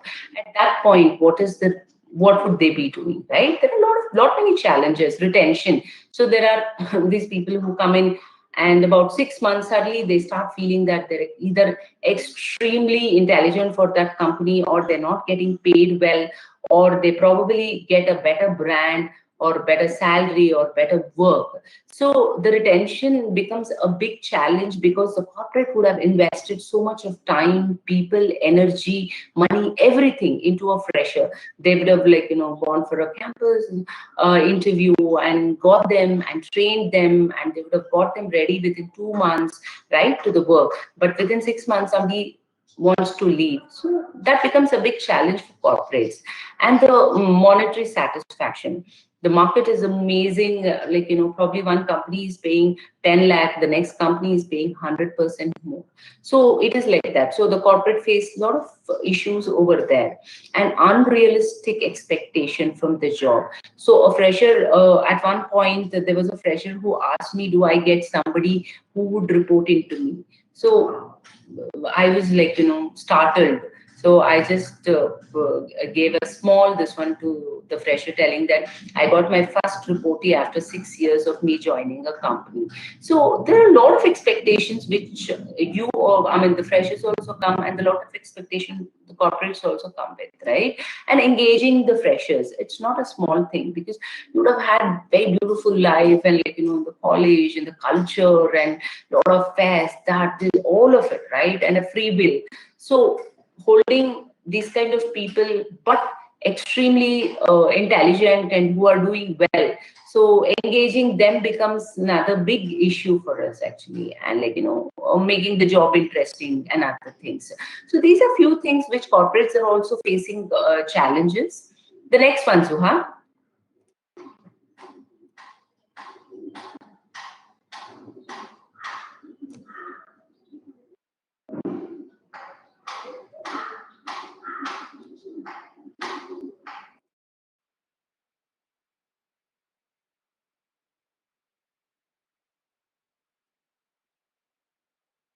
Hello.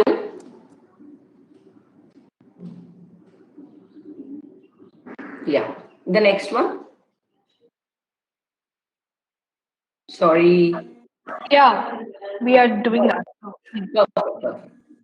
So, some tips for the way forward to each one of you, if in case you are, this is the first time you are entering the corporate world, there can be, like, you know, because of this pandemic, unprecedented time, there can be, like, you know, you might not get into a good job or a place where you thought you wanted to get in your dream job and other things.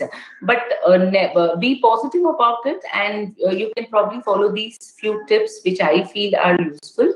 Multi-skilling and multi-path are must for each one of you. If in case you are an HR stream, you should not sit and tell, no, I'm only going to do the compensation and benefit, or I'm only going to do the hiring part of it, right? You probably have to also look into other areas, probably being a scrum master, or looking at the testing part of it, or any other things, right? And multitasking, that's extremely important in today's world. And government jobs, not necessary that, like, you know, we haven't even I don't even know of my same age who are in a government job. Probably our parents used to go to government job, but today somebody talks about government job, at least the millennials, we all, like, you know, have a smile. So please don't think that government jobs are not good. They're really good now. They're paying very well. You can always look at that also as one of the area where you can venture into. And tech jobs, it's not only that, is only not enough. You also have to, don't always think that I have to get into a tech job. There's lot many things, like, you know, PMO, you can look at PMOs and other things, right? And entrepreneur, lot many people feel that getting into entrepreneurship is, like, you know, a lot of money waste and other things. Today I was talking to a lady who is about 60 years, and she started when she was 59 years. She started this pickle business. So you all know what is pickle, right? And she started with about 2 bottles. She sells about 350 bottles today, and she's making very good money. 59 years, right? And you would be 21, 22 years. So entrepreneurship, there is lot many streams where you can work being an entrepreneur, or join somebody also.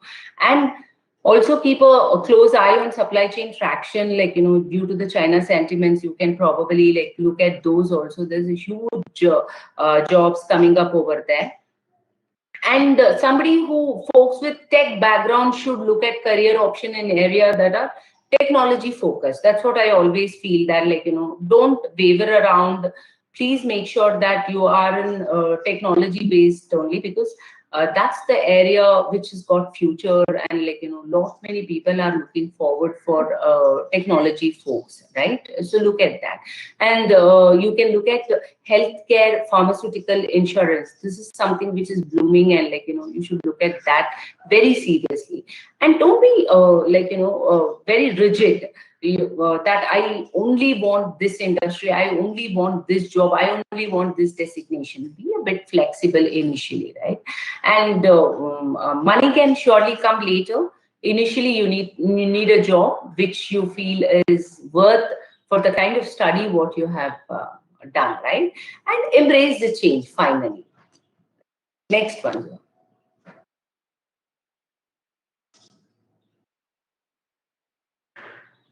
So again, some tips on way forward. Everything is getting virtualized, right? Like, so make sure that distance is new mantra now, and health, hygiene, patients are new area of focus of any corporate presently, right? And any organization which is in this space is really doing very good, and they're reinventing themselves. So the remote work culture, get also used to that, read about it, talk to people about it. The next one.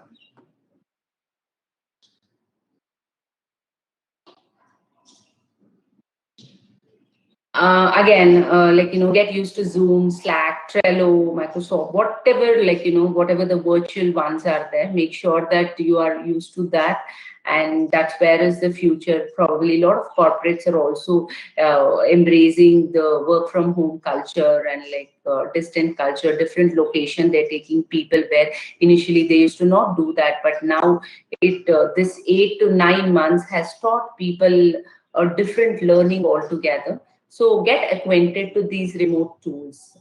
The next one.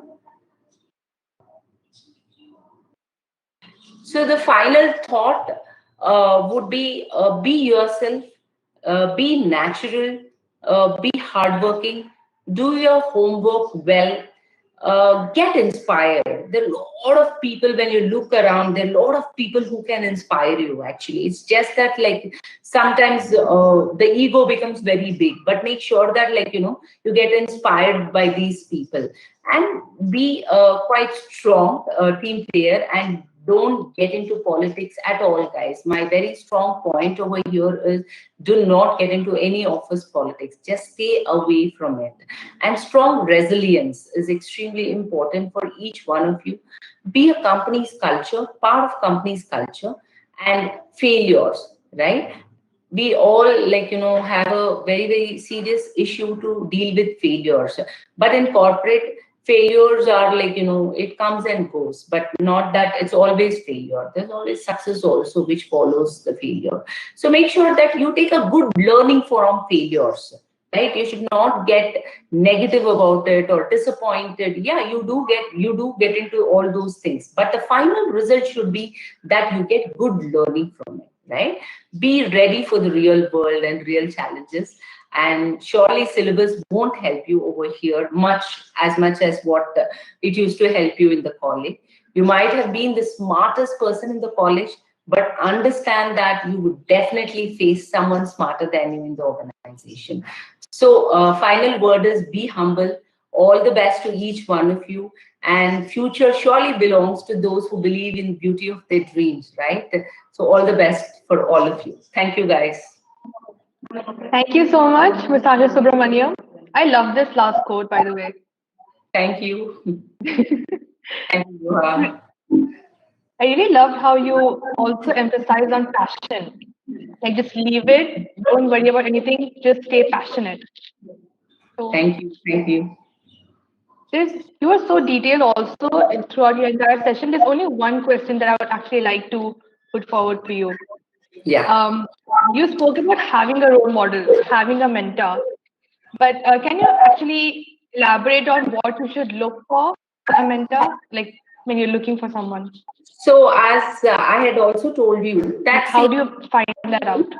Yeah, for me, there are 5 attributes which I feel that are very positive. So I can probably communicate well, I can present myself well, or something like that. Or there are 5 things which I feel that I need to improvise on. Maybe I should present myself well, or I should be, my communication has to be more clear when I speak, or I need to understand new technologies, or I should understand something which is happening, which is a little complicated.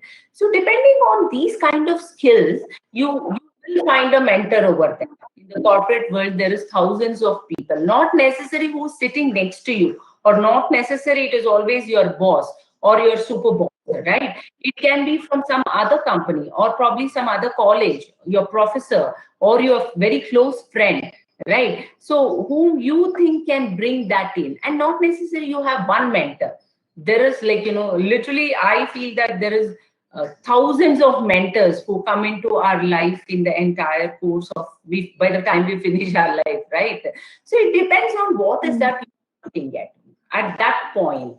So probably today I am in a corporate world, I'm looking at improvising on my communication, and there is somebody over there who's really good at communication. I probably don't need to go and tell him that, or tell her, please teach me. Observing the person, right, and following the person on social media and other things, so she becomes my mentor. So that's what I meant. Also, judging from your entire presentation, you seem like a very organized person, like complete Thanks a lot. points, and I know what I'm speaking. And I really am I admire people who are organized a lot, because I have a huge problem being organized. I can never do that. So I really admire that. Thanks a lot, Can you give Zuha. us some organizational tips, maybe? Sorry, I didn't get you. Can you share with us some organizational tips so that we can just follow it? So, I mean, I think I've given you a plethora of organization tips. Yeah. So, tips is be positive, right? The word positive, it is very simple to tell, but, like, very difficult actually to follow up, because there are a lot of failures, a lot of heartburns. Like, probably I will get a promotion this year, so I'm heartburned, right? And I'm feeling disappointed. I've worked so much, but I did not get the result. But try to be positive in that kind of a situation. It will come to you, right? The results will come to you.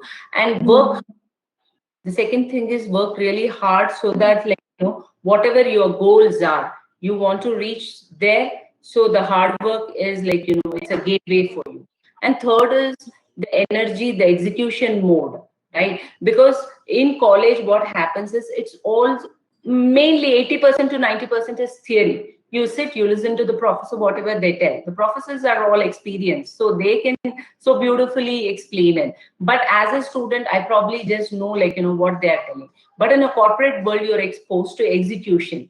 So, like, you probably have to learn that part of execution, rather than just sitting and telling, in this book, in page number 250, this is what was written, so I'm going to follow that. No, probably it's a different ball game altogether, right? And the passion, as what you were telling. So for anything and everything, you need that passion, so that you can, like, take forward what you want to achieve in life, right? And the speed, execution, all these things probably you'll have to keep. And the final thing is, stay humble, stay grounded, whatever it is, however it is, right? Somebody else knows better than you, 1 point more than you. So being humble will surely take you, like, make you to reach where you want to. And smart, work smart, right?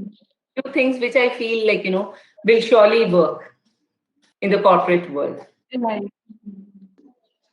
Okay. Thank you so much for this entire presentation and doing this keynote address with us, Ms. Asha Subramaniam. Thank you. Pleasure, Zuha. Thanks a lot. No, it was a pleasure. Thank you for joining the Changemakers Summit and About Those Big Dreams with this beautiful presentation on college to corporate. Sure. Thank Thanks a you so lot. much. Thanks, everybody. Thank you. And thank you to all the viewers for sticking with us. We'll be taking a 1 hour break now, and we'll be back with our next panel at 3 o'clock. Stay tuned.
You are currently the only person in this conference.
You are currently the only person in this conference.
Hello.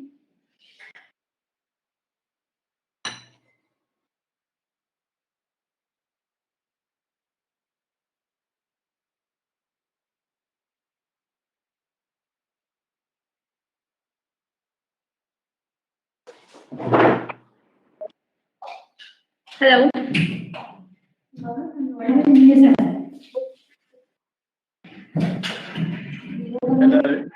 Hi, Ayesha. Can you hear me now? Yes. Yeah, I can hear you. Hello, Mr. Okay. Good morning, I think, from your side. Yeah, I'm saying hi. Hello. Hello. It's good morning for you, right? For me? Yes. Yes. No. It's 9:30. It's normal starting the day. All right. Yeah. Okay. Okay. Hello. Good afternoon. Hello. Kranti Atle. Yes, Kranti Atle. Yes. Atle. Okay.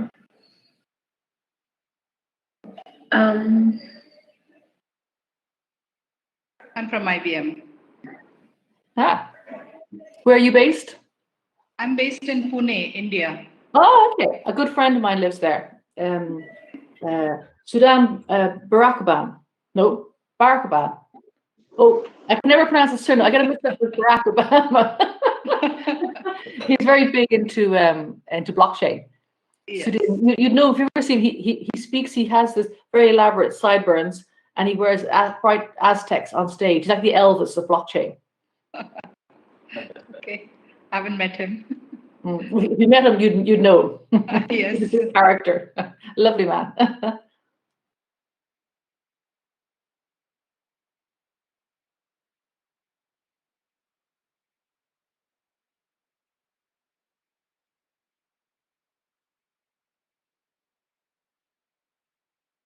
So the format for today is going to be, you're going to do an introduction, or we're going to do introductions. Just run me through it again, please. Yeah, sure, ma'am. So I'll be giving a brief short profile about you and like all of the 5 members that we have. We'll be giving a short bio for them, and then I can just ask a little bit about what you feel on this topic. Maybe just five minutes or so. Everyone's input I can take for that, and then we'll move on to the questionnaires. Okay. Yes. Sure.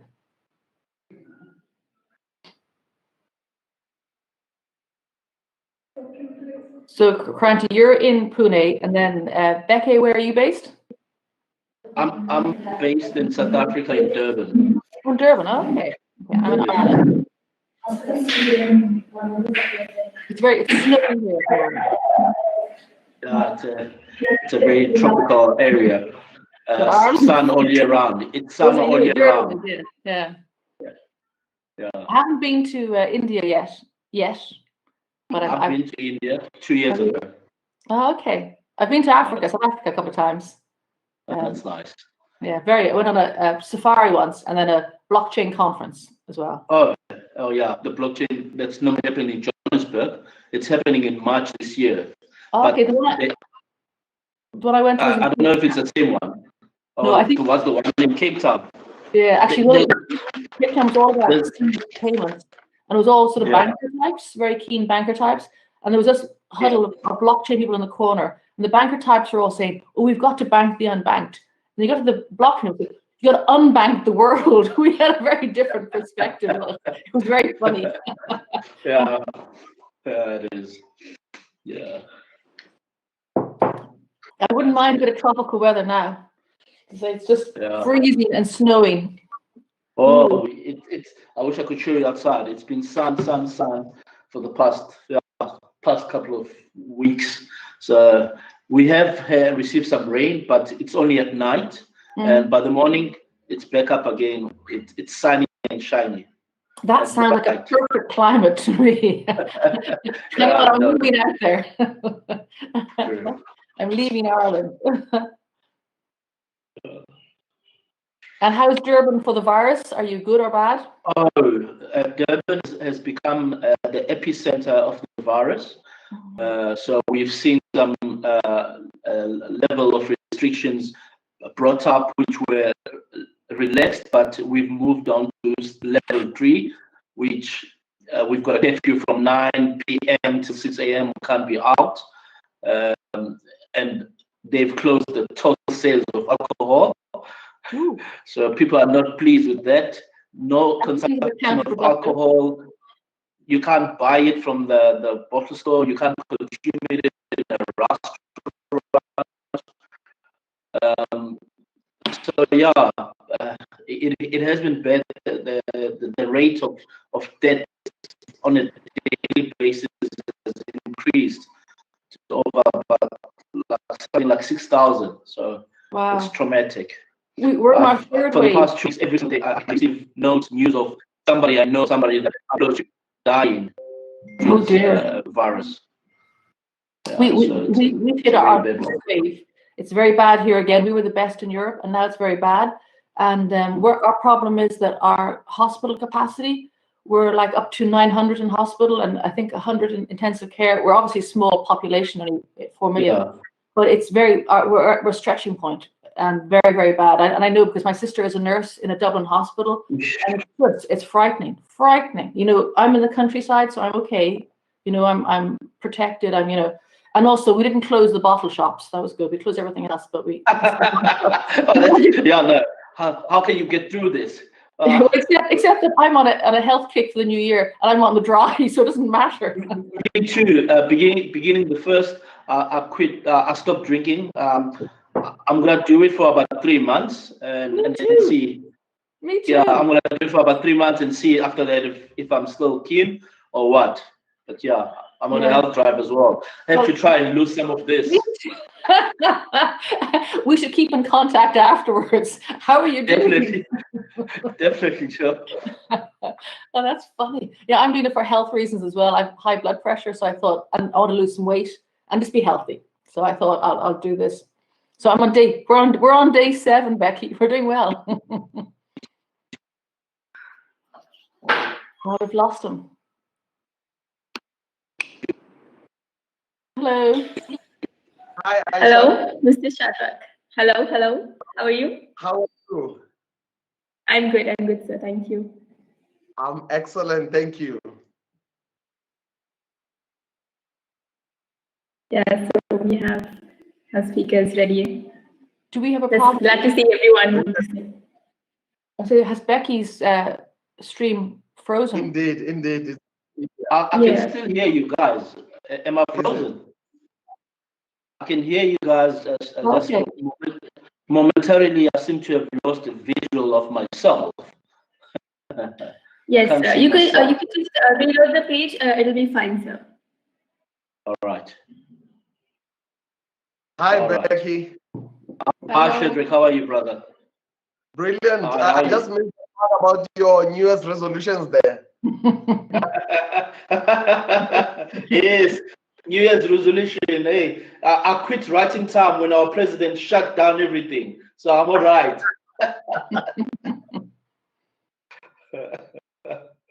Look at that. The joys. The joys of navigating the unusual. Hey, yeah, true. So, are we all watching? Onward. Are we all watching America? Yes. Oh my Watched goodness. it. Yeah. What a nightmare. Oh. Crazy times. Yes. Crazy Look at that. And also greetings to Gillian and Kranti. Hello. Please meet Hello. you. Hello. So, Mr. Becky was just delivering a state of sobriety address before. Oh yes. Yes, brother Jew. Yes. Yeah, I'm keeping it strictly pure. Of course. Brilliant. H2O. Some coffee beans, yes. Hello. Good afternoon, sir. Mr. Raj Kapoor. Yes, very, very good afternoon to all of you. Good afternoon, Vicky, Aisha, Jillian, Kranti. Afternoon, Raj. Very good afternoon. Good afternoon, Raj. Greetings. Yes, good to see you all. Good to see all blockchain fans around. I've been a blockchain fan since the last 9 years now, guys. They call me grandfather of blockchain in India. So now all the gray hairs started working. This is you're right. You guys practically call me grandfather. Yeah, but good to see everybody. It's good to see people taking interest in the subject. And I heard somebody talking about the US here. So I did hear about the US. I shuttle between the US and India. So I work my kid's there. She works there, and I keep shuttling up and down. And you can't help but worry. You got a Trump and you got the COVID, both creating havoc at the same time. I'm glad I'm not there right now. I'm glad I'm here, and I'm glad that at least here, whatever it is, we don't have such chaos. We still have a lot of issues, but we don't have chaos. So let the issues remain. Issues are always part of a democracy, but chaos like this is definitely not. But well put, actually. Issues are always expected, but chaos is not. Yeah, I like the definition. Absolutely. So issues will keep on coming, keep going, and that's what makes the world a better place. Or if there always has to be a debate, there always has to be change, and I'm all for change. Actually, that's one of the reasons why I actually took on blockchain, and I actually started doing blockchain. I said, can it be used for doing good for people beyond just creating an ease of business? That's where it actually fascinated me. Of course, like 8 years, 9 years back, it was only Bitcoin. Well, let's you look at it, it's still Bitcoin. It is. So yeah, I'm also, apart from my blockchain expertise, I also have a cryptocurrency. I do a lot of work in cryptos. In fact, I help in Africa. We just created the first agricultural crypto coin, by the way, in Nigeria. Yeah, it's called the agri coin. Yeah, we're creating a complete framework there. I'm working very closely with the Nigerian government on setting up the standards. I'm working with the task force along with Chris Ujawe, very closely working with them on putting the standards in place. Also in Africa, we're setting up, along with in the government of Malawi, I'm actually helping them on two things in the blockchain space. Why I mentioned Africa, because two of you are from Africa, so I'll just share some of the news. It's a fantastic continent. It's like a second home for me right now. So the government of Malawi we do a lot of consulting work in the space of renewable and solar energy. And we've been putting their entire solar blocks and renewable energy on the blockchain. That's one of the things I'm advising them on right now. And second thing, very interesting, so they're putting the entire marijuana crop on the blockchain. So that's going to be exciting. That's going to be something different. And let's see how that goes. We've just started the work, and we're just getting things moving and all from there. So let's see. Besides that, of course, we're doing lots of other things. That's I just wanted to share this. This is the latest of 2021, post-COVID. So that's I hear nobody, and I can hear nobody now. I scared everybody away, so I heard no voice. Am I clearly audible to everyone? Yes. And they're visible on everything. Okay, thank you very much. I think we have Mr. Becky. Could you please turn on your video? Yeah. Oh, nice. Yes, he's joining in, and then we are right on time. We can start our session. Glad to be the moderator for such enthusiastic people. Well, we are glad to have a very pretty moderator, so we're really happy. No problem. And a young moderator also. The young torch as well. So that's really, really good. Yes, sir. Just give me a minute. I think we have Mr. Becky connecting back again, and then we're good to go. Sure.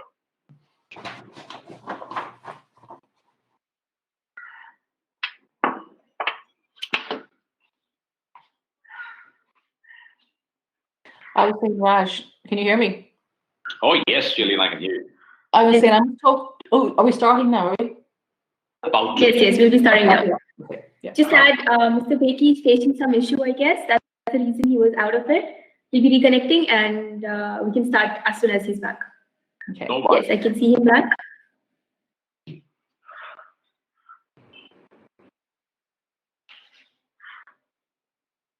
I hope everybody can see me. Yes, we see you. Yes. Thanks. Now we see the name. Welcome. All right. Yes, we can see you. Very good. We see you well dressed in a jacket and a very nice hair. Thank you, Raj. Yeah, right. I see everybody wearing Yes. a nice jacket. It's very hot in Bombay, so I'm really not trying to wear a jacket. I'm very happy. I wish I could be in a t-shirt myself right now. But anyway, let's start. Aisha. Yes. Yes, sure. So we can start. Hello and a beautiful afternoon, morning, wherever you are present, to all the ones who are present and joining us. I, Syed Aisha Kareem, welcome you to our third panel, The World of Blockchain and Cryptocurrency. Before I start over with the session, let me take a moment to give all our panelists and our viewers a glimpse of our campus. Stanley College of Engineering and Technology for Women is a leading institution established in the year 2008. A temple of learning at the heart of the City of Pearls provides easy access to quality technical education to girl students. Stanley is affiliated to a prestigious Osmania University of Hyderabad.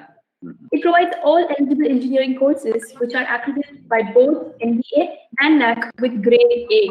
Stanley is also an ISO certified institution. Stanley ranks at 105th among the best engineering institutes of India and second best women's engineering college in all of South India.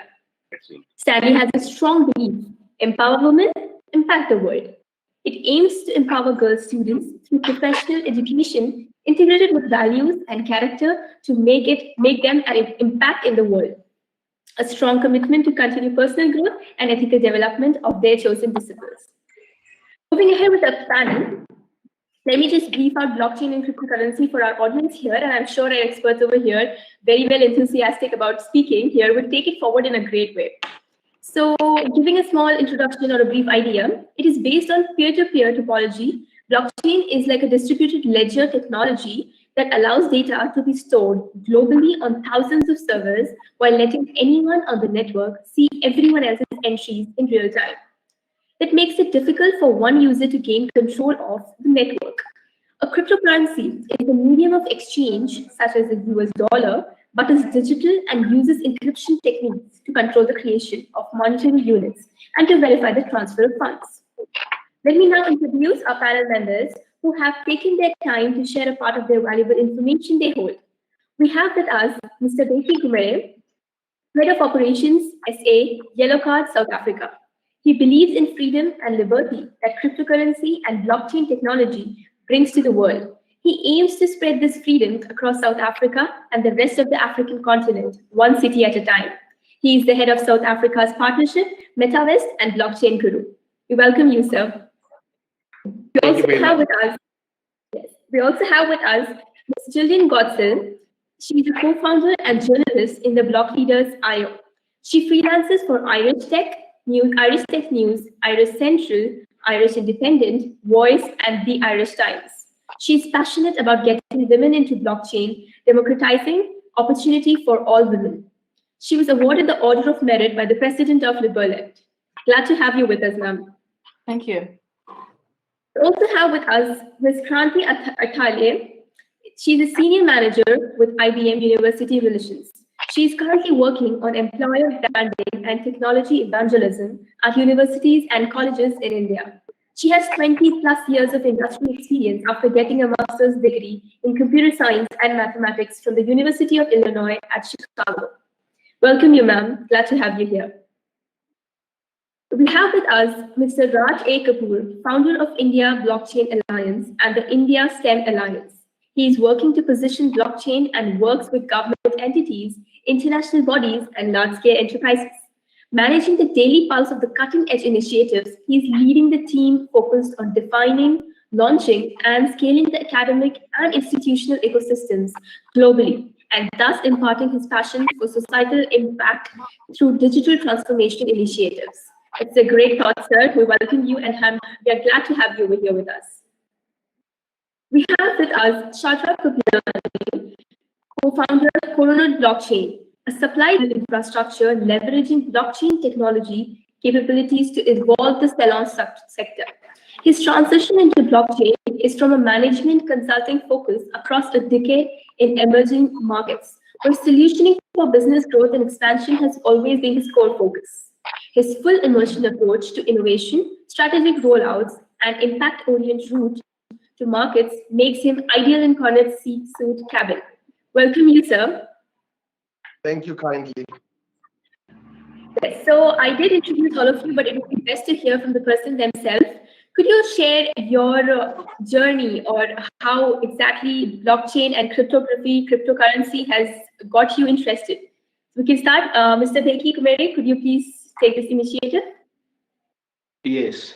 Well, my initial involvement with cryptocurrency and blockchain started about 6 years ago when I left the corporate traditional IT work that I was doing there. At first, this was a new technology, so one stumbled and was involved in a lot of platforms or opportunities which were not legitimate, which turned out to be positive.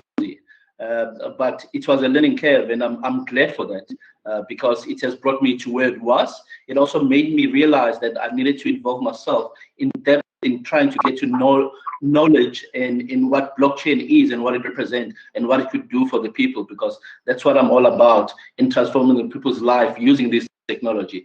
So in the past 5 years, I have been involved with a lot of multinationals such as Yellow Card and others that I'm currently involved with in trying to promote mass adoption within the African continent, and in particular South Africa, which is my resident country, and in helping people adopt this technology and use it to better their lives, because that's what it actually does. It has the ability to transform the lives of normal and ordinary people and bring it into something which is what they were previously disadvantaged or what they were previously excluded from.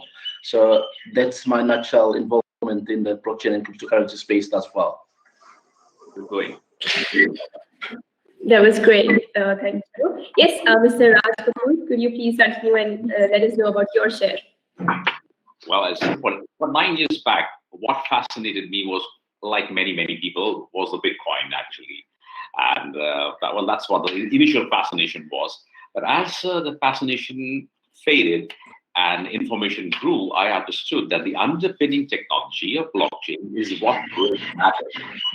And I started doing a lot of research, not only in blockchain, but allied technologies along with that, but blockchain being the primary technology. And of course, the distributed ledger technologies and the initial stages of DeFi. That's what really intrigued me. And I said, let's create something which can make a real difference. Now, blockchain is not actually just an information technology, in my opinion. It's an institutional technology. And we must acknowledge it as an institution technology. And that's really critical. Why? Because institution technologies don't happen every now and then. The last one was probably the internet, and now we've got blockchain. And also, I realized one more thing. We can actually make a big difference from a socio-economic impact on blockchain. And that's what really got me going. And I said, I'm going to get this thing right into the hearts of every human being I touch. And I think that's how we've succeeded pretty well, because now, although we are India Blockchain Alliance, I work in 14 countries across the globe. I work in Australia, I work in Malawi, I work in Kenya, I work in Ghana, I work in, very soon I want to work in South Africa as well with Beki. I work in Nigeria, I work in Belgium, I work in Canada, the United States, and we're doing a lot of work. We've done work with the government of Canada, we've done the government of Singapore, the government of India. We are doing several projects with them. More important than all these projects is, I believe that we need to educate our youth. And that's my biggest movement. In India, I work with about 180 different colleges and universities. I either go as a visiting faculty or I'm a curriculum writer also. So I write a lot of curriculum in blockchain. So far, I've written about 24 patented programs in blockchain. And the best part, I don't have a technical background, but I can program in 11 languages today. It's all about passion, and that's what I really believed in. So this passion, I want to transport it to the people in India, to all the youth in India, not only in India, in Africa, wherever. There are no boundaries. Blockchain has no boundaries. It's decentralized, and that's where we are. Just wanted to add one more thing. We just launched, and I think we just launched one of the biggest movements in India and going outside. We partnered with Disney Dragon Chain and us, we both partnered together, and that partnership just took place 2 days back or 3 days back on setting up the world's largest global blockchain women alliance. It's been a major project along with Disney Dragon Chain and getting as many women inside this ecosystem as possible.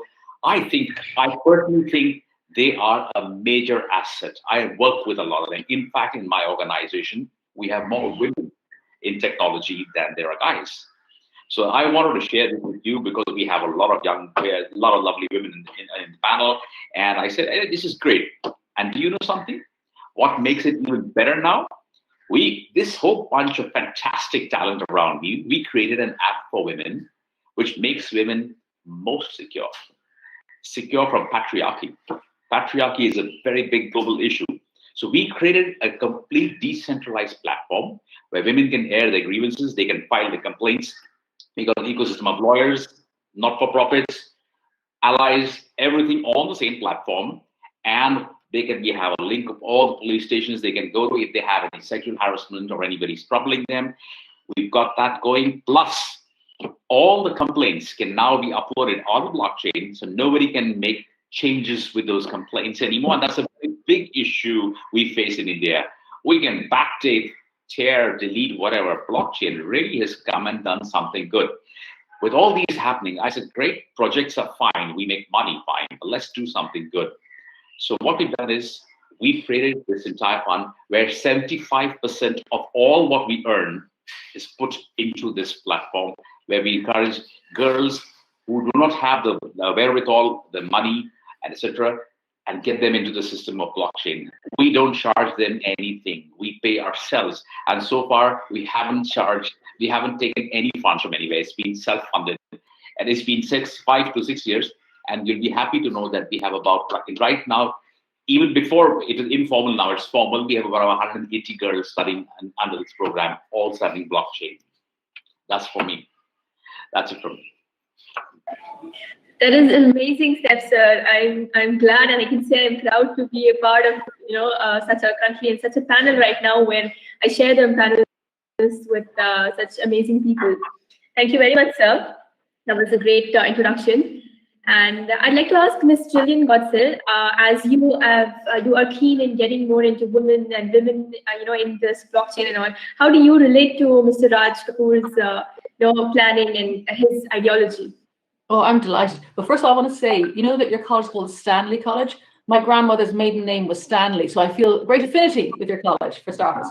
But no, I'm delighted to hear what Raj is saying, and I advocate for women in blockchain hugely. I've got like 30 plus years in the fintech business all around the world. I've lived in Australia and Singapore, and I'm now based in Ireland, but it's a global thing that I have. And I make this little joke, right? I said, if the Lehman Brothers had been the Lehman Sisters, we mightn't have had the 2008 financial crash.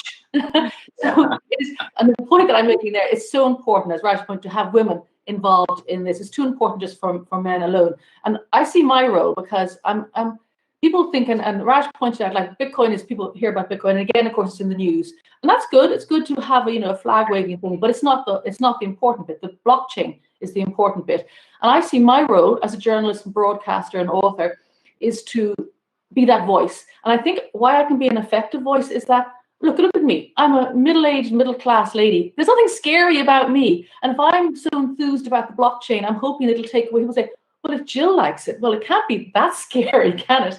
And the reason why I like blockchain so much is 3 reasons. And I also lived through the dot-com boom, whatever, which is very interesting too as well.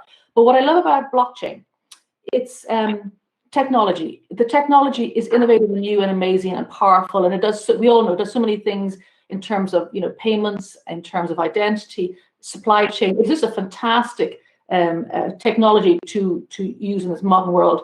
But secondly, a lot of the ideas that I used in blockchain projects, they're new ideas. They're rethinking how we've done stuff. And when we look over across the pond, from Rhymes across the pond to America, we need to rethink how things are done, because there's a lot broken in this world. We need to fix it by not doing the same things. The definition of insanity is do the same thing again and again, expect a different outcome. We need to rethink things, and blockchain helps us do that.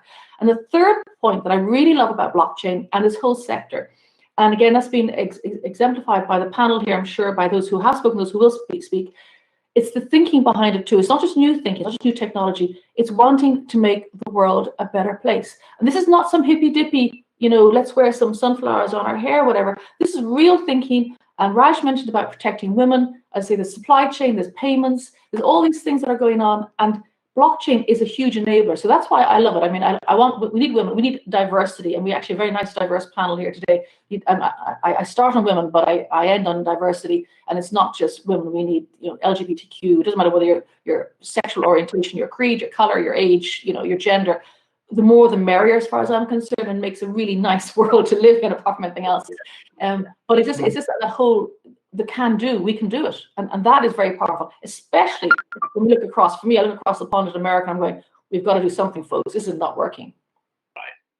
I agree with that completely. Well done, Julian. You're doing a great job also.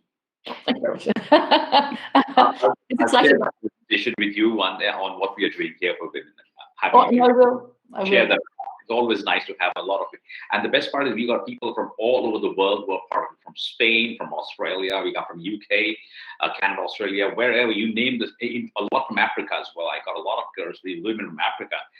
And this entire, the platform which we made is fantastic also because it is made by the women who work with me. In fact, if you're talking about diversity, I'm happy to say that I'm in the minority in terms of the gender in our organization. So I really love that. And I make sure that it remains that way.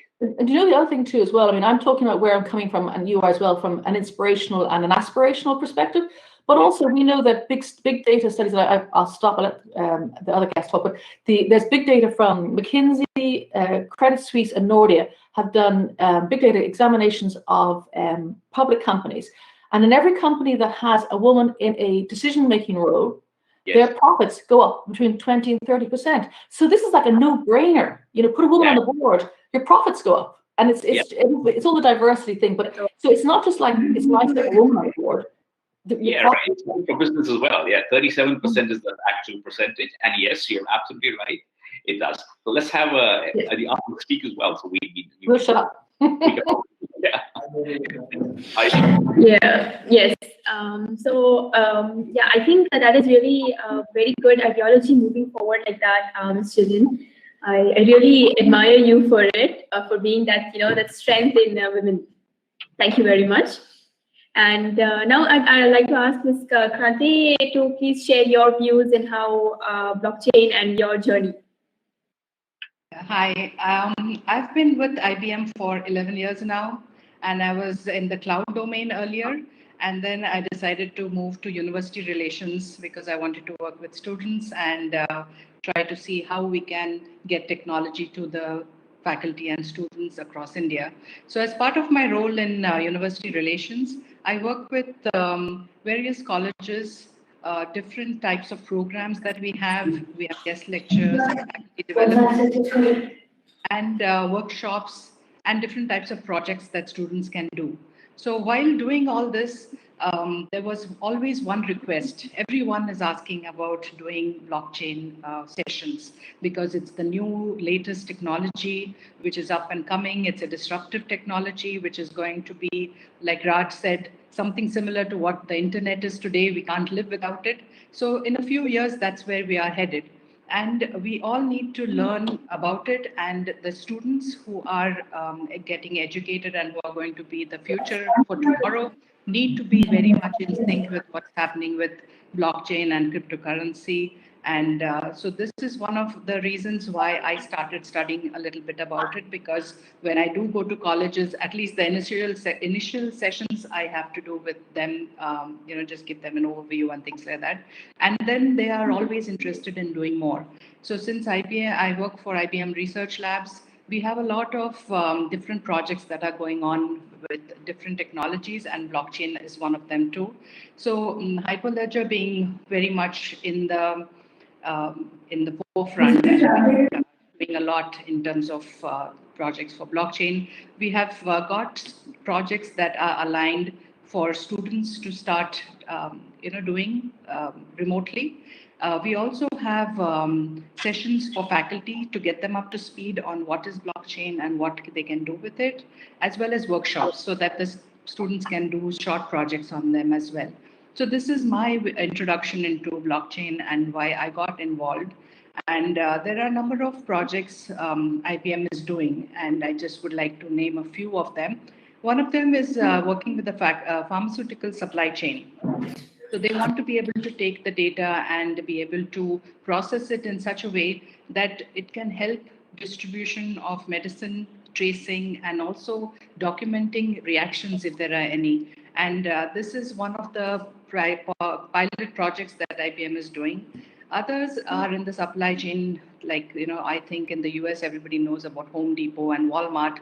So they are also places where there are vendor disputes, or to accelerate dispute resolution, also trace where the products are coming from, or if there is any recall.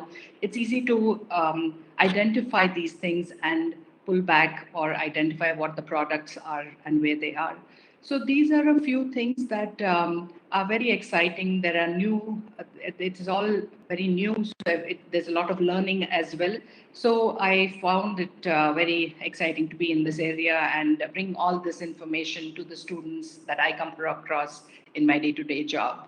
So that is my my role in blockchain. Though technically I'm not doing anything. If anything is required, I reach out to my technical team and they go and do the workshops and everything. But I'm like the negotiator and connect with faculty and IBM research. Yes, that is like the passion or something that we like, so we want to stay connected to it. Yes, I think we have Mr. Chandrak also, something like that. He was also into managing, and he wanted to shift or have a transition. So could you tell us about your journey, sir, and why cryptography and blockchain interested you? Thank you. As we are here now, we are sitting on the brink of possibility, with Africa's population due to double from the current 1 billion towards 1.8 to 2 billion in 2035, which is not that far off from a horizon perspective. If you lower your drone a bit and hover on those numbers, is just some odd Saturdays away, just above 720 Saturdays away. We will be arriving on the 1st of Jan 2035, which is a very important milestone for blockchain as an industry. How did I end up in the sector? Well, to start with, my management consulting background, my time in corporate, my time with Deloitte and other corporates have ushered me in to a decade-long focus, where my management consulting focus when I went into private practice was such that my specialty area or my core vertical was scaling and growth and expansions within the emerging market context. So I was, through the firm that I'm part of, we were a go-to for catalyzing growth within a highly sophisticated or highly complex geopolitical terrain of the Africa emerging markets. One of those cases that we 10x'd out of a chaotic taxi rank into 4 branches and into 30 million rands a year annual revenue was actually a salon. So when you 10x things at that level, with Gillian being in the broadcaster space, it tends to make headlines, and we shot out the lights, and it got the attention of JSE listed companies, global multinationals, and they kind of like came around our desk and said, how did you realize such a 10x growth within 36 months? And that's when we started scratching our heads and saying, okay, how did we do it? We had to embark on an 18 months due diligence to now look at the whole beauty industry, which is 100 billion rands a year, 100 million pieces exchanging hands in human hair extensions, mainly from India, going via the processing hubs of China and Europe and coming into Africa. So in that discussion, we found that for us to proceed in helping to solve the category level problems of the sector, we require a truth machine and a trust machine, commonly known as blockchain, in order to evolve the informal sector into the formal economy within the Africa context. And of course, my distant colleague, Kranti, the IBM community approached us. Then we began engaging successfully. IBM was able to sign us very generous checks in 2 tranches. They funded us in this last 2020, and then they were able to also assign us a global team through a EIP program. And now we are designing a digital blockchain infrastructure that's going to be a game changer for the salon sector, with 2.5 million families being a captive audience. Crossing fingers that we get it right, because 2.5 million families are at stake. While we have taken the final boxes in designing Coronet blockchain digital infrastructure for the continent of Africa to ready us for growth and to also lend the Africa free trade. They leaned forward 3 universities to ask us to adapt the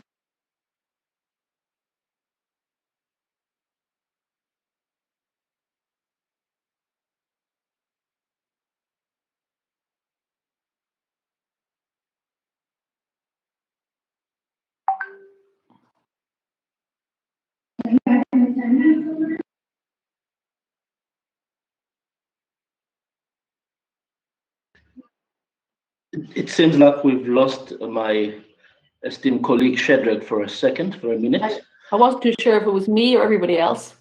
It appears Shadrach has lost his connection. Aisha, are you around?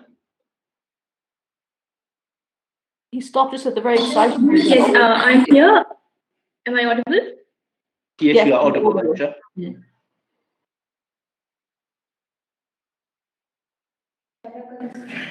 Hello? Hello? Yes, we can hear you, Aisha.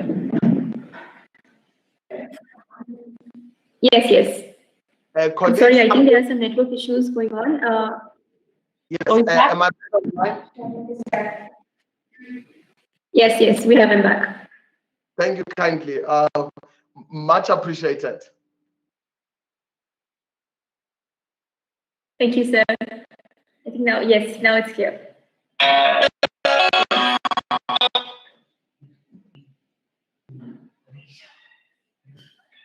Yes, so thank you, Mr. Shadrach. I think there was some network issue in the between, so I just got lost at the end.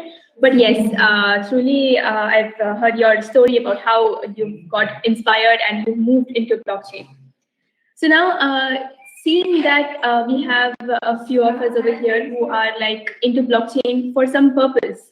Like blockchain is not just out of interest, it is for some purpose. Like we have Mr. Raj Kapoor who wants to get it into and who wants to help the girls who are not having the money or the capital to put into themselves. And then we have Ms. Jillian Godsil who wants to do it and wants to do it for the women and get them more. Then we have Mr. Shadrach and we have Becky. So it's like we have everyone into blockchain, not just out of interest, but for the purpose. So if you could tell me what you in your company or what your company does exactly for blockchain. Or I'll start with Ms. Jillian. You're a journalist, right? So could you just tell me how exactly you work with blockchain? Okay, so as a journalist, I'm very, very lucky. I'm a fintech journalist for, I say 30 years. And then about 3 or 4 years ago, I discovered blockchain. And I went through my own personal demise in terms of the 2008 crash. I lost my house and I lost my business and I went bankrupt. And then I changed the law in Ireland and I ran in the European 2014 parliamentary elections on the side of the little people against the banks. So I very much understand that whole what's happened. 2008 was a big time for everybody where we realized the banks were bailed out, but little people were left high and dry. So I came to blockchain with that sort of emotion involved, and going that I want to do something, I want to change the world and help people. So as a journalist, I'm a co-founder of Blockadis. I also write for Voice, which is the EOS Block One social platform, and a number of other platforms too as well. But I have a great privilege that I'm able to be a voice for other people. So I'm not necessarily, I'm not shilling my own products. I'm looking at other people's products. And also I was very lucky, pre-COVID, I traveled the world and I was chairing and moderating blockchain conferences all around the world. So I was in the Middle East, I was in South Africa, I was in America, all over Europe, meeting amazing people. So my great joy, my great privilege was on those 3 years of traveling, I met so many people. And now I say, and I still do, I write about the projects that are important. So that's why I think I'm put on this earth. Yeah, and that's what my mission is, to, because I believe so fundamentally in trying to make change and for the better.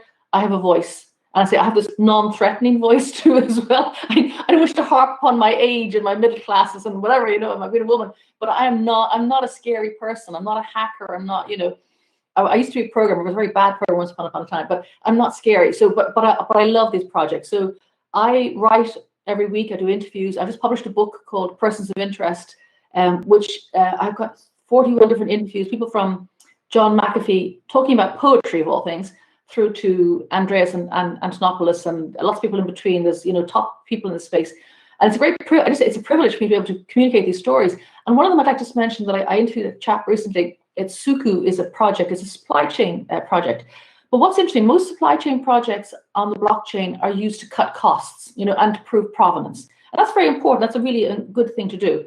But he kind of turns his project around, because what they also look to do is the farmer who might be stick poor at the other end, and to reward. So he sees it less as a means of reducing costs and producing provenance, which is very important, but also producing and revenue for the farmer at the far end. So if the farmer provides all the information, which translates along the supply chain, so you have the conscious consumer at the far end making good purchase decisions. That's cool, but really reward the farmer. And one thing that he does, this project has involved DeFi as well, and they allow farmers to access, because they do all the put up the data, they get paid for the data, and then they can access microloans. But the really important thing of this story is, it's the farmer gets to generate revenue based on providing this information to the blockchain. But the second point is, in the Western world, we tend to call things microloans. Now, a loan is a loan is a loan. And that's really important, because a microloan diminishes the value of it. So, but if a farmer, he gets 50 or she gets $50, in Europe, that's a microloan, that's nothing.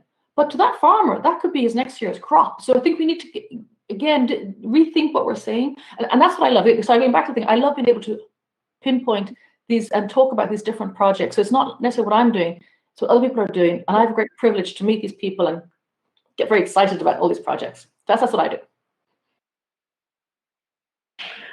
That's great, actually. That's really great to listen to, because it's just like doing your job for the purpose of humanity, and that is what I really like over here. Like we are gathered over here for the basis of blockchain, but I get to hear about how blockchain is used for humanity.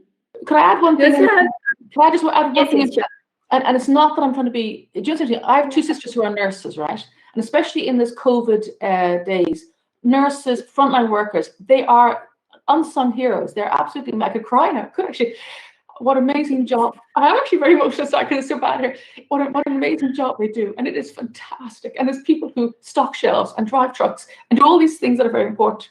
But what I love is that I work in the tech industry. And often you don't say, I'm doing good in the tech industry. But it's very exciting for me to think that I can do good. And that's very powerful, that even though I'm kind of working in this weird kind of funny industry, if you like, it can still do good. And that's nice. I'm not a doctor, I'm a worker, but I'm doing good. Yes, that's really amazing.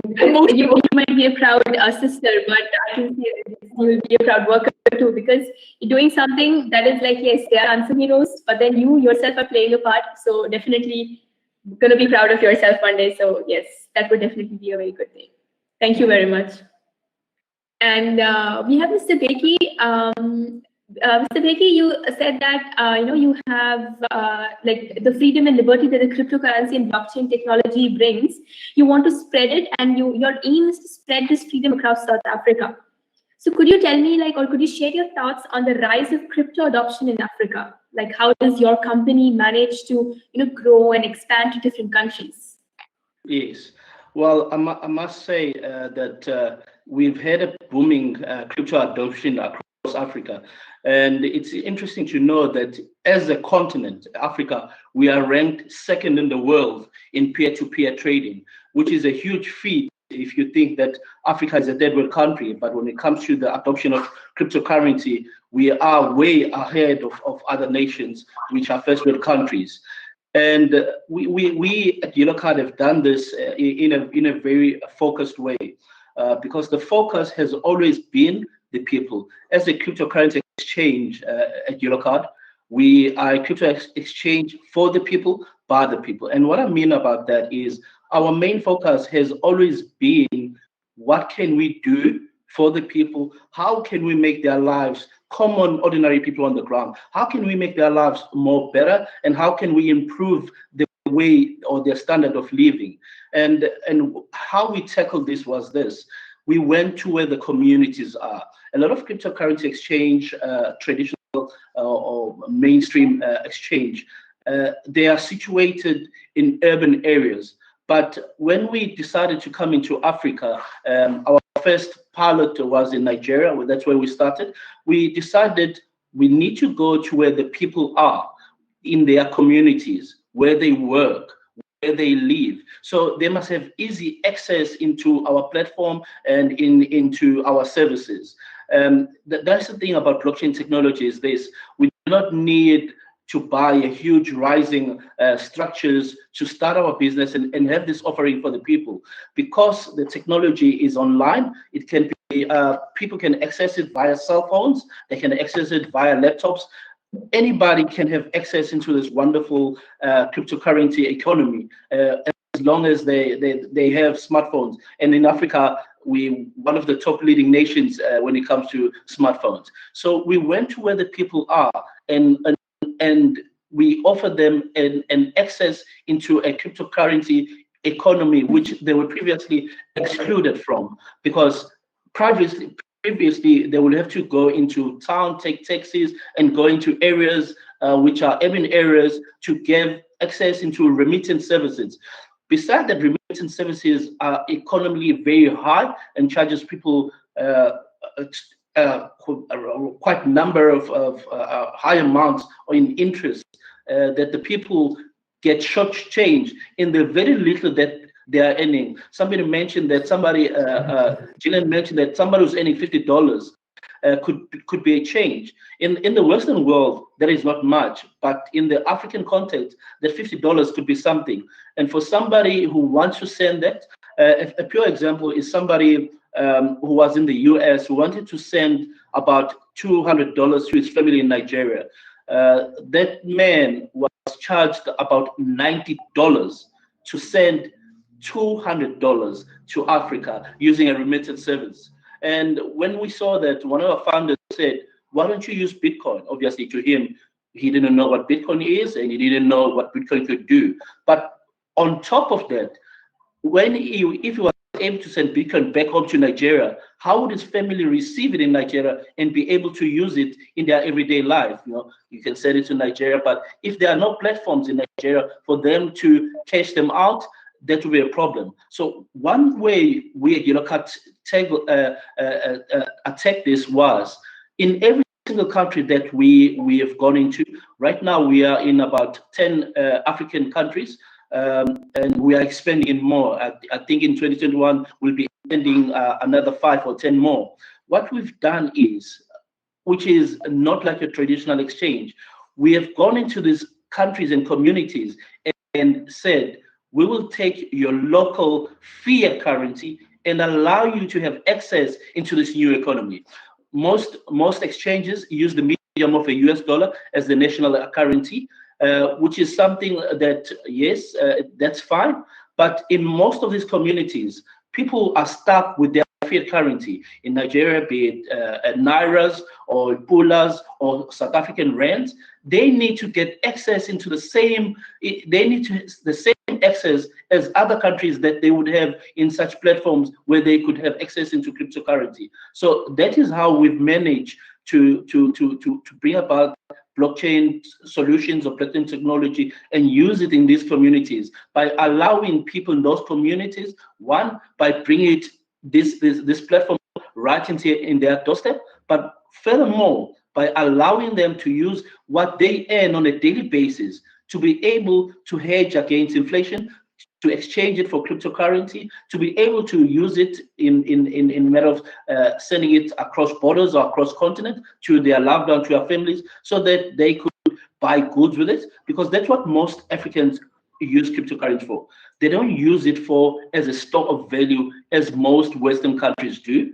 They use it to live. They do things that they will do on an everyday normal basis. So they buy groceries with it. They buy goods with it to farm. They buy goods for their businesses. So that's what Yellow Card did. Is it went into the communities where the people are, and it also allowed them to use their fiat currency to have access into this new class of asset finance, which is cryptocurrency. But moreover, one thing that has made Yellow Card's growth to be successful in the African continent is we use local goods in each country that we go into, local goods and also local talent. We don't pretend to be expert everywhere we go. Yes, we might be expert in what we do in the cryptocurrency space, but because we are community driven and we are community focused, we need people who understand those communities. We need people who are there on the ground that live in those areas. So we've adopted, that is why our team at Yellow Card in the space of 1 year has grown astronomically from a team of 8 people to about 80 people currently in about 10 countries. Because wherever we go, we use people, local people on the ground to come and work with us to try and transform and offer these services into their communities, because they understand their communities better and they can help us bring about these solutions to their communities, because they know what their communities need and they know how we can best deliver that to those people. Yes, sir. That is actually a really excellent idea that, people know their communities the best. So, we get the best out of those people. That is truly nice, actually. I would like to ask Ms. Pranti that do we have the same being followed in India, or, like in IBM, like how IBM works with blockchain? Is it something like that, like how we can, like how they're growing in South Africa? Is it something like that going on in India too? So for IBM, we have different programs that we work with in different countries. So we do have different projects that are being worked. So I think in India, we have been working with the government. We have been working with banks for financial institutions. So these are 2 areas that we have been involved in with blockchain and making sure that they are using the new technology. So there are multiple other programs as well, but those are not as visible. So they are still in works or they are in the pilot stages. But the financial system, we definitely are working with, and the government as well. Okay, ma'am. All right. So, now, like since we have it being implemented in different domains, like it's not just like when you hear the word blockchain and cryptocurrency together, it's just as if it is for cryptocurrency only. But it is not like that. We have IBM using it in different technologies. So, Mr. Raj Kapoor, could you tell us, like, where in India do we have those implemented projects? Like how ma'am said that we are working on the projects and we have. So, could you just give us a slight, brief idea? Right. Because not just India. Let's become a little global as well. India, we're doing. See, today we can see almost any sector which is impacted by blockchain. Finance, BFSI has been the largest and the fastest adapted. That's for sure. And that's what IBM is doing a great job there. They're doing a lot of government projects. Those are 2 key areas, yes. But if you have a look at the pie of blockchain projects, there are a lot of projects going on in supply chain, agriculture, right from even charities, voting, manufacturing. Now we are doing multiple projects on supply chain and manufacturing in India and outside India as well.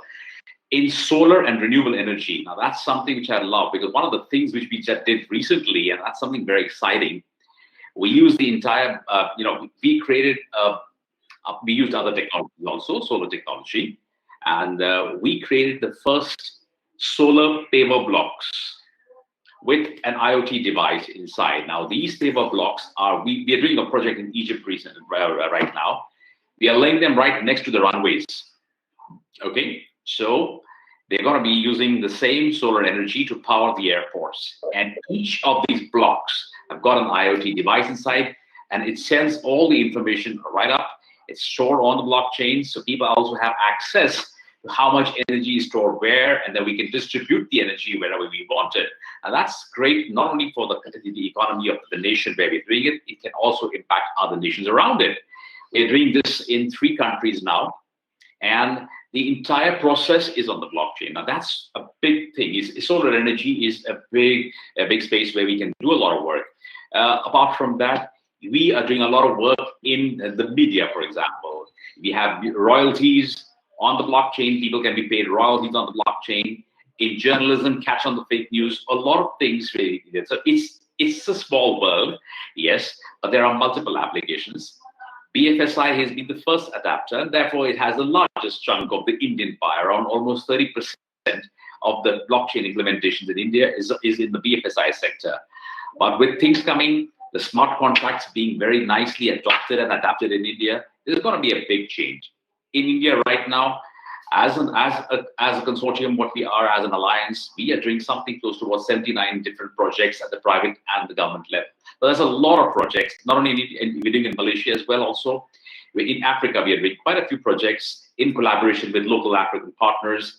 And especially there, we are doing a lot of work in the BFSI space as well.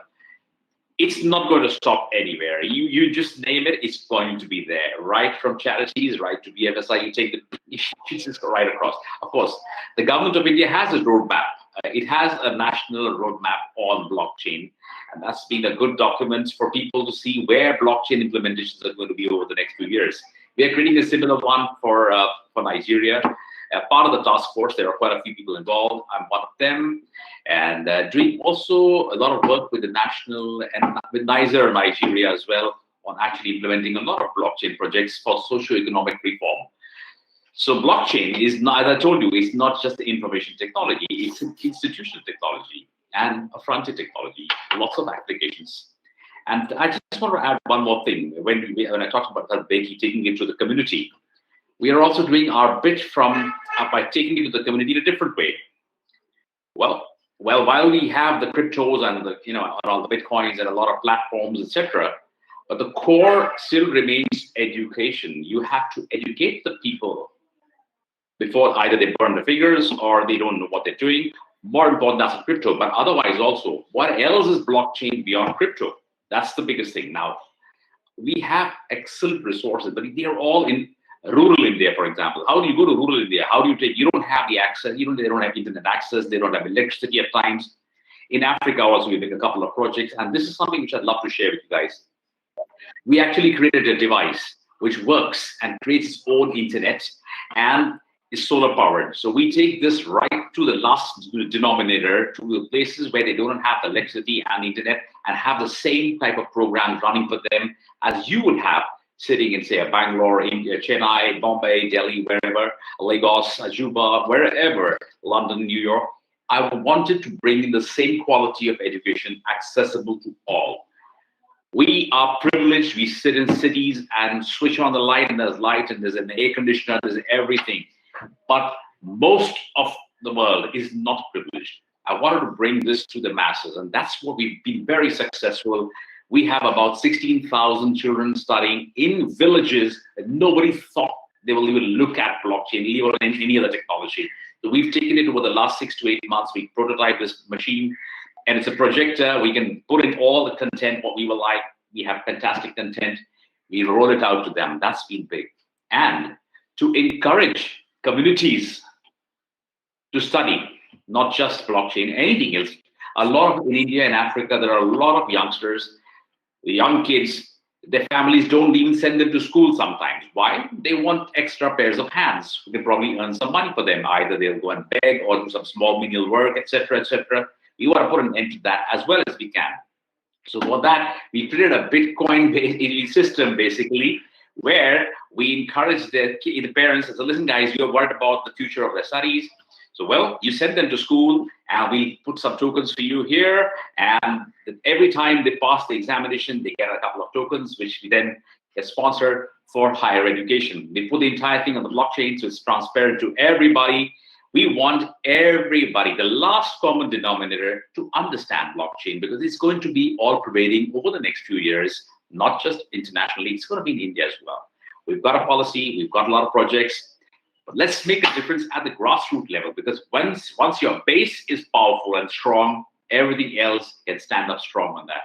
Else, we're just scratching the surface, yes, making the right noises, being a little more privileged than others and talking big. All right, all good, very necessary. We need leaders, thought leaders to do that. But we also need a lot. Resource building is very, very, very important, and resource building can only be done at the grassroots levels. That's my opinion and my thought, and we are doing what we can for that. Right now, we've got about 17,000 kids overall under this program. Apart from doing a lot of for-profit work, where we do a lot of work with universities, we work with 5-6 universities abroad in Canada. We work with a lot of Indian universities. And the best part of blockchain is it's not all technical. It's great for people who are non-technical as well. And that's what I'm trying to always tell people, that you don't really have to be only technical. I mean, it's great to be a developer or an architect or a programmer. That's great, no doubt about it. Great salaries, yes. Well, how about there are a lot of other options?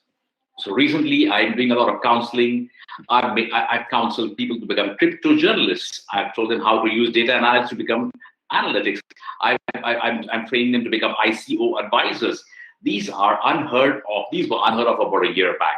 Now that's coming to India in a big way, and we're happy about that. Plus, right now, as we speak, I am training about 17 different organizations in different parts of Africa on plenty of projects. And what we've done finally is we brought a lot of everything on a single platform. So you have the hyperledgers and you have the hyperfabrics, the Ethereums, everything on a single platform, all the APIs in the same platform, and all cybersecurity checks on the same platform. So people can actually create their own little blockchain in as less as 30 minutes. You're trying to make things easier and agnostic from a brand perspective. People can actually start understanding where they put their hands on and say, all right, I can do it. It's no longer blockchain, Bitcoin. Good Lord, I don't know what it is. It's an ogre which really overpowers everybody's mind. But actually, it's just a little friendly dog. You pet it, it's with you all their life. That's what it is. Blockchain is your friend.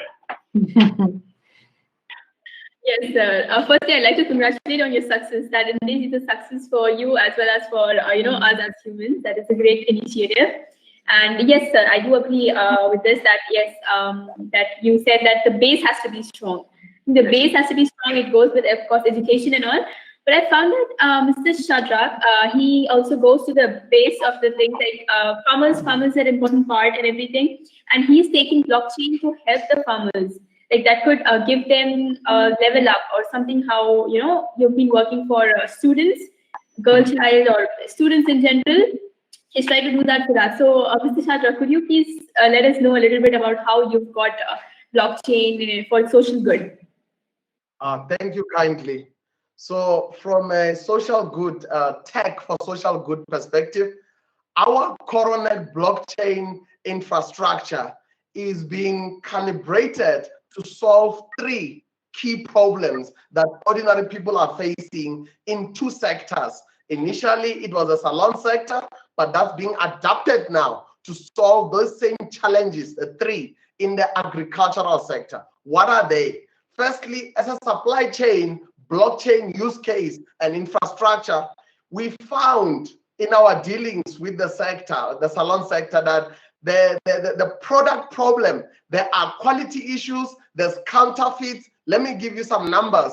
On the continent of Africa, there are 100 million human hair pieces that exchange hands every year. Out of those 100 millions purchased by 24 million consumers, 9 million of those consumers are getting counterfeit products. And that is all supply chain related. If there's no vetting, if there's no track and trace, and those elements that were absent before the infrastructure was being configured, ordinary people were being jeopardized when they were asking for a product over the counter. Let me put some faces to those ordinary persons.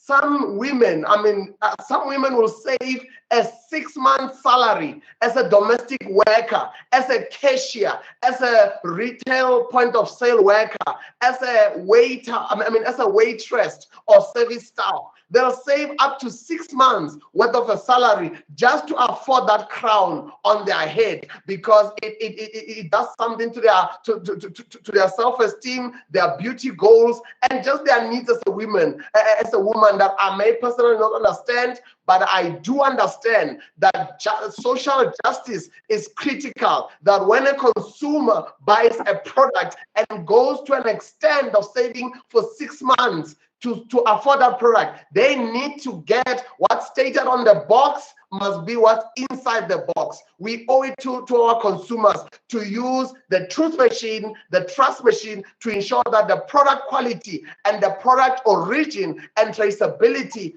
for an example, not just for the counterfeiting, but we need to ensure that certain communities in India, where the India temples, that's where most of the global hair, up to 80%, comes from. Those communities are not jeopardized. Women are not ill-treated in the process of sourcing that hair.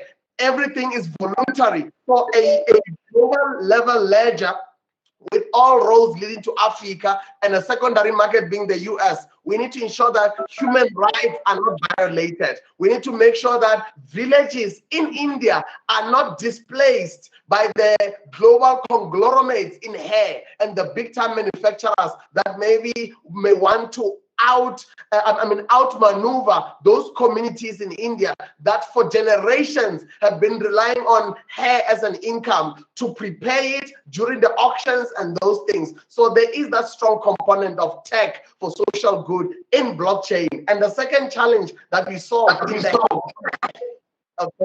thank you kindly. The second element is, of course, costs. When blockchain was not deployed as we are configuring it from a supply chain ledger perspective, is that there are way too many middlemen in the room. If you are an African salon, you've got to navigate up to 10 middlemen between Africa and China or India. So those middlemen are not providing real value, much similar to my learned colleague and my neighbor, Becky, when he was saying that a Nigerian man is sending $200 US, but is levied $90. You find that African salons are spending up to 600,000 rands a year to fly out to China and fly out to physically vet the hair, because they're left on a back footing. It's like what do you call it? It's like a Russian roulette. They don't know what they're getting. So the ledger is being configured to protect the ordinary salon owner, the ordinary stylist. There's 2.5 million families that are a captive audience, hoping that the salon sector is reformed. And we found that scalably, blockchain is bringing about growth and development at scale for preventing a humanitarian crisis where people are buckling under the pressure of paying crazy volumes, crazy amount of money due to multiple dodgy middlemen that are vying for the pie but not adding real value. So that's the second problem. The third one, we speak about financial inclusivity and inclusive growth, but those will remain rhetorics if we don't use blockchain, which is what we are getting to finalize with IBM, to use blockchain to ensure that a salon owner, 80% of African salons, and there's 500,000 salons on this continent, 80% of them are financially excluded. Why? Because they don't have business systems, they don't have record keepings, they don't have those basic type of records that the bank requires before they avail before they avail global finance or before they avail micro lending. So blockchain becomes a leverageable ledger where they can say, listen, here are my records. I was within corroded blockchain for 6 months. Now you can give me that loan in order to stay open during COVID, in order to navigate a crisis, in order to keep food on the table. So you find that 80% of salons, before we build this infrastructure, were excluded. The bank will tell them, talk to the hand. But now, with traceable records, with immutable records. They can now get a leverageable element that big business was getting all along. So financial inclusion for as tech for social good is now materializing. And last but not least, when the 3 universities approached us in South Africa and the UK and said, please, Shadrach and the team, come and adapt that same solution for the farmers, we found that the farming crisis was big in the continent because there's a lack of access to markets when it comes to the smallholder farmer. Most of them females, interesting enough. A majority of the 33 million smallholder farmers on the continent that actually are responsible for our food security, most of them are women, close to 60% of them. But they can farm, they can cultivate, they can work hard. But the minute they try to win the Oscars of supply chain, what do you call it? Supply chain access in order to get their produce to markets, they are suddenly muscled out of the way by, I'm not proud of that fact, by men and by large commercial farmers that go like, no, you shouldn't access the market. Why? Because you don't have this paperwork, you don't have this quality check, you don't have an entire mountain of compliance. So, I mean, compliance is an expensive exercise. So in closing, tech for social good is seeing an effect where our configured digital infrastructure that we are finalizing with IBM, and we're going to work with the universities to give students access to learning about blockchain, but we are also going to protect the interest of the female farmers, to give them and protect their RSVP at the economic dinner table. If they're working hard to produce vegan food, organic food, and every kind of food, nobody should muscle them out of the way when payday comes. We need to demonstrate on that ledger that we are finalizing that, listen, they have done the hard yards of work. So you need to take their food onto mainstream retail chains without an excessive number of middlemen in between pushing them out of the room. So if it's about human rights protections, and if it's about tech for social good, that is what 2021 is about, deploying this infrastructure that we have been co-creating with IBM's best of breed to ensure that financial inclusivity is not a sustainable development goal wish list, but it's something that we are doing on the African continent. Thank you kindly. Thank you, sir. That was a really lovely thought. I'm glad to be over here listening to such support for women, and that is really amazing, sir. Thank you very much. And so I'd like to, since we have from 3 countries, we have panelists over here from 3 countries.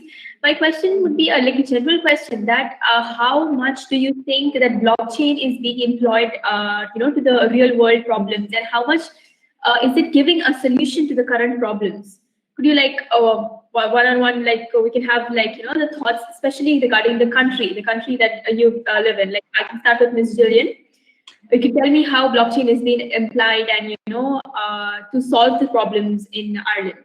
Okay, there's 2 things going on. First off, Ireland set itself up in the 80s to be a tech centre. So through very clever government planning, some tax breaks, and also by employing the fact that we have with a young population, a very well-educated population, English-speaking population, and now the only native English-speaking population in the EU since Britain has left.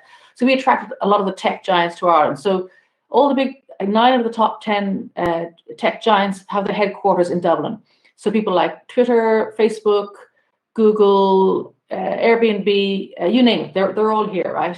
TikTok announced recently they're coming here too as well. So we have a very strong technical background. But what's interesting, and I think it's what Becky said earlier, is that we are an established Western country. So we went from, for example, the old phones you did this, then you had the rotary dial phones, then you had your landlines, and now increasingly we're onto mobiles. Whereas people in the African continent went straight to the mobile, went straight to the smartphone because they didn't have a landline.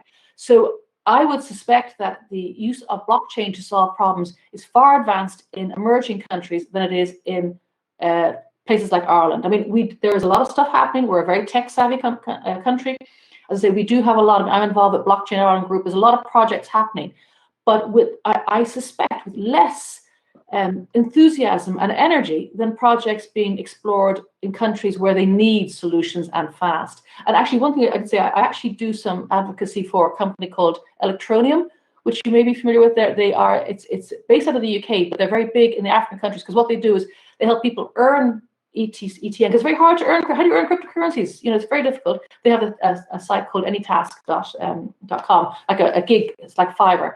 But they also, when you earn your ETN, you can use it to pay for minutes or for utilities increasingly on the African continent. So that sort of makes sense. But I think what I'm trying to say is that established countries are not as fast as the emerging countries, because there's a need. There's a need. Raj said that you need people out in the rural outbacks. They don't have electricity. They don't have Wi-Fi. So you need solutions and fast. So I would suspect that the emerging countries are chasing along at a far faster rate at using blockchain to solve solutions, because they need to be solved. There's a far more urgent need to solve them than there is here. So I don't know. We are very tech savvy, but I suspect that like other countries, emerging countries, will be much faster than us, than Europe.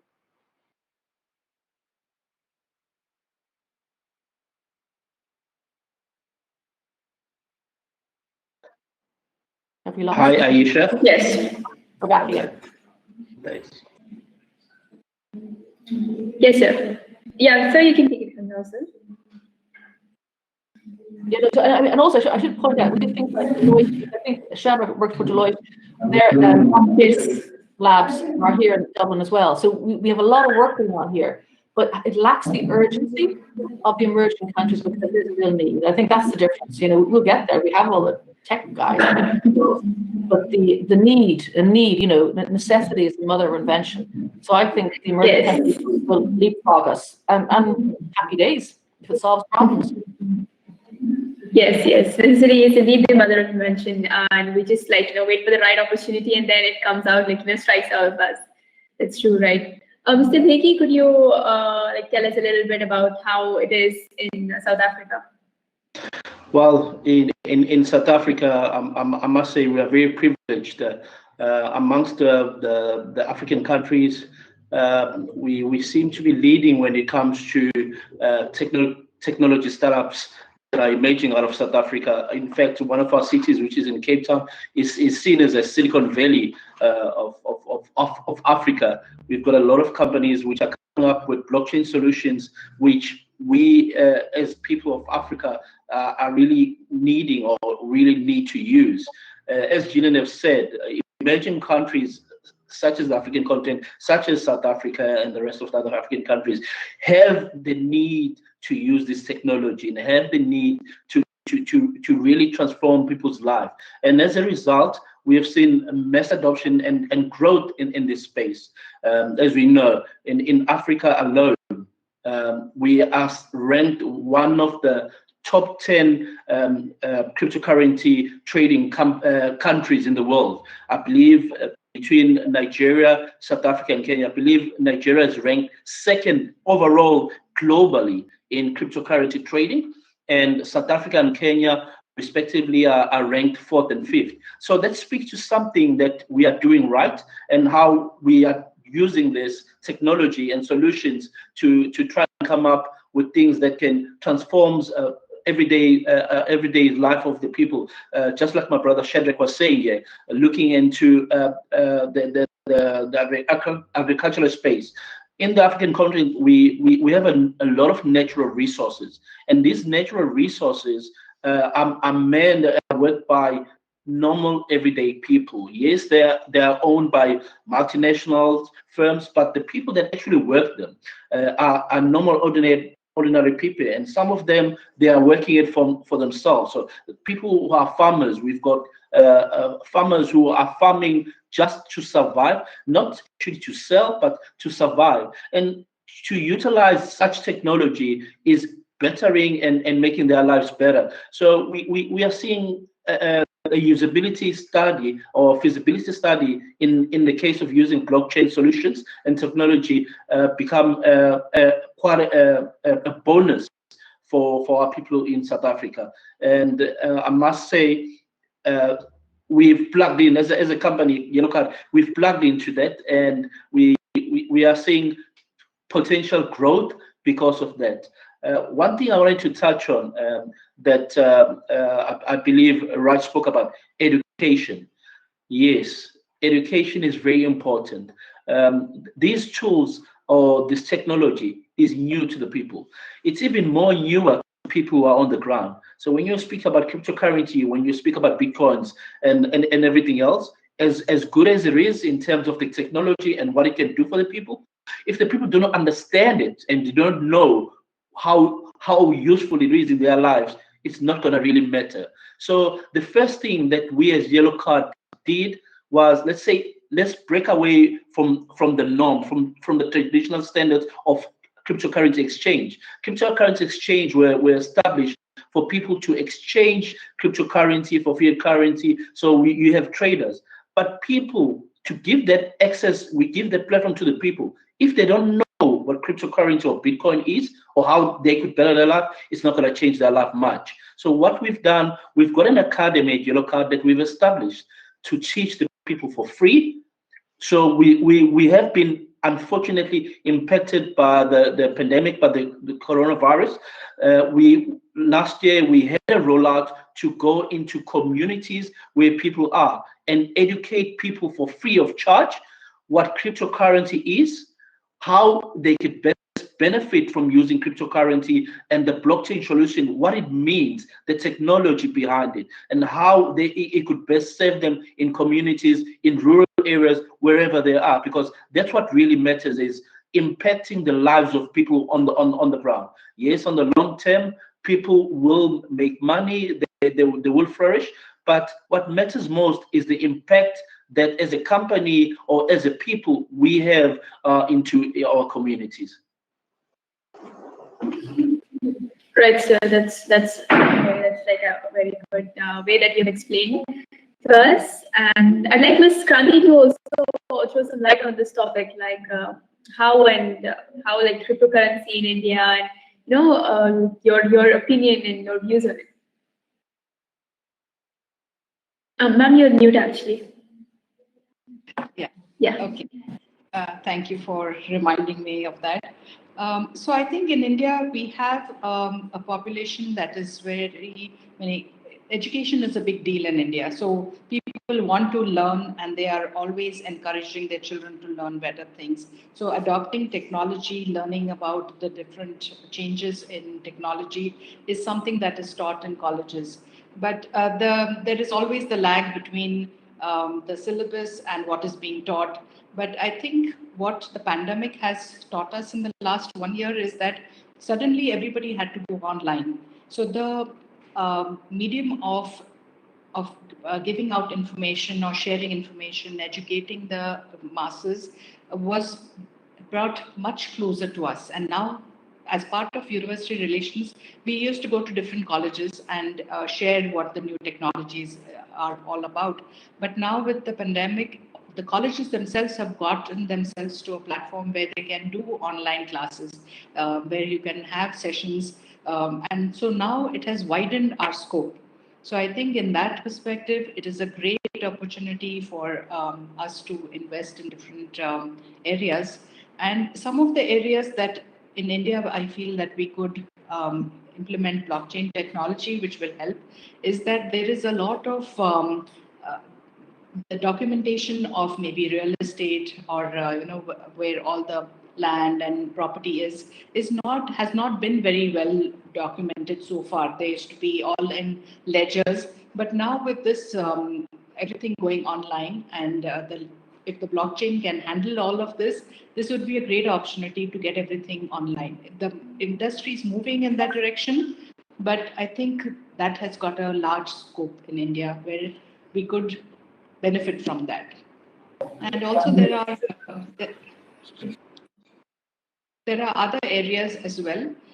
So now with smartphones, everybody has access to different things. So for example, money, which was earlier, the smartphones weren't available. We could not do transactions online or a lot of people could not, because if you don't have a computer, you couldn't do it. But now with the technology changes and with having smartphones, now everybody in India, as Jillian pointed out, that India moved into the mobile technology very quickly.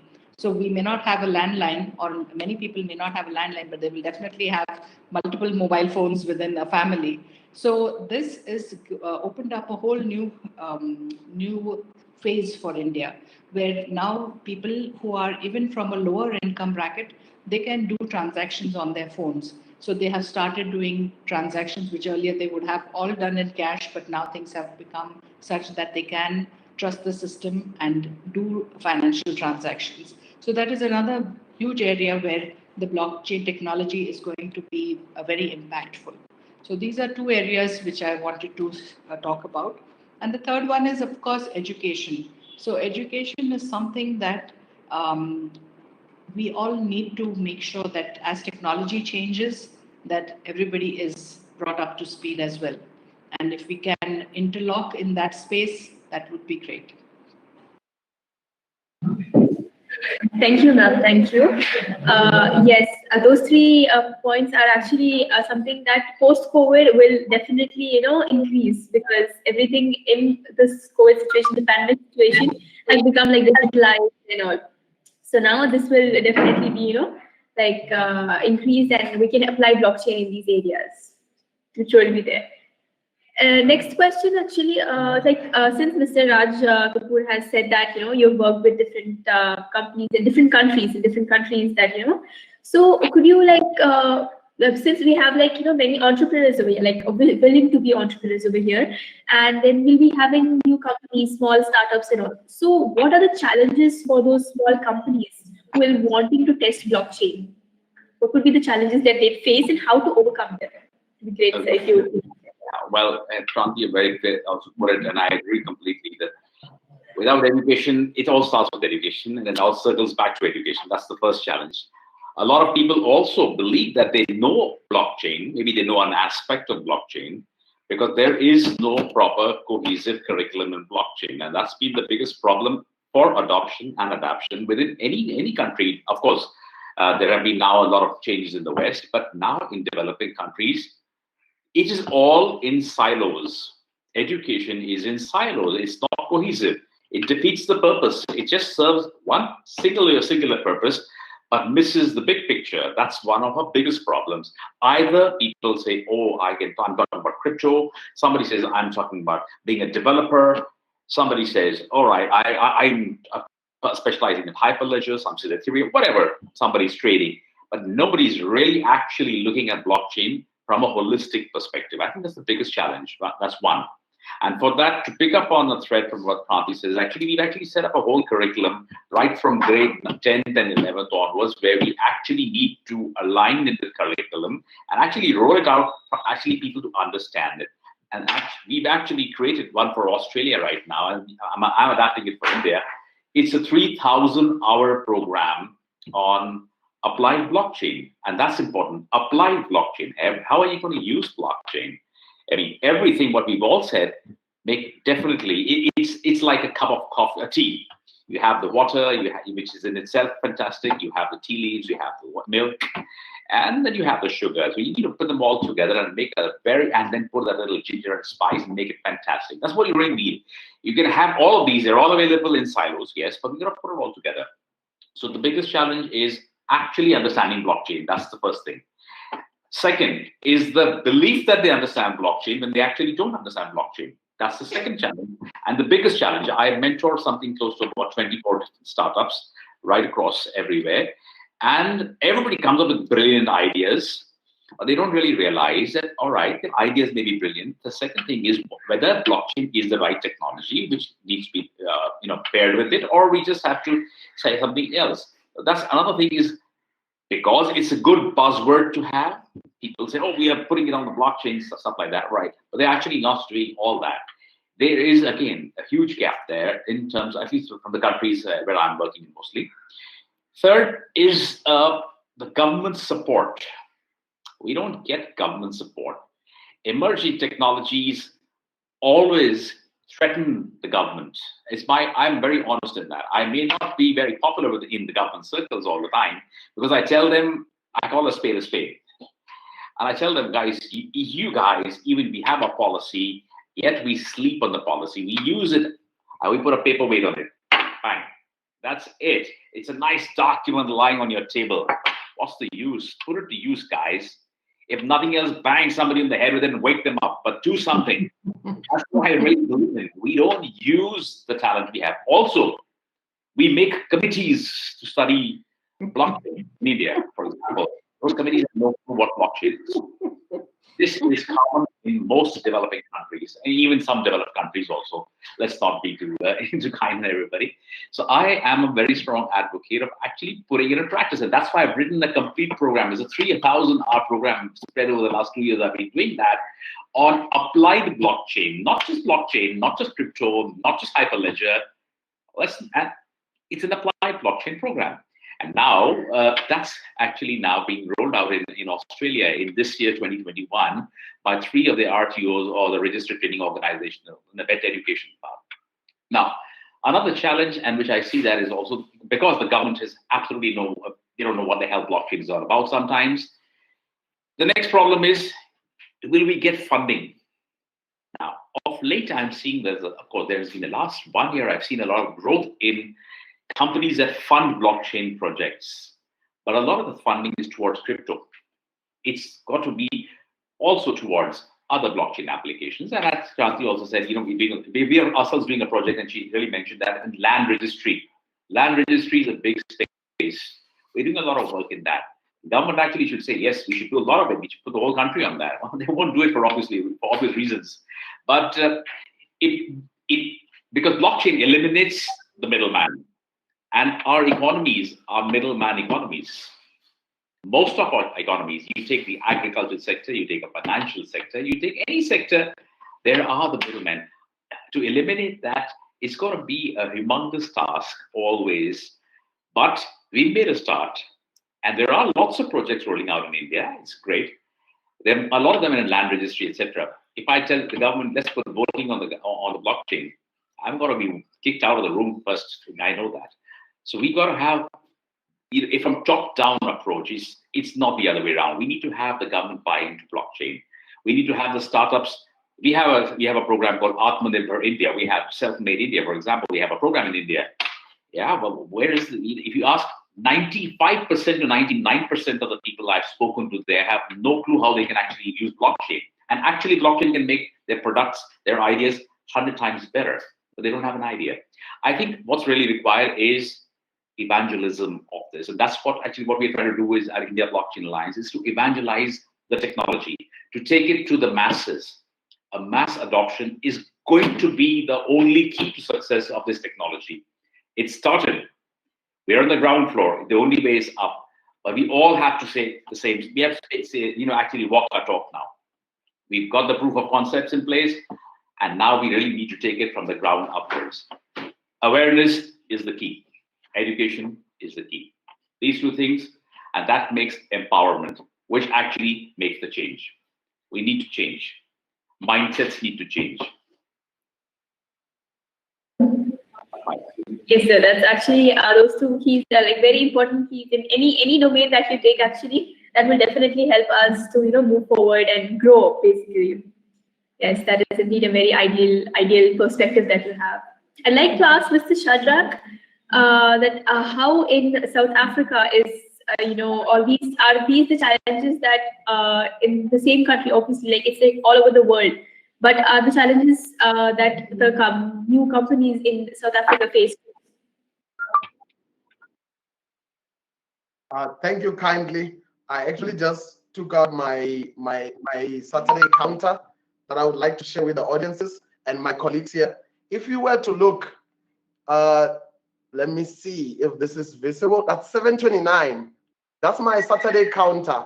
Yes. In 729 Saturdays from this day, we will be arriving in January 1st, 2035, where our opportunities and problems on the African continent are going to double as a result of the population explosion from 1 billion to 2 billion. So how blockchain is currently being applied and how blockchain should be applied going forward will first be underpinned by my agreeing with Gillian when she said that emerging markets, South Africa and the rest of the African continent are truly on a front foot position to apply blockchain and adopt it with emerging technologies much quicker. I certainly agree because we lack legacy systems that could stand in the way, such as hyper-established banking frameworks,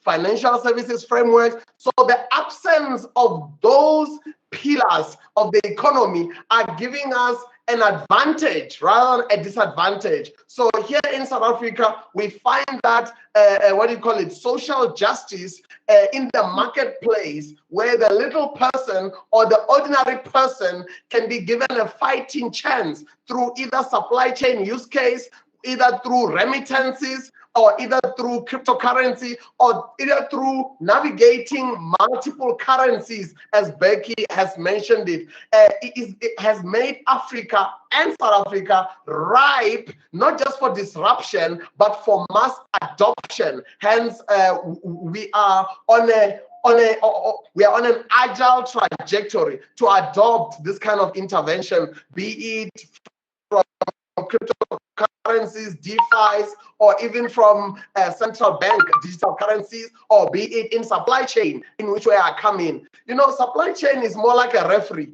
I must agree with Raj. There's no use having all these fancy policies that says you can use emerging technologies, you can use decentralization or blockchain, but can you? Let me submit to my colleagues and the audiences the second analogy, further to what Raj mentioned as making tea. You know, Sustainable Development Goals, the BRICS agenda, the Africa Continental Free Trade, which creates the largest trade zone in the world as of 6 days ago, has been launched. But all those policies, all those mechanisms, what are they? I would like to submit to the community here that those mechanisms are like a boarding pass. They are like a plane ticket. They are like a boarding pass. But when you show up on the runaway, when you show up at the airport, and the Sustainable Development Goals are giving you all the 17 goals, are giving you SDG 2030, leave no one behind, are giving you, Becky and myself belong to the largest trade zone on the globe. Those are fancy. Those are the boarding pass. We belong to the BRICS Bank and the BRICS agenda. Those are the boarding pass. And we've got so many trade agreements with Europe. That is the boarding pass. And we are nodding our heads as economies. We're saying blockchain is welcome. Those are the boarding pass. But what if you show up on the runaway and the jet is not there to fly you from Joburg to Delhi or to fly you from Joburg to Ireland?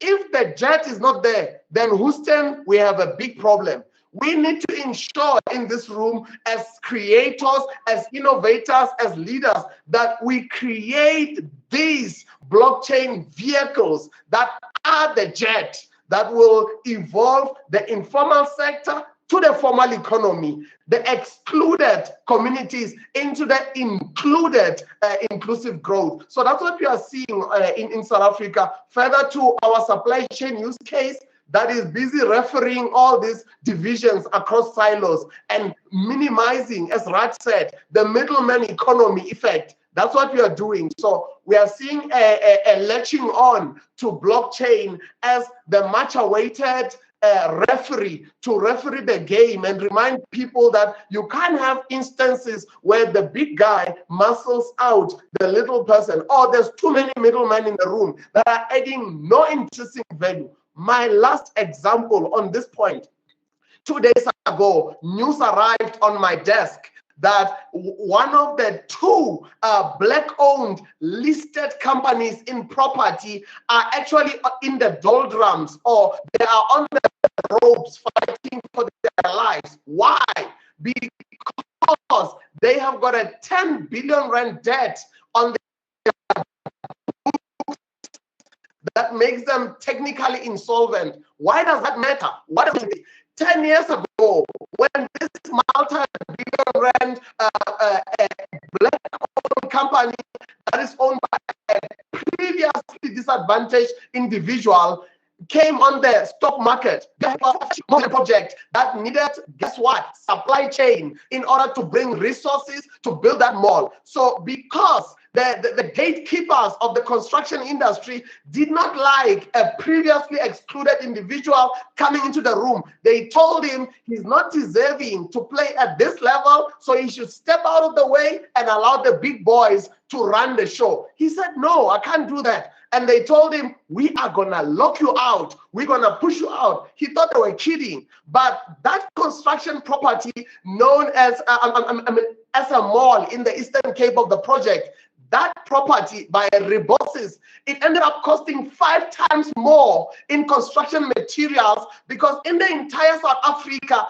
nobody, no resource supplier was allowed to provide this construction developer with any material from cement to concrete. The big boys have spoken, so they forbid anybody in the value chain to trade with this company. That has left a scar in this entity that is still limping 10 years later. It's on the ropes fighting for its life. Why? Because we did not have blockchain. So in closing, we feel in South Africa and on the continent, as among the leading voices on the continent in blockchain, I advocate and remind my learned colleagues that blockchain is at least 100 years late to arrive on the continent of Africa, because many social ills and human rights violations and racketeering and cartels in business would not, and anti-competitive behavior would not have taken place, because blockchain brings transparency, visibility, and accountability. So we may not say this company has coronate blockchain on the supply chain, but future companies that require the play field to be leveled and for what do you call it, for equality in transactions, we will put the infrastructure forward to ensure that Africa has a fighting chance to level the play field to realize the leave no one behind SDG 2030. So we are seeing traction, and it's much overdue, and we are seeing inclusivity, we are seeing the leveling of the play field, and I'm very excited to be part of this generation with Becky and others that are doing the heavy lifting. Much appreciated. So that is really amazing, sir. That actually is something that we'll be looking forward in 2035. That yes, it will be advanced, and blockchain is going to help, be the base for the the higher level. Yes, so thank you very much. Thank you very much. So I'd like to ask the panelists, like any points that you'd like to share on the same, or anything that you want the viewers, the audience to know about in blockchain and cryptocurrency. Yes. I personally would like to share in closing. With great opportunity comes great responsibility. In the blockchain space and the cryptocurrency space, especially this past year with the pandemic inflicting so much pain in the lives of ordinary, rich, poor, middle-class people, we've all been impacted by this. But this also meant that it created a certain opportunity. A lot of traditional businesses closed, a lot of businesses shut down because they were not able to operate in this environment where people were forced to stay at home and not work. What has happened in the cryptocurrency space? This brought about a boom or a surgence, so to say, because people now are stuck at home. They don't have other opportunities other than to watch TV or to seek for opportunities of making alternative income. With that, unfortunately, there's also Ponzi's, there's also scammers. A lot of scammers and Ponzi's have emerged in Africa with this emerging technology of cryptocurrencies. Just one such recent example of a Ponzi which has really taken people's monies is the MT scandal, which was a cryptocurrency platform promising people to give them monies or high returns. I would like to always admonish people to remember this golden rule. If it's too good to be true, it usually is. That platform took away when the founder left in December the 3rd. He left with 9 billion rand worth of people's money. Not only in South Africa, people as far as in countries as far as Mexico were victims to the scam. And unfortunately, scammers, Ponzi's, people wanting to take advantage of other people using medium as good as the blockchain, as good as cryptocurrency will always exist, which is why it's very crucial for people to do their own due diligence when it comes to investing in platforms, to also allow themselves to learn about these technologies and these new opportunities that are emerging. One such thing that I'm glad governments in the broader spectrum are starting to have a look into this and trying to see how they can involve themselves in this ecosystem. South Africa has just come up with a cryptocurrency framework proposal, which they are saying they are allowing or are now recognizing cryptocurrency businesses or services as a financial business or as a financial tool, which they are now looking into adopt, and also looking to creating some sort of regulations around the way how things operate, which will stem out things such as Ponzi schemes and so forth. And also in Nigeria, Nigeria plans to regulate cryptocurrency through the SEC, which is something that I always say, like Raj was saying, it's good that government become involved in this ecosystem, and there's no better time than now. But in my last word, I'd like to just speak to the graduates, to the young one. For them to succeed in this new digital era, in this new digital economy, we are now living in a new digital era, in a new digital economy. Traditional jobs, to say, are things of the past. People have to look into ways of surviving, ways of coming with solutions that serve this new era, the digital era. And one way to do that is to find out what people need, what people want, more than, or rather than to look at opportunities or businesses or products that will give them money. The money is the end result. If you look at what people need, what people want, and you focus on that, you will definitely derive or get what you want. But not to forget the passion as well. You must also have passion in what you are doing, because as long as you've got passion, if you face obstacles along the way, you will always strive and you'll always reach your goal. Yes, sir. Thank you. Thank you for your inspiring words. Yes, so sure, sir. Yeah, just wanted to one thing. In blockchain, we don't need rock stars. We need some real block stars. We got a whole lot of them out there. That should be around. Not create rock stars only. Let's create some real block stars. That's what I end my remarks with. Thank you. Yes, sir. Thank you so much. I just want to add one last thing again as well. I'm echoing. I must say, I really enjoyed this panel, more so than many panels I've sat on, because I've heard such amazing stories and such goodwill. I mean, that's huge. That part, the positivity in this group is just amazing. That's very, very powerful. I just want to echo one thing. It's passion. Follow your passion. And that really, and and keep on going. It'll keep you going. It's not money. It's not. It's passion. Whatever ticks your box. Your picture boxes and floats your boats, whatever the expressions are, go first, and let nothing stop you. Truly, ma'am, that's true. That's true. Passion drives us to achieve our dreams and goals. And yes, as ma'am said, that yes, a lot of goodwill, and I myself am delighted that I've been moderating such a great panel that who don't really aims on a blockchain as just a technology or as just development for the country, but also uses it for the goodwill, that is for the humanity purpose, and that really made me very happy. So thank you very much for joining us today. Sadly, due to time constraint, we have to end our session now, but it was amazing hearing all of you, and I thank you once again from the team, from the students and our audience. Thank you for sharing your time and your valuable knowledge.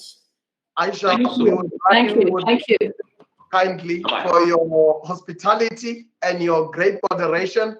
I also agree with Gillian. This has been a brilliantly assembled panel. Amazing. Possibility, lots of vision, and we look forward to even engaging beyond this forum. And I agree with Beck, to those graduates to be, this is the digital economy. This is the post-COVID era. This is the new order. So positioning yourself to be an asset is one old school quality that will never go to waste, even in the digital economy. And here's to Stanley's continued commitment to transformation. Keep up the great work. Here's to more panel, more insights, and more value and co-creation. Much appreciated. Thank you. Thank you so much, sir. Thank you so much. Very much appreciated. Thank you. Bye-bye. Thank you. Thank you so much. Great having us. All right, so we come to the end of this panel. It was great moderating such an amazing set of speakers that we had here. Thank you so much for joining us, and we'll be having our next session, keynote session. Thank you very much.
You are currently the only person in this conference.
थोड़ा कुछ change कर लें मेरा instruction हो क्योंकि already going to your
All right.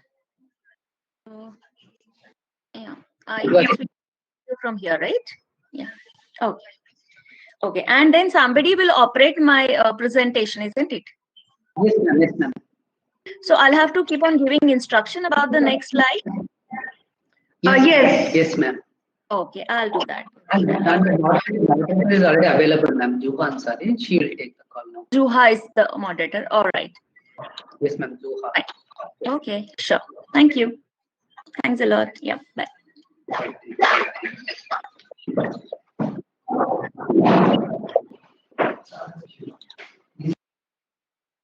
Hey, Juha, can you hear me?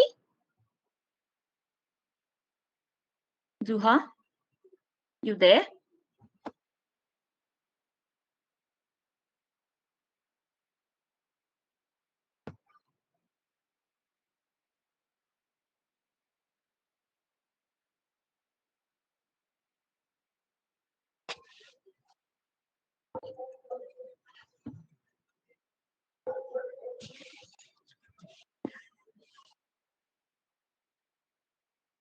Once I'm reconnecting, ma'am. Sorry? Dr. Shraddha. Hey, hi. Good evening, Zuha. How are you? Good evening. I'm great. How are you? Doing good too. Thank you. Thank you for joining with us and doing the session. Pleasure. Let me just switch on my video and check it once. Is it good enough? Zuha, can you see me? Yes. What about the I am. audibility? Am I clear? Yes, you're perfect. It's Voice totally quality is good? Yeah. Okay, perfect. All right. And my presentation will be played by you, right? Yes. Okay. Okay, again, I could see the names here. What do I do about that? No worries about that. No worries about that. It's totally. That's okay. No, I'll keep it as it is. Okay. Yeah. All right, dear. One sec. So the format is first you will introduce me and then I'll take over. Am I right? Zuha?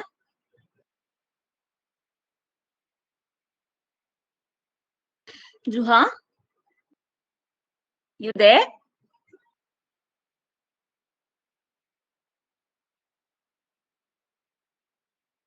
Hey Zuha, did I lost you? I don't know, one sec. There's just an issue. I'll just be back in 1 minute.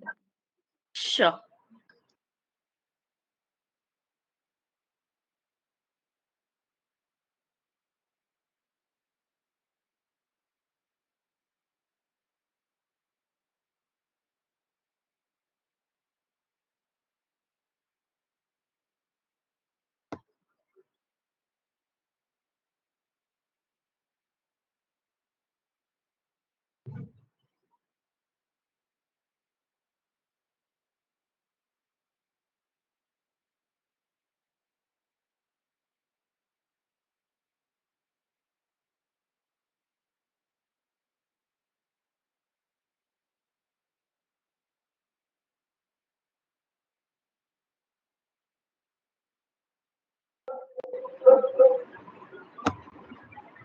Yeah.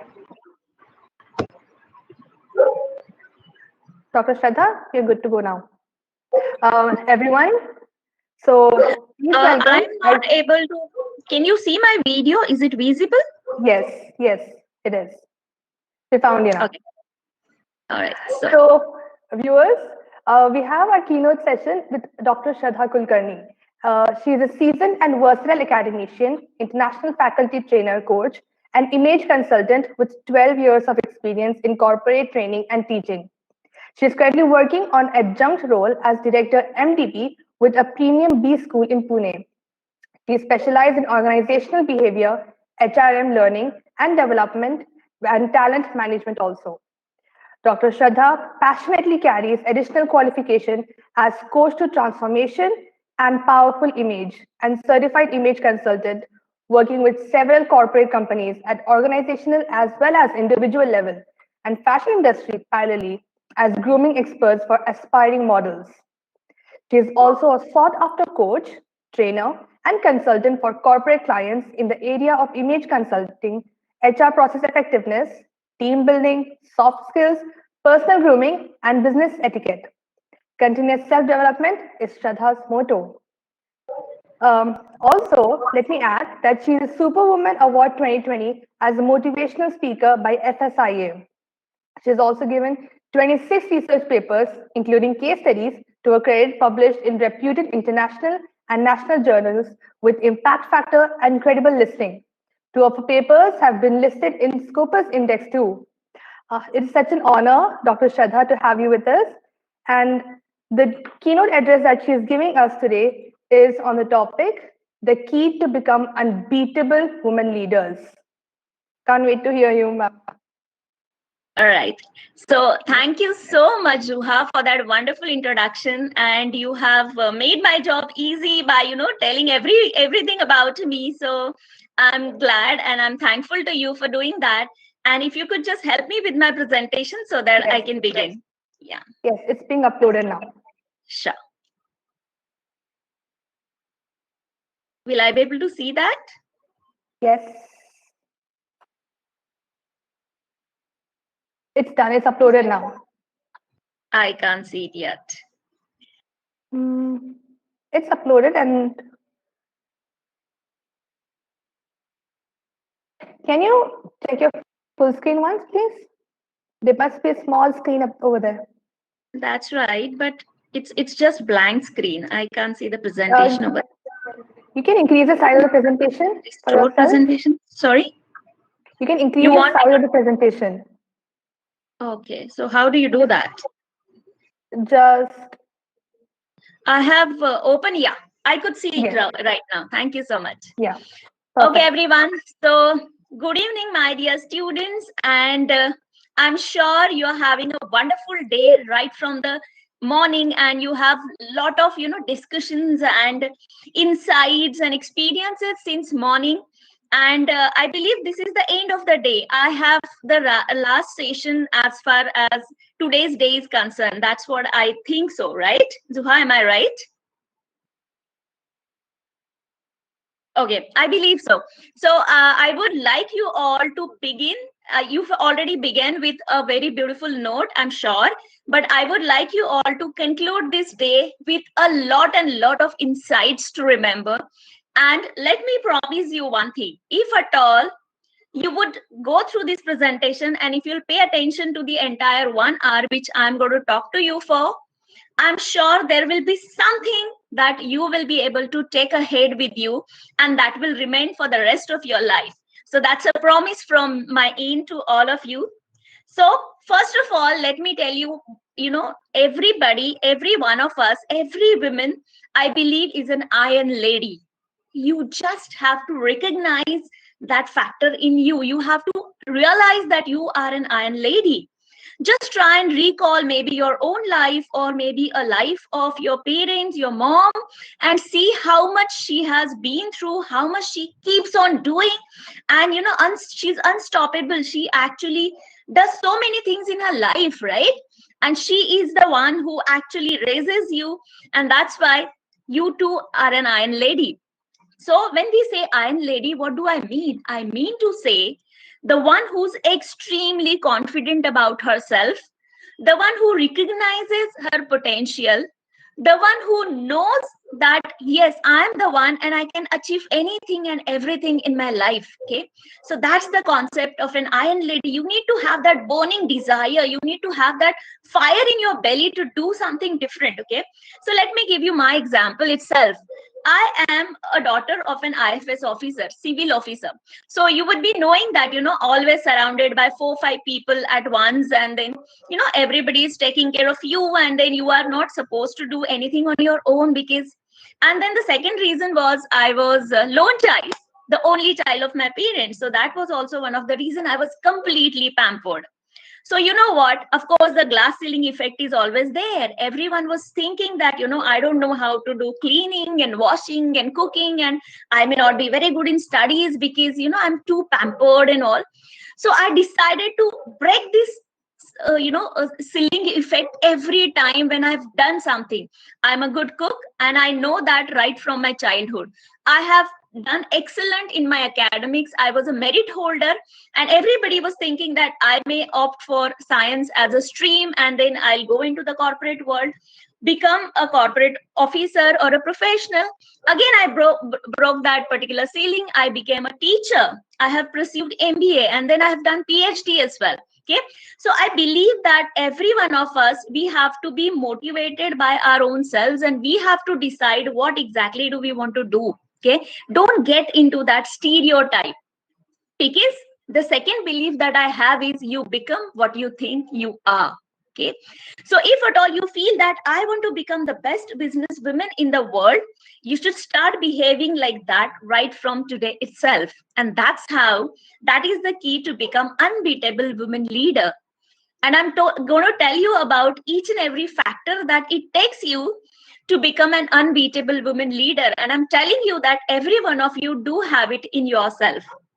Can we go to the next slide, please?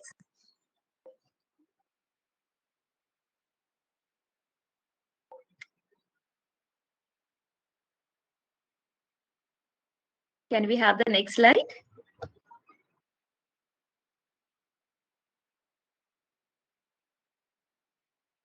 I hope, yes.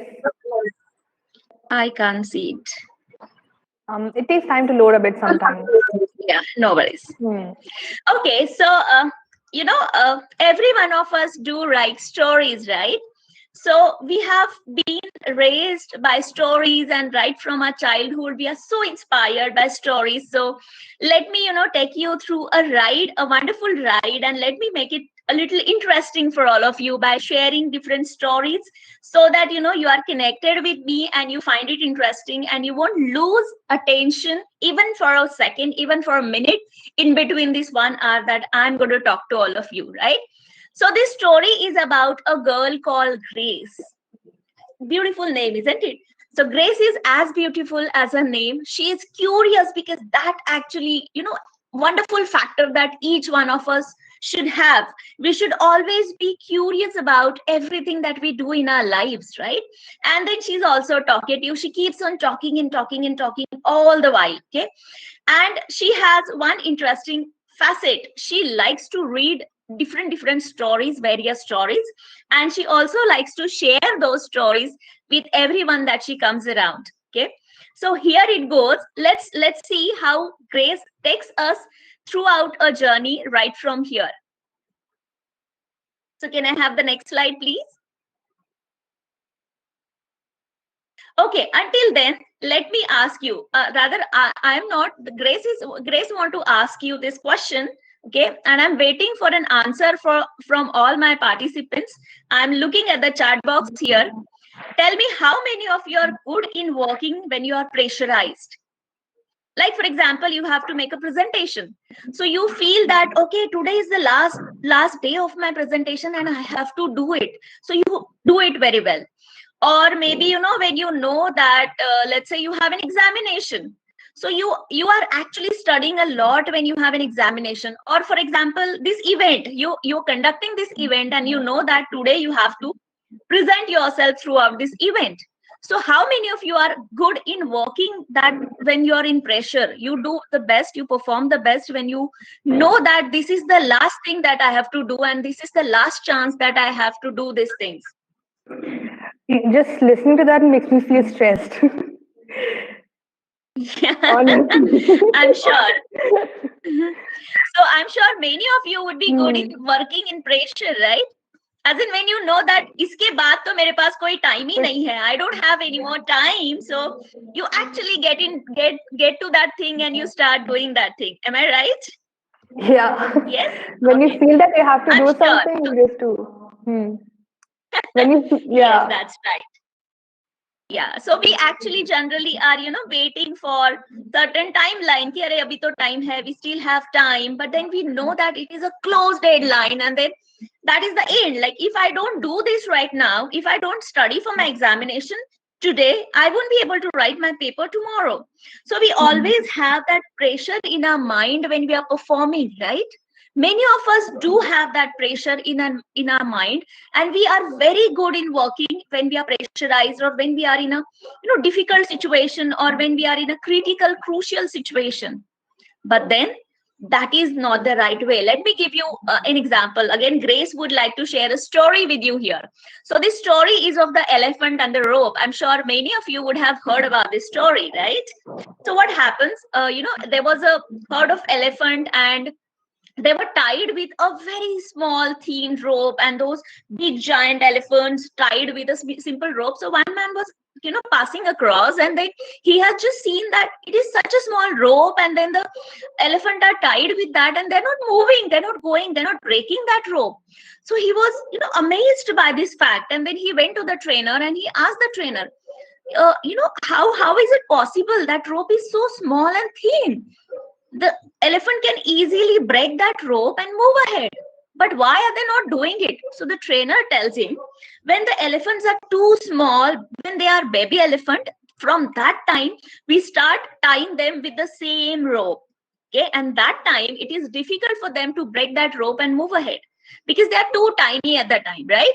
So they condition themselves, they program themselves in the manner that it all actually feeds in their head, and they feel that this rope can tie me, I cannot break it. And even if they grow in their size, in their age, they still do not break it because they are conditioned like that. Okay, so my dear friends, my dear girls, we do have to remember that we are not tied by any rope as such, right? Many a times the limitations are there inside because we are driven by something else. We are looking for motivation from others. How many of you are looking for your teachers to appreciate you when you do something good? How many of you are looking for your parents to come up and say something good to you? How many times do you expect people to appreciate you for your work? Okay, how many times do you look for social media to get good comments and likes and all those appreciation? That is the main problem that we all have. We are actually motivated and driven by the factor that we are motivated by the external things, and there is the limitation. If you want to become an unbeatable leader, the most important aspect that you need to remember is you have to choose a game wherein you have driven by yourself and not somebody else forces you or somebody else drives you. Okay, that motivation should always come from within. Doesn't matter, nobody else is appreciating me, I'm happy with it, I'm okay with it because I know I have done my best, right?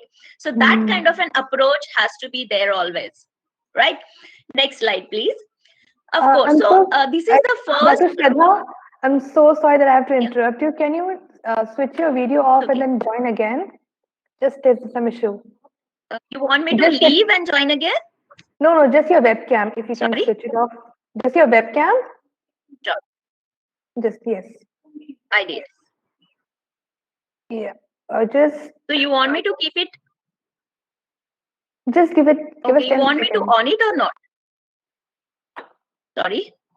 1 sec. Just give us 10 seconds, please. Yes, sure.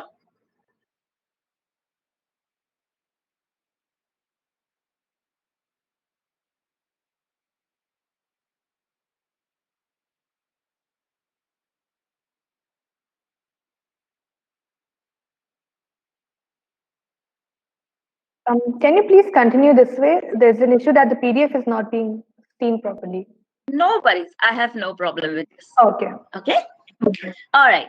So that is the first thing that I would like you to tell you all, that you should always be driven by yourself and not something else. You should not be looking for a motivation from someone else, but you should keep on driving yourself. You should keep on motivating yourself.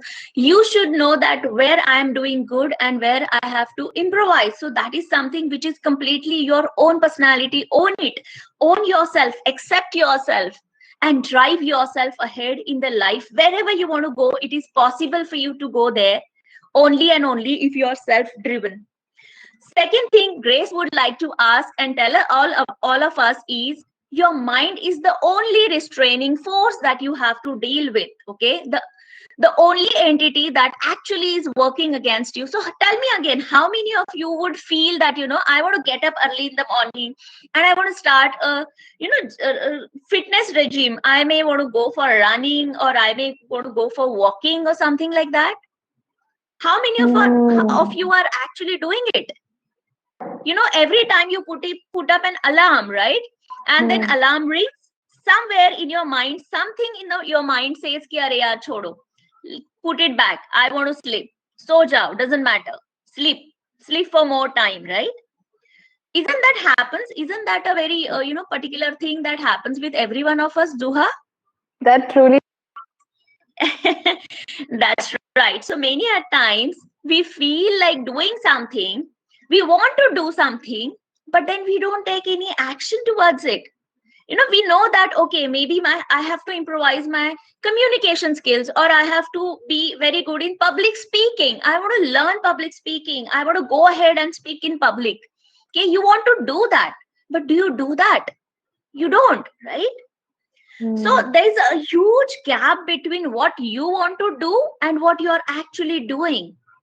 The moment, this is a longest distance that you need to cover. Okay, many at times there's something, some force which is there inside us, because every coin has two sides, right? Similarly, our mind also has two different sides. One side always pushes us, the subconscious, and the other side keeps on telling us, I should not take risks, I should not do this, people will laugh at me, what other people will say, so on, so forth, right? And all these things are somewhere restraining us from doing what we can do, or what the wonder that we have inside us, what the magic that we actually carry inside us. We don't actually touch upon that magic. We don't realize those potential, because we succumb or we give up to that one mind which tells us to stop, which tells us not to do things that we want to do. How many of you have the courage to dance right now like a kid? If I would ask you to dance right now, would you do that, Zuha? You won't, right? I would never. I'm sure. The reason why, because you really want to do it, you will enjoy it if you do it. But you won't do it because you know that, I people may not appreciate this action of mine, or I may not look good, right? So always we keep on thinking about something, and we want to do so many things in our lives. Maybe some of you would be dancers and musicians and so many other factors, right? But we don't actually do that. We limit ourselves somewhere, and there is a long distance between our to do or wanted list, desire list, and what we are doing actually. The moment you actually start filling this gap, bridging this gap, and if you actually walk on this distance and make this distance less and do whatever you want to do, whatever you feel like doing, take risks, okay? Do something different in your life. Again, I will give you my own example. I'm a professor, I'm an academician. You have already know that, right? Yes. But I am also Mrs. India. Oh, I have also won a beauty pageant in 2018, and everyone was telling me that this is something which is not for you, because you're a teacher. You have to present a certain frame of your personality in front of the students. They may not like it, because these two are contradictory fields, right? I am sure students would appreciate. I'm sure students would appreciate to be taught by the Mrs. India. Absolutely. That is what has happened. My students have more respect for me. Because they know that I'm doing something more than generally what other teachers are doing. Okay. So that is how, if at all you want to do something, and if you do that, there's nothing one more wonderful than that. Now let me again tell you a story here, a story of a gold miner. So there was a gold miner, and he was digging up in a certain mine, and he was looking for the gold. Okay.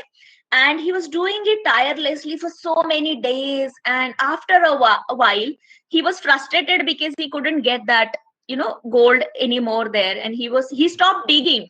So then he was feeling that I should continue that, but then the external forces again telling him ki nahi, yahan pe there's nothing here, you won't get anything here, so you should stop it. Okay. And then he actually stops it. He decides not to pursue it anymore. Then that company calls someone else, and that other miner, he hands over all his material, equipments and everything to the miner, and he tells him, kid, there's nothing here, you're wasting your efforts, don't do it. But the other miner says, let me just try, you have already tried, let me try. So the company people, what do? They tell this new miner that the gold is just 3 feet from here when you'll start digging. And that other gold miner, he's so excited that he decides to, continue with that digging, and he continues and does it. And then for his surprise, he actually gets the gold.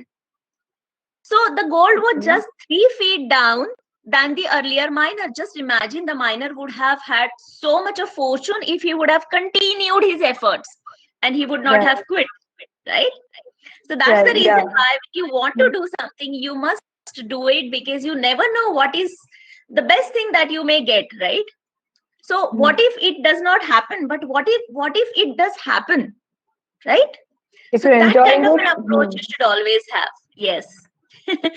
So that is what is extremely important. Take risk, do whatever you want to do in your life, and that is how you have to move forward. And that's the thing that will make you a leader all the while. And that is, can we go to the next slide, please? That will make you an unbeatable person, professional, personal life, wherever you go. That is going to be a wonderful thing if at all you will decide that I'm not going to quit my efforts, because I have put in efforts for such a long time, and it is just an end. It is just, some more efforts, because everybody says that, when you actually start stopping, the next step is your success. So the next step to failure is success. When you quit, the next step, if you would have continued, you would have been successful. Now, Grace is absolutely sure about one fact which she would like to tell you all, and that is, a leader isn't born, she's made by her choices. Each one of you actually has the power to become an unbeatable leader. Only you have to make the right choice. Opportunity is not going to come and knock your door silently, politely, and tell you, okay, I'm here.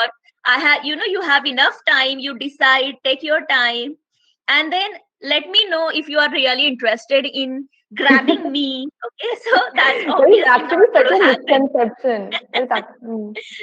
Yes, that's correct.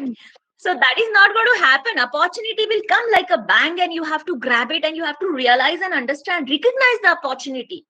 And once you recognize the opportunity, once you make a choice that, yes, I want to go for it, you will see that 10 people are not going for something. If you actually just follow the crowd, and if you say, okay, other 10 are not going, so I also don't want to go for it. You never know what lies in that particular thing, right?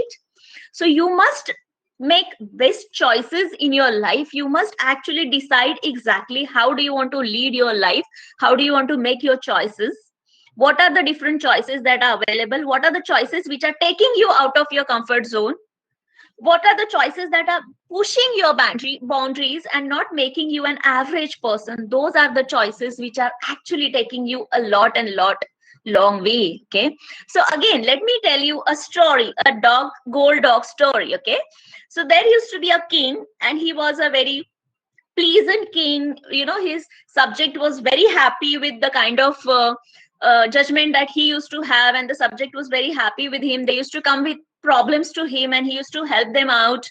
He made, the entire life happy for all the people who are living in his kingdom. And then he was having 3 sons. So he started growing old. So he was worried that whom I should actually hand over my throne. Okay.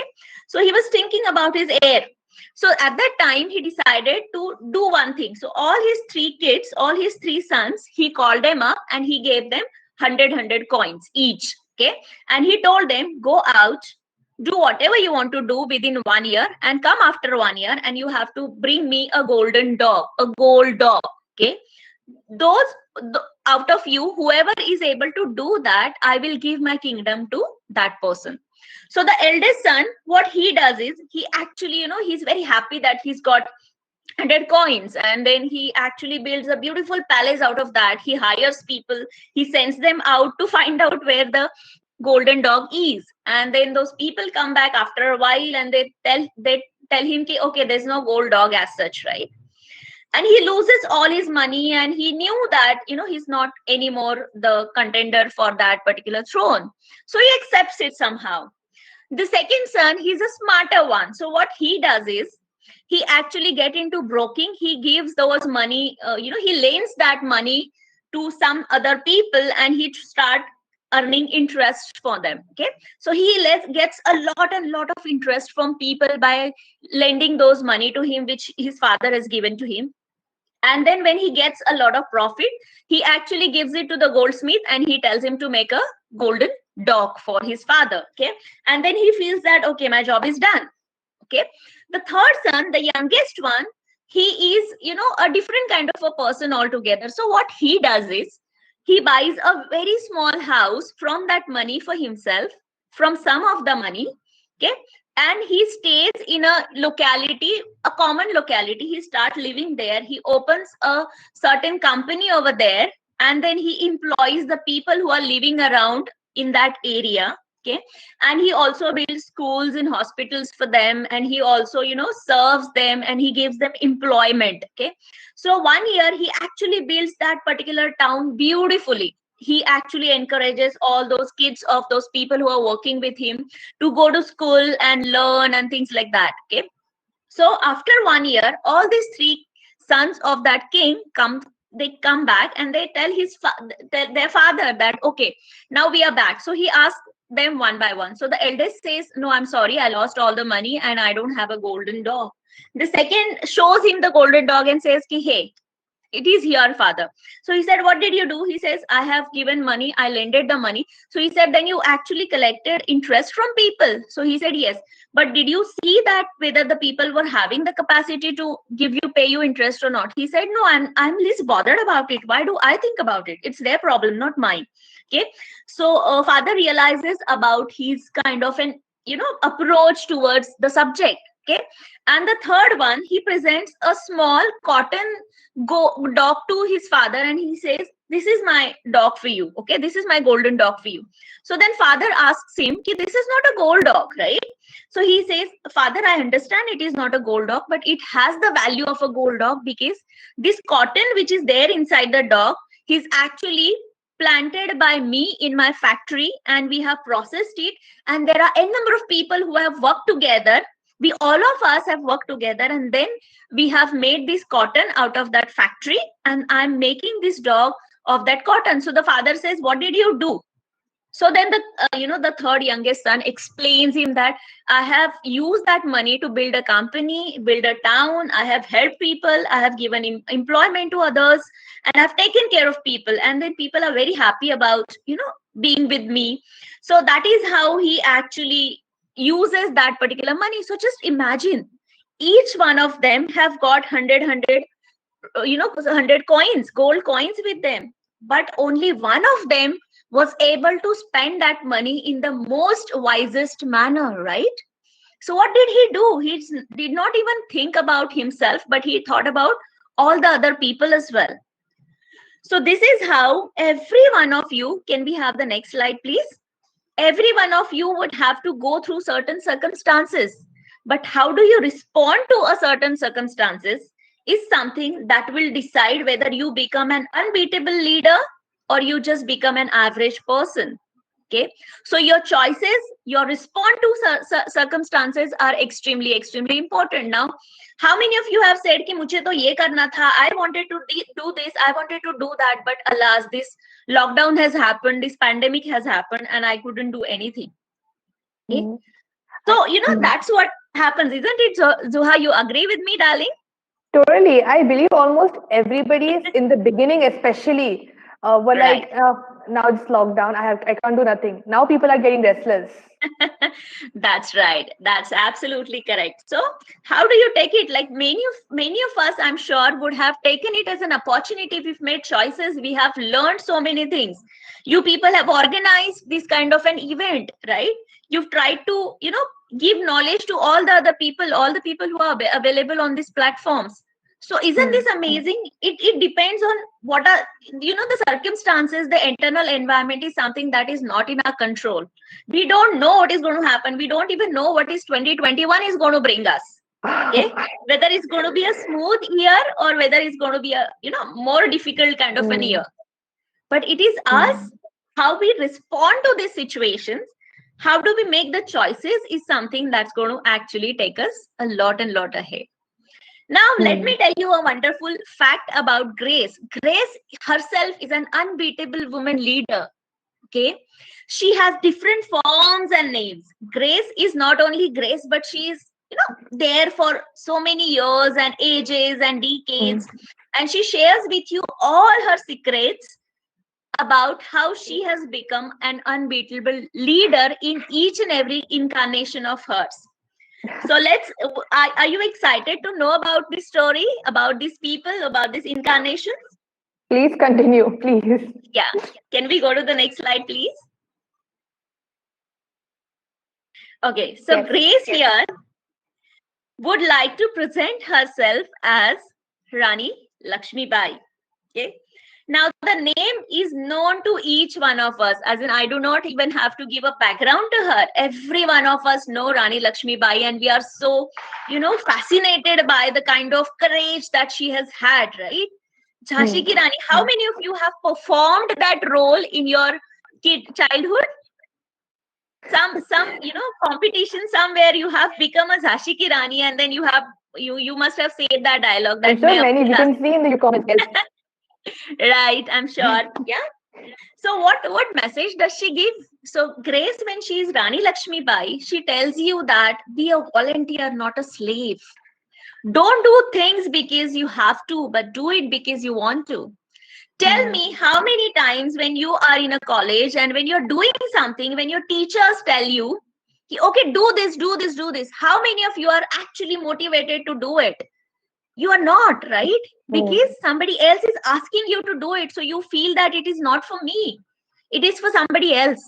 So always do remember, my dear girls, that you always have to do things because you want to do it and not because it is thrusted upon you or imposed upon you. You have a choice there. You can say no to so many people when you feel that this is not something that I want to do in my life. And every one of us do have that power. Every one of us do possess that kind of a courage. We just have to open up and say it upfrontly. Okay. So you always have to do activities voluntarily, not as a slave. You should not here to listen to anyone else, but to do things when you are convinced about doing things. That doesn't mean that you should disrespect people and you should not listen to your parents and everybody, but you should understand the logic and you should get convinced about that logic that, okay, if at all I do these things, I will be something better in my life. I will move ahead in my life. Okay. So that is how you should look at each and every opportunity, each and everything that you do in your life.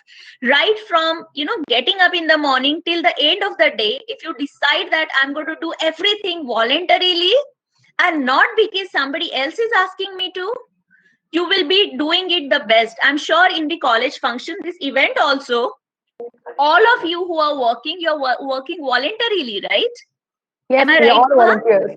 We're all volunteers. What about the Yes. big dream? And look at the kind of job that you have done. Look at the kind of flawless management that you guys have done. Why is it possible? Because you were motivated to do it. You are happy to do it, right? So that's what happens. You are the best version of yourself when you try and do things, when you are convinced and when you're motivated to do it, when you're voluntarily doing it. But just imagine that you never wanted to be a part of this event and someone else asked you to do it. What would have happened? That would have been such a... I'm sure this event would not have been of this level, isn't it? So that's what happens. So always do remember the very important lesson from Rani Lakshmi Bai. Can we go to the next slide, please? Rani Lakshmi Bai, that we always and always should do things voluntarily. We should get convinced. We should understand the logic of doing something, and then we should move forward and do those things. Okay, that's extremely, extremely important. Okay. Next is Grace as Mother Teresa. Again, somebody who every one of us would know and appreciate. No one here would say that, I don't like her, because we know her, what she is, and we respect her for how she has led her life all the while, isn't it? So what is the message that I'm sure, what is the message that she gives it here to us? Think beyond yourself. The moment you will start doing something for other people, you will be again, doing the best. You will try and improvise yourself continuously. For example, if you have to cook for yourself, what happens at the time? You just maybe go on and do Maggie, or you do something which is very simple to cook, isn't it? Because you know that only you have to eat, right? Zuha, what's your experience? Maggie, just cornflakes. That's all. So easiest thing. But tell me, if at all you have to cook for a special person, maybe your parents, maybe maybe your friends, maybe a guest of yours, would you actually serve them cornflakes and Maggie and all these things? Would you do that? With some sweet also for them. Sorry? Yes? For them, there will be biryani with sweet also. I'm sure. That's what. So when you start thinking beyond yourself and when you think of doing something for someone else, that is the moment you try and become the best version of yourself, because it is not a story anymore about you, right? It's about someone else as well. Your life is connected with someone else's life. Your success is connected with someone else's success. Your happiness is connected with someone else's happiness. And that's why when we know that those people who are doing service to the other people are the most happiest people in the world, right? Look at the businessmen, look at the entrepreneurs, how look at the teachers, what kind of satisfaction do they get every day when the students come back or the employees come back and tell them that, okay, I could do this because of you. Yes. So you always have to grow to a certain level and start thinking beyond yourself. You have to think what I can do for the world, what maybe I can do for my family, what I can do for my parents, what I can do for my society, what I can do for the other fellow beings, what I can do for those people who are not privileged enough like me. So the moment you start thinking like this, you can uplift someone else to feel uplifted. You yourself will feel so satisfied and happy. Again, Zuha, let me know. When you actually do some kind of a community service, don't you feel happy at that particular moment? Anything that you do. Again, even for this event, as I mentioned, this is a volunteer event. The thing that just comes with it is satisfaction, and that satisfaction just converts everything into passion also. And you just want to do this. Absolutely. That's so correct. That's so correct. So if at all you want to learn something, you have to teach that thing to others to, learn yourself. If you want to get something, you have to keep on giving that thing to other people. If you help someone else, that help will definitely come back to you from some or the other forms. Okay, so do remember, always think beyond yourself. Try and see how you can actually help other people and what you can do for others. Instead of thinking how people or what else people can do for me, you should flip the slate and you should start thinking what I can do for others. Exactly. So think beyond yourself. If you start doing that, I'm sure you will be able to do wonders in your life. That's pretty sure thing that I can promise you here. Can we have the next slide, please? Yes. So as I said, grace has different forms and different incarnations and different lives, and each and every life of her has taught us something or else. Okay, so in the new life, when Grace gets into her new incarnation, she becomes Kiran Majumdar Shaw. Now again, this name is so well known in the industry because we know Ambanis, we know Tatas, we know Birlas. Do we know any lady who's actually cut competition to them, who's as richest as them, who's as famous as them? The first name that comes to our mind is Kiran Majumdar Shaw, right? And do you know how she has started? She has had a very humble beginning. She's the first entrepreneur in her family, right?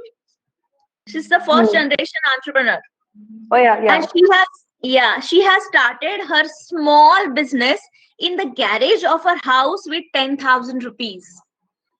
Okay. And that too in the age when women were not supposed to come out and do something on their own.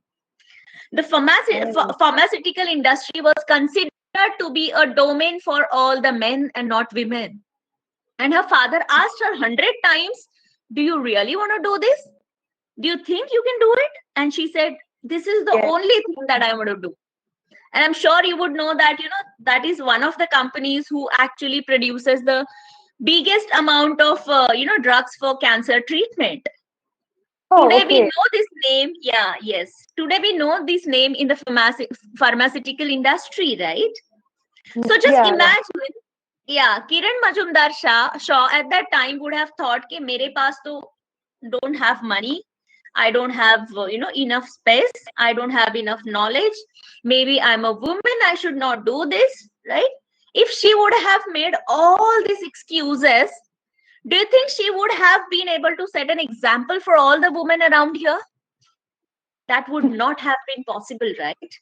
So every one of us do have some unfulfilled desires.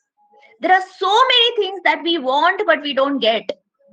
There are so many things that we desire to have but we don't have, right? Every one of us would have to have a BMW car to go everywhere, but do we have it? We don't. But then if you don't have something, what are you going to do about it? Are you going to keep on blaming everyone कि मेरे parents ने, my parents did not do anything for me, my teachers are not good enough, my college is not good enough, if I would have been a student in USA, I would have been altogether different, right? So many of us keep on creeping about the situation. I would have done wonders if my internet connection would have been good. Okay. Excuses. I'm not attending class because the internet connection is not good. I'm not doing this because I don't have enough books. So we always keep on giving excuses. But the best approach here, which again differentiates an unbeatable woman leader or unbeatable leader from an average person, is do what you can with what you have from wherever you are. That is extremely, extremely important thing that you need to remember all the while. Okay? Instead of giving excuses, you should focus on what you have at this particular moment and what can you do the best out of that particular, available resources that are there to your disposal. You should not be thinking about something which is not there with you. You should be thinking about what can you do about how can you make the most of the moment which is available to you right now. The moment you start, being satisfied, contented with your life, and at the same time you have this ambition to do something better than what you have right now, or do something resourceful with whatever is there with you, you will definitely become unbeatable leader. Nobody can stop you because it's not about what resources do you have. It is all about your desire, your burning desire to set an example for others and to do something different altogether. So have you heard about this wow attitude before, Zuha? Do you know what it is? What is the meaning of this word wow? Wow, I just know it as an exclamation. Is there some extra meaning? Yes, there's something else to it. Okay. Yeah. Do you know that? I don't actually, please. Okay, no worries. Let me tell you, when you say wow attitude, it is with or without. So don't keep on giving excuses saying that, I would have been. Okay, that makes a lot of sense. Yes. So don't say that if I would have had this, if I would have an opportunity to, study in the best college in the world, I would have been the best student. That is not necessary. If you have a best college, you're lucky enough to get it and you make the most of it. But if you don't have, if you're learning in a very small town college or just in a rural area, make the most of it. Okay? We have so many examples of people who have come from a very humble background, okay, and still could do amazing, amazing work, right? Kiran Majumdar Shaw is one of such examples for us. She has come from a very humble background, but she never said that I don't have this, I don't have that. So with or without, always do remember when you use this word wow, next time, should remind yourself that I have to do anything and everything that I want to do either with or without. With or without. Yeah. Yes. So this is again one important aspect that I would like you all to think about and ponder your thoughts upon. Okay. Again, can you answer this question for me again, Zuha? What is that one thing which always remains with you until the last breath of yours? something that stays along with you, something that never leaves you. What is it? Sorry? This is it's a very depressing answer when you say many people live with regrets, and I think that is something you always remember. I'm sure. Apart from that, yes, as you've correctly said, your mind, your body, your soul, this is something which is always going to be remain with you, right? Your thinking process, your emotions, your feelings, this is all a product of what? Your mind, body, and soul, right? Your body is something that is with you till the last breath. You have a best of best friends, but he or she may leave you, right? You never know. Or he may, maybe some situations will take you away from, take him away or her away from you, right? But your body is something which is not going to leave you till the end of your life. And what is the most neglected thing that we have on this earth? The body, right? We don't pay attention to our body unless and until we have a pain. अगर मेरा hand pain कर रहा है, headache कर रहा है, then only I pay attention, then I take care of my head, I consume some tablet and things like that, right? But otherwise, how many of us are actually, doing something for our own body? How many of us are taking care of that you have something. That's right. So we are not taking care of ourselves. Yes, absolutely. Yeah, so that's what is happening. We want to do exercises, but we don't do it unless and until the doctor prescribes us and says ki walking is the only option you have right now, and you wait till the age of 60 and 70 to do that, right? So this is the most neglected thing of one of the most important thing, but one of the most neglected thing is your body. You must take care of yourself first of all. If at all you have a empty cup, can you pour something else for others from that cup? You can't. So to pour something for others, what you have to have is you have to have it yourself. Unless and until you take care of yourself, you will not be able to do anything for others, anyone else, right? So you must take care of your body, and not only your body, but that all your emotions and feelings are something, and your thought process, your perspectives is something that actually shapes you as a person, right? So it is very, very important for all of you to take care of your body, mind, and soul.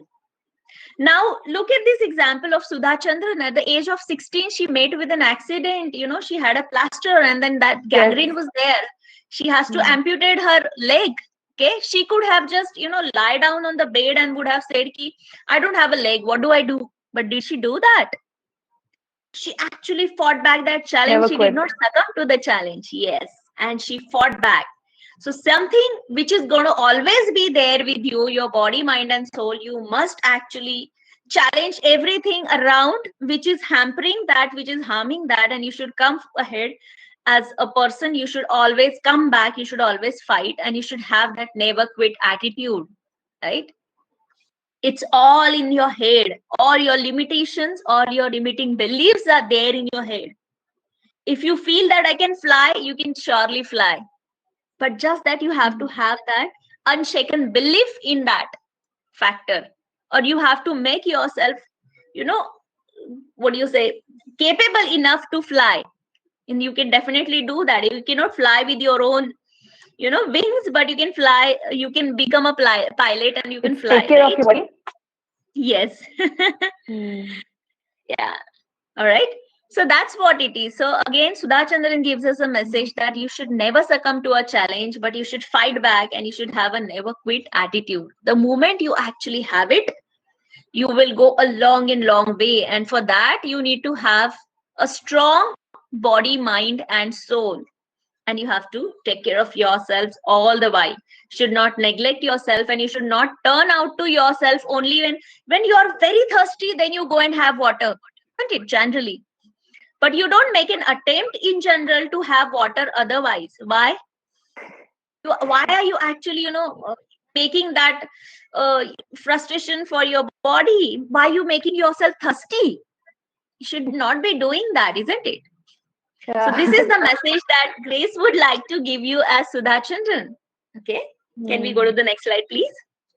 And then Grace also forms another incarnation. she becomes another person, which is, so to say, was an ordinary girl, right? She was just a girl next door. She was just like all other girls. But the entire world remembers her. Everyone knows about the story of Nirja Bhanot. She has become extraordinary. She has received the highest award in the, in India possible, in the nation possible, Ashok Chakra Award, Veer Chakra Award, right? Yes. So why she could do that? How can she become that extraordinary person?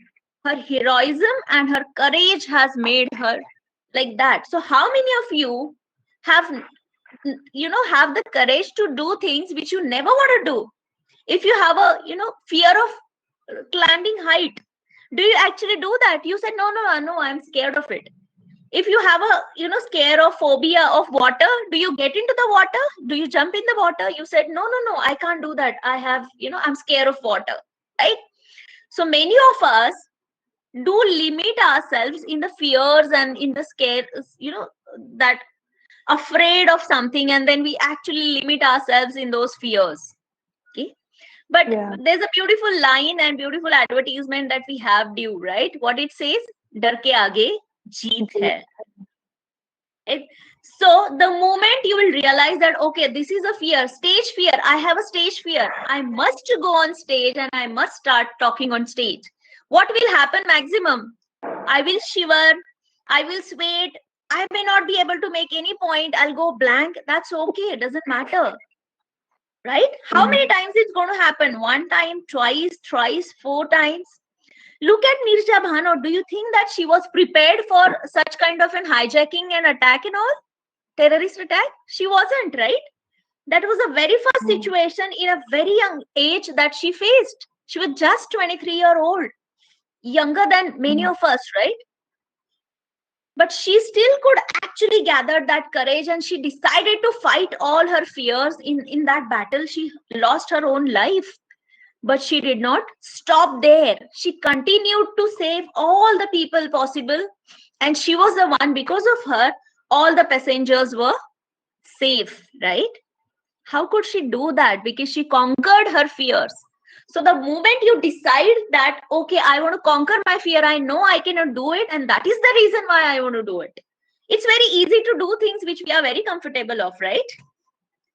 If I know that I'm good at dancing, I can dance. But if I know that I'm not a good singer, how many of you do have the courage to come in front of people and sing?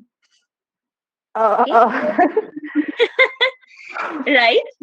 So you must actually start doing things which you are scared of. You must start conquering your fears. And if you want to become an extraordinary person, an unbeatable leader, the most important is heroism and courage.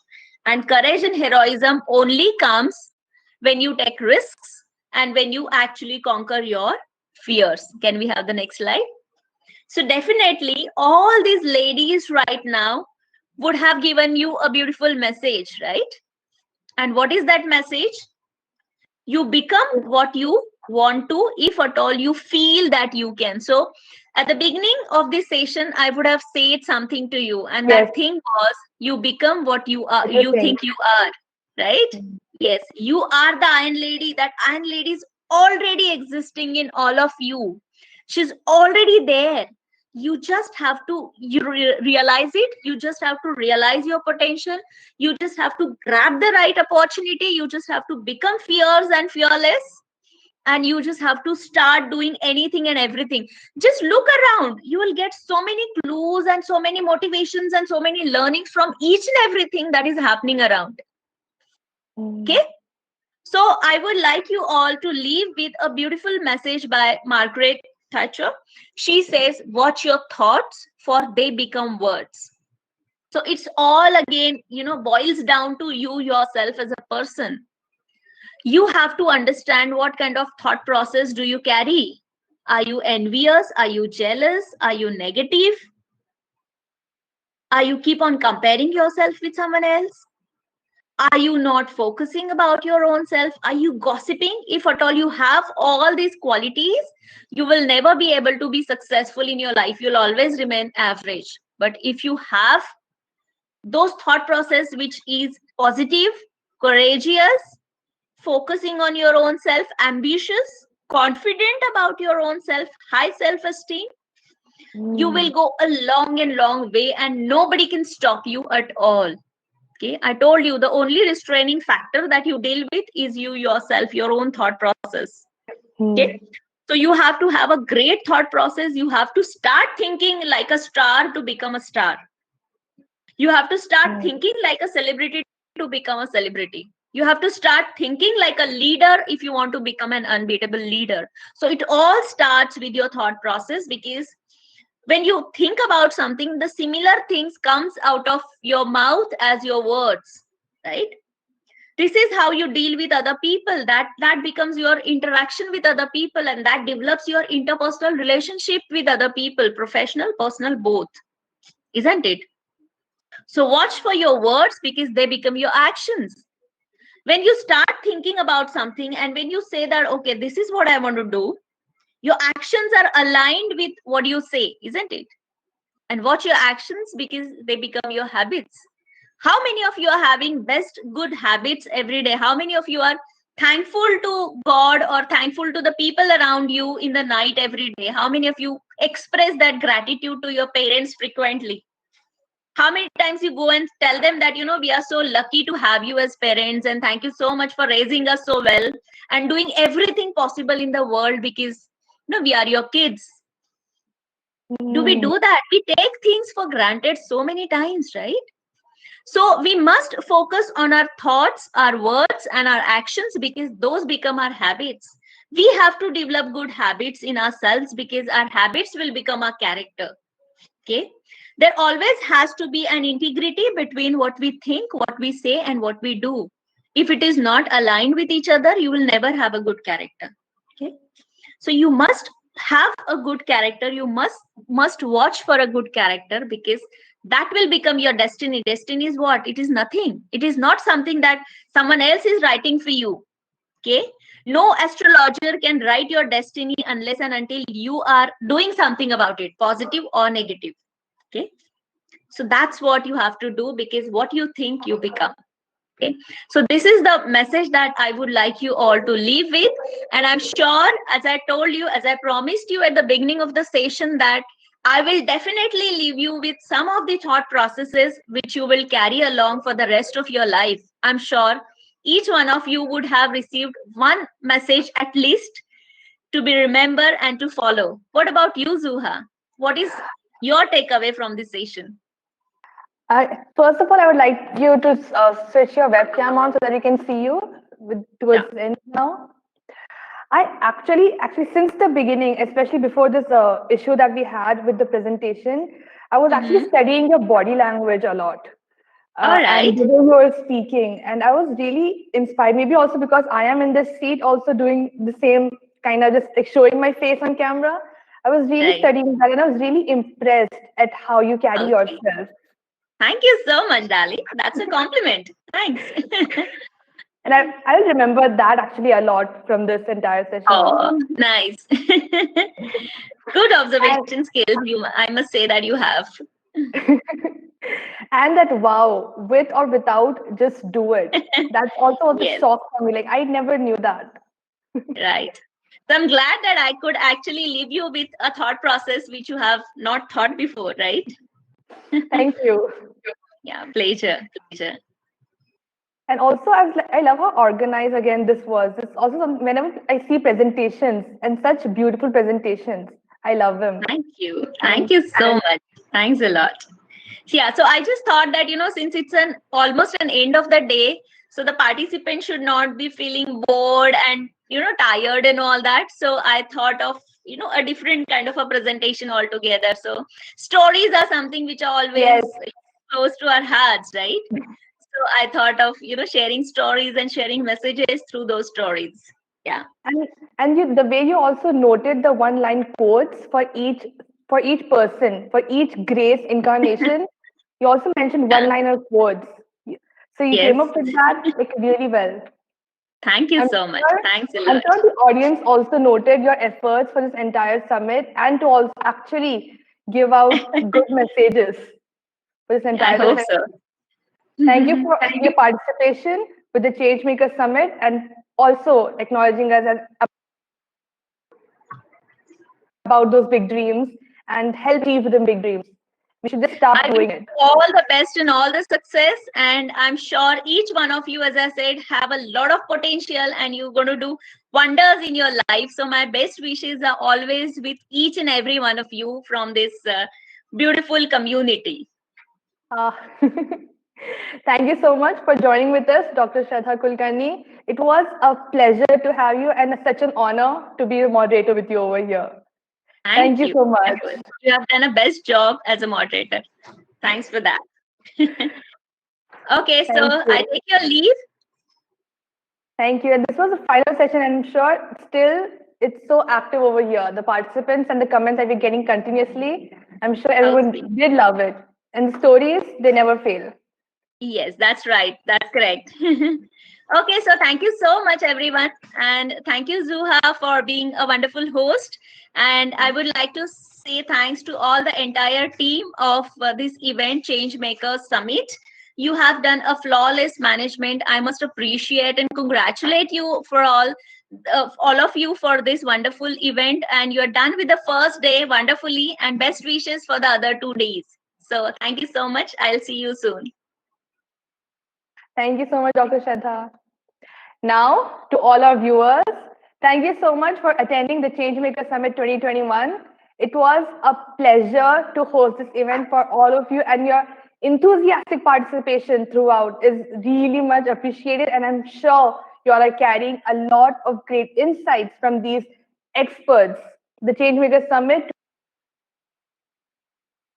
2021 is all about, even the next 2 days, is all about giving the young adults a chance to encounter a conversation with the experts, the professionals who are living their desires and are living every day to keep moving forward with what they want to do in life. So I'm sure that you guys are carrying, and as team of ATBD and also our speakers, we'd love to do a better job every time for all of you. So, and only when we'll be able to do that is if we receive a feedback. So please, a feedback form will be sent to all of your emails, registered emails, and also even available at the YouTube comments. So please click the link and give us your valuable feedback. We appreciate it, and we'd like to integrate all your feedback in our future operations too, even in the next 2 days. So thank you so much for joining with us. I will not take much of any of your time. Thank you for sticking with us, and see you tomorrow. Thank you.